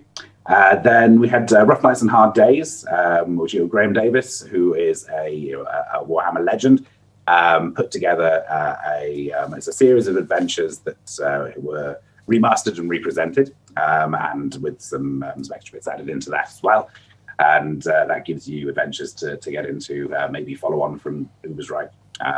And then we've embarked on the Enemy Within Director's Cut. So for those who aren't familiar, the Enemy Within is one of those classic role-playing campaigns that everybody talks about whenever they go, what's the best campaign they've ever run. It's always sort of in there. So with when we started working on Warhammer Fantasy Roleplay, I just thought it would be fantastic. It was about 30 years on from when the campaign started being published. It was a fantastic opportunity to revisit it and present it to a whole new generation of gamers. So that's what we did. And thank you, Graham Davis, again, one of the people who worked on it originally, has come on board. And he's been revising it and adding in lots of surprises and ways that you can tweak it. I think yeah, one of my favourite things that he's done is he's been in Grognard boxes, which are for people who maybe have played it before or have players who have played through the campaign originally. We wanted lots of ways that you could mess with them and make sure that they weren't taking advantage of their prior information to get things done too easily. So yeah, there's so many of those in there, and you can kind of tweak pretty much everything that's going on, so that you can put in loads of surprises. And of course, there's loads of great ideas in them as well that you might just go, oh, I prefer to have that bit, so I'm going to put that bit in my campaign. And yeah, really well done. It's I'm delighted with how it's coming out. So that's a 5-part campaign, and we're also doing companion volumes for them that give you extra information, loads of NPCs and little bits of additional detail, additional things to do, some additional scenarios that you can use. So yeah, it's huge. we're having possibly too much fun with that one. But that's the first part's just out now, and the second part's out in PDF, and will be out in a couple of months' time. And yeah, we should be getting that kind of every few months. Then the next part will come out. So we keep an eye on the website and social media to find out a bit more about that. What else have we had recently? The GM screen, wasn't it, Emmett? Yeah, the GM screen. Oh god, now you're Ubersreich Adventures 1 and 2. Again, expanding on the starter set that we have, the City of Ubersreich. You can get Ubersreich Adventures 1, which I believe has 6 adventures set in Ubersreich in and around the town, which with advice on kind of playing them through them and adapting them as well. Then we have Ubersreich Adventures 2, which is up for pre-order, and I think the first 2 adventures for that are out in PDF. Yeah, one of the things I love about Ubersreich Adventures 1 is that the last part is kind of specifically designed to set your characters into the enemy within by means of ruining them utterly. So that's always quite fun. That's a very rough end of that 6-parter. Yeah, absolutely. Excellent. What else? The dice trays as well. So at the moment we have some fantastic Wafrup dice trays who've been made by All Rolled Up, who are absolutely wonderful to work with. And you can get those on our web store and the All Rolled Up web store at the moment. So yeah, head along and have a look at those. But they're lovely. We've got some of those for some of our other lines as well. Yeah, and the map is back in stock as well, right? A reprint of the Reichland map. Yep. You can get that too. What I'll do actually is, I believe I have the web store here. So if I bring it up, I can show folk through it. So this is the Cubicle 7 site. So if they're looking for any of these things, I imagine you will just pop into the shop. In the shop, and then in the shop we can have a look down the category of Warhammer Fantasy, and there you go, guys. You can start to have a look at all the bits and pieces that are available for you to pick up. There's those dice those trays. are pretty. Aren't they very pretty? Yeah. And the Reichland map. Yeah. It's Your Funeral just came out as well, which is a PDF based on a talk Graham Davis did last year, I believe, at Gen Con. Kind of worked an interactive seminar talk worked into an adventure. So you can see Graham Davis stylized in Wafrup style on the cover there of the PDF, which you can pick up as well, which is just a ton of fun. Awesome, guys. Moving on then, we have the Age of Sigmar Spellbound. Can you bring us up to speed on what the plans are there? Yeah, so Soulbound came out about 2 or 3 months ago in PDF. So if you pre-order, you'll get the PDF now for the core book. We have the pre-order for the collector's edition up as well. The GM screen, along with a supplement for that, a 32-page supplement, is being printed at the moment too. And we've just released... I think that the Soulbound collector's edition is gorgeous. It's, yeah. I think I'm so pleased with that. We tend to we've done collector's editions for Warhammer Fantasy Roleplay and for the Enemy Within. Actually, you can see those, I think, just about behind me. Some of the we absolutely love making stuff like this. We're kind of making the things that we want. Yes. But yeah, even with that, the Soulbound one is absolutely beautiful. Yeah, I'm eagerly awaiting that to drop in the in the post. So all that core stuff at the moment, it's being printed right now, isn't it? It's I think we're expecting in a few weeks' time it should be finished. I think we got with the collector's edition is in this beautiful magnet sealed box, which is, I think that's being made at the moment. I can't wait to the first one, but it's brilliant. It's amazing watching it all happen as well. So you've got bits sort of going all the way across Europe to have different processes done on them and get all completed. I'm a bit of a print geek as well as a geek on everything. So yes, I love all that stuff. I'm just terrified I won't be in the office when it arrives. That's my biggest fear. Trust me, I know that feeling. Sometimes I'll take a week off in here, I come back, and the amount of stuff that has arrived, it's just like, we have this now? What? I missed this? What? No! Yeah. So, there are kind of our first 3 releases we launched with. So we have, the core book collector's edition, the GM screen, which comes with a supplement that has 25 one-page adventures in it, kind of bigger than an adventure seed, shorter than an adventure, and we have the Great Parch map as well, which you can pre-order, and I believe Dom can model it for us. Ooh, oh, wow. That is huge. It's lovely, isn't it? That is gorgeous. That is gorgeous. Yeah, it's absolutely amazing. It's illustrated by Jared Blando, kind of renowned cartographer. You'll have seen his work everywhere. He's absolutely incredible. He's put in tons of little details in it that you could just lose yourself looking at the map, and it's great for just inspiring adventure as well. Like you can just look at the names and look at the little illustrations and things that Jared's done on there and go, yep, let's go there and adventure, or let's stay the hell away from there because it doesn't look like a nice place. So yeah, that's in stock now. I think we'll be shipping soon, and then order with some of the other stuff. Everything will hopefully ship within a few weeks of each other. Fantastic. Very fantastic. Cool. Are there any other bits in the pipeline for the Age of Sigmar? Yeah, we've tons of stuff in the works. So we've put up the pre-order for our first campaign called Shadows in the Mist, which is set in the city of Anvilgard in the Great Parch, which is this kind of mist-shrouded city full of pirates and criminals. So we put up the pre-order for that, and when you pre-order it, you'll get the first adventure straight away. So the PDF becomes, it's like 30 or 40 page PDF.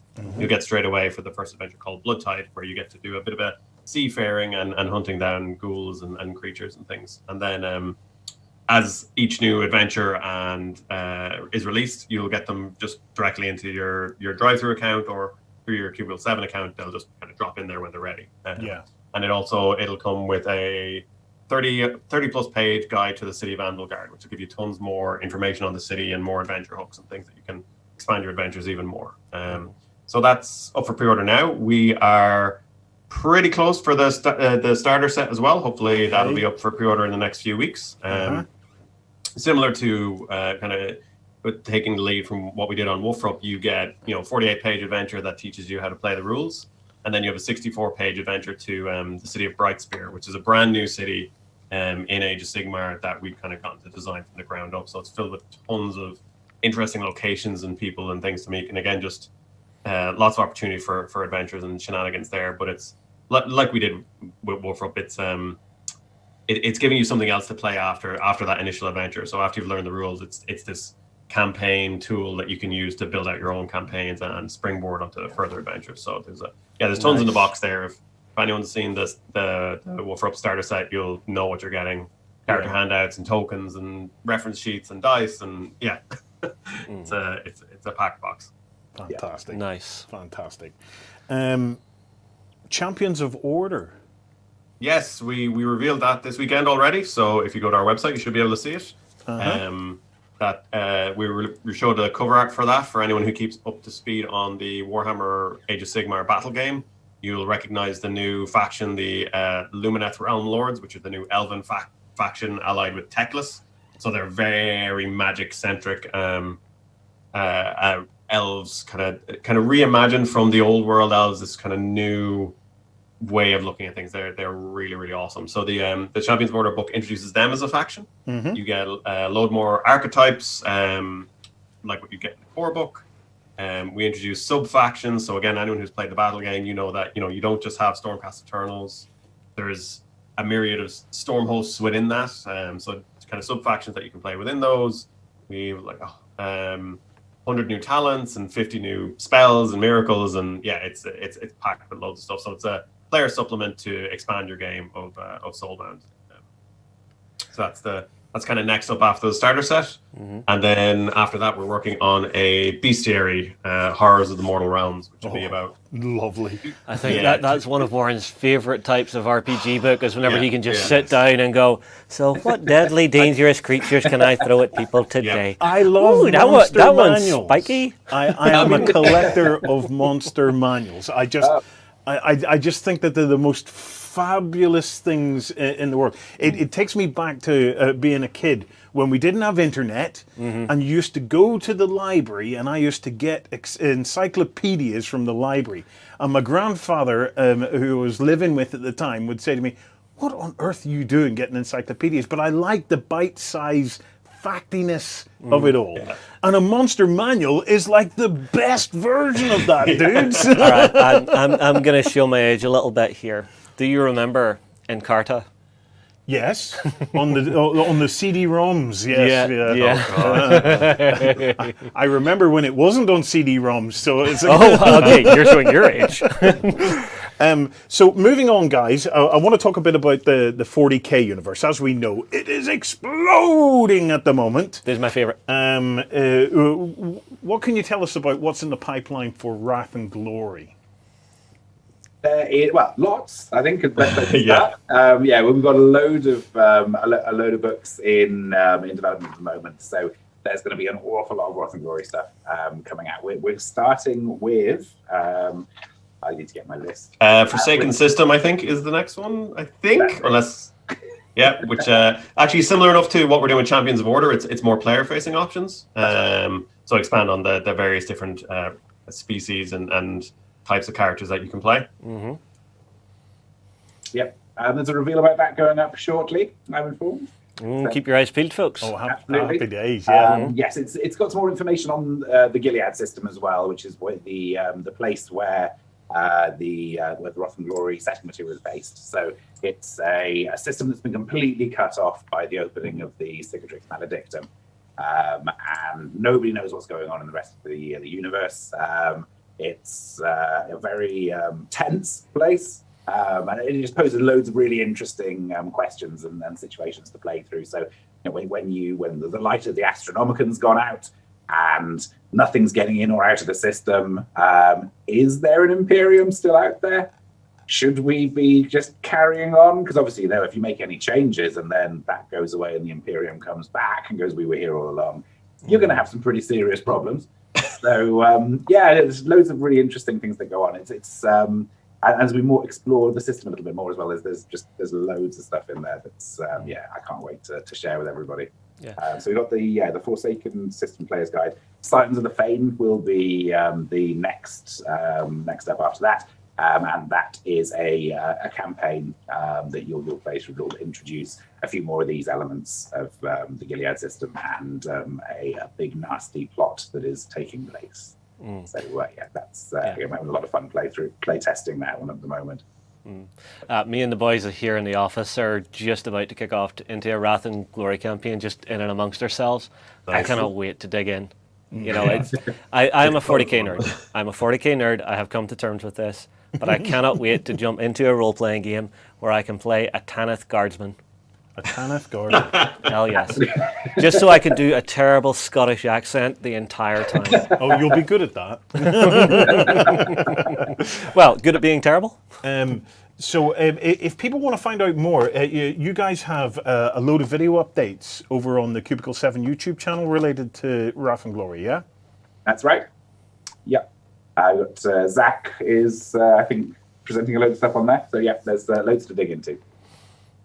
Grand. Anything else you guys would like to cover? Either of what's happening in the weekend or what you've got coming up? I completely forgot to mention a load of WFRP stuff. There's so much going on at the moment. So The Beyond the Enemy Within, which is something I'm sure people will be really interested in finding out about. So we've got loads of books in progress at the moment for what comes next. So there's city guides for Mindenheim and Altdorf. We're in the early stages of Magic Book. There's a bestiary, which should go down well. Yes, of course. I'm sure I've forgotten half a dozen things now. There with the there'll be constant sort of short PDF support, but there is loads of new material that we're working on, and just keep an eye on our blog and social media, and you'll find out about what's going on as we start to talk about these things a bit more. Yeah. Well, guys, there's a few quick ones I want to run down over. So all orders on cubiclegames.com include a PDF, so you can basically get stuck in straight away while you're waiting for the gorgeous stuff that they produce to arrive in your mailbox. If you're a bricks and mortar store, these guys will look after you. So if you're bricks and mortar, reach out to the Cubicle 7 guys, and they have the bits and mortar program. So definitely check that out. And if you want to keep we've got a retailer page on Facebook actually that people can get in touch with us via as well if retailers want to get in touch that way. Happy days. Excellent. Other than that, check out the cubicle7games.com.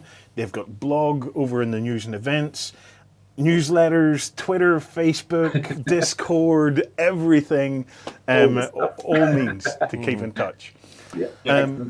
Guys, we're working on more sort of tools for online play support as well at the moment. So that's something too. We can't really announce anything concrete at the moment, but again, keep an eye on the social media and the blog, and we'll have some developments for you soon. Absolutely. Fantastic. And we will keep in touch and find out as these things start to come on stream. Guys, I'm not sure if we mentioned, but we're running a lot of games over the weekend, so you can play through Warhammer Fantasy Night of Blood, which is a hugely fun adventure. Myself and a couple of the writers on Soulbound will be running Lights in the Gutter, which may or may not include certain rat creatures in it, but you can sign up for those over on the UK Games Expo where you showed previously. So we have tons of games running this weekend. I think we still have some spaces in a couple of the games. And you can just come and chat to us on Discord and get everything sorted for that. So if you cut to the web page there, if you guys go to events and you type in Cubicle into the search, you can see all of the upcoming events and live demos that the guys have coming.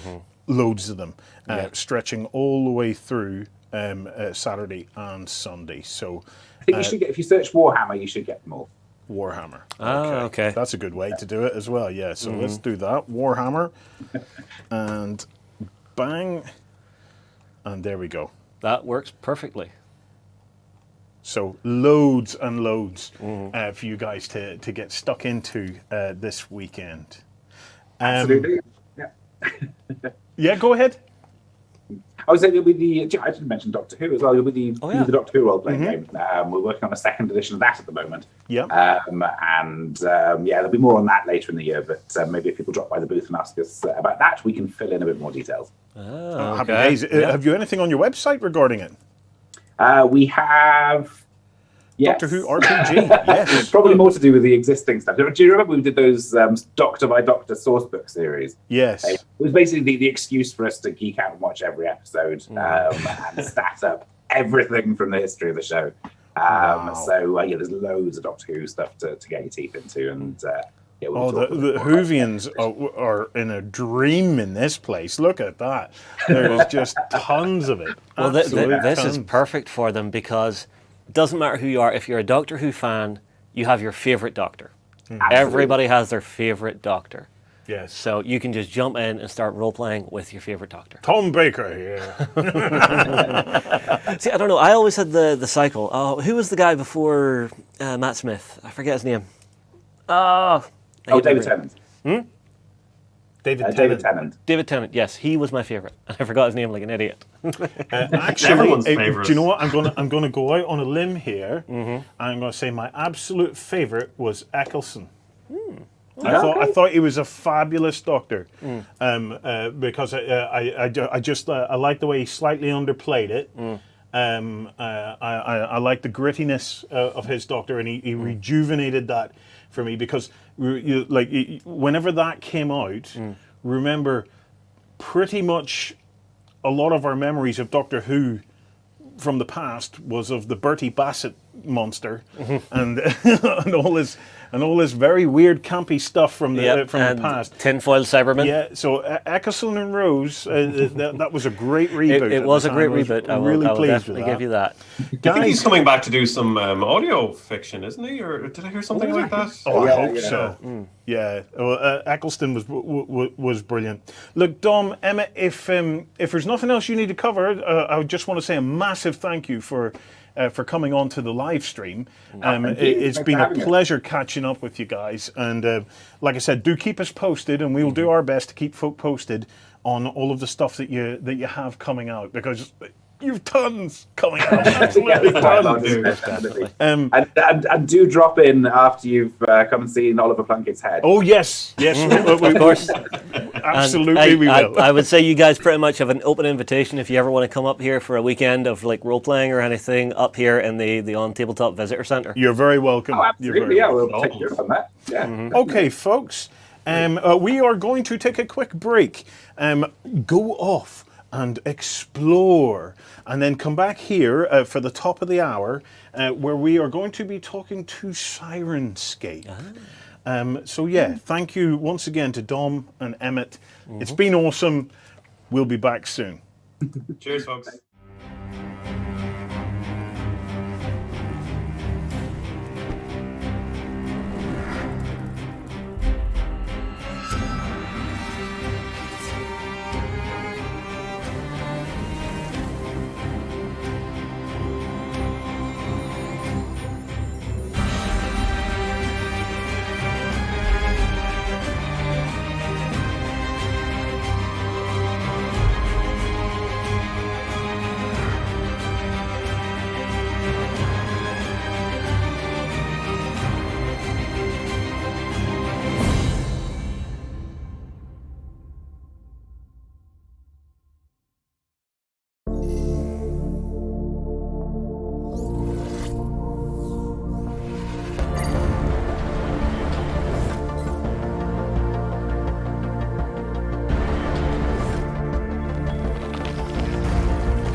Yeah.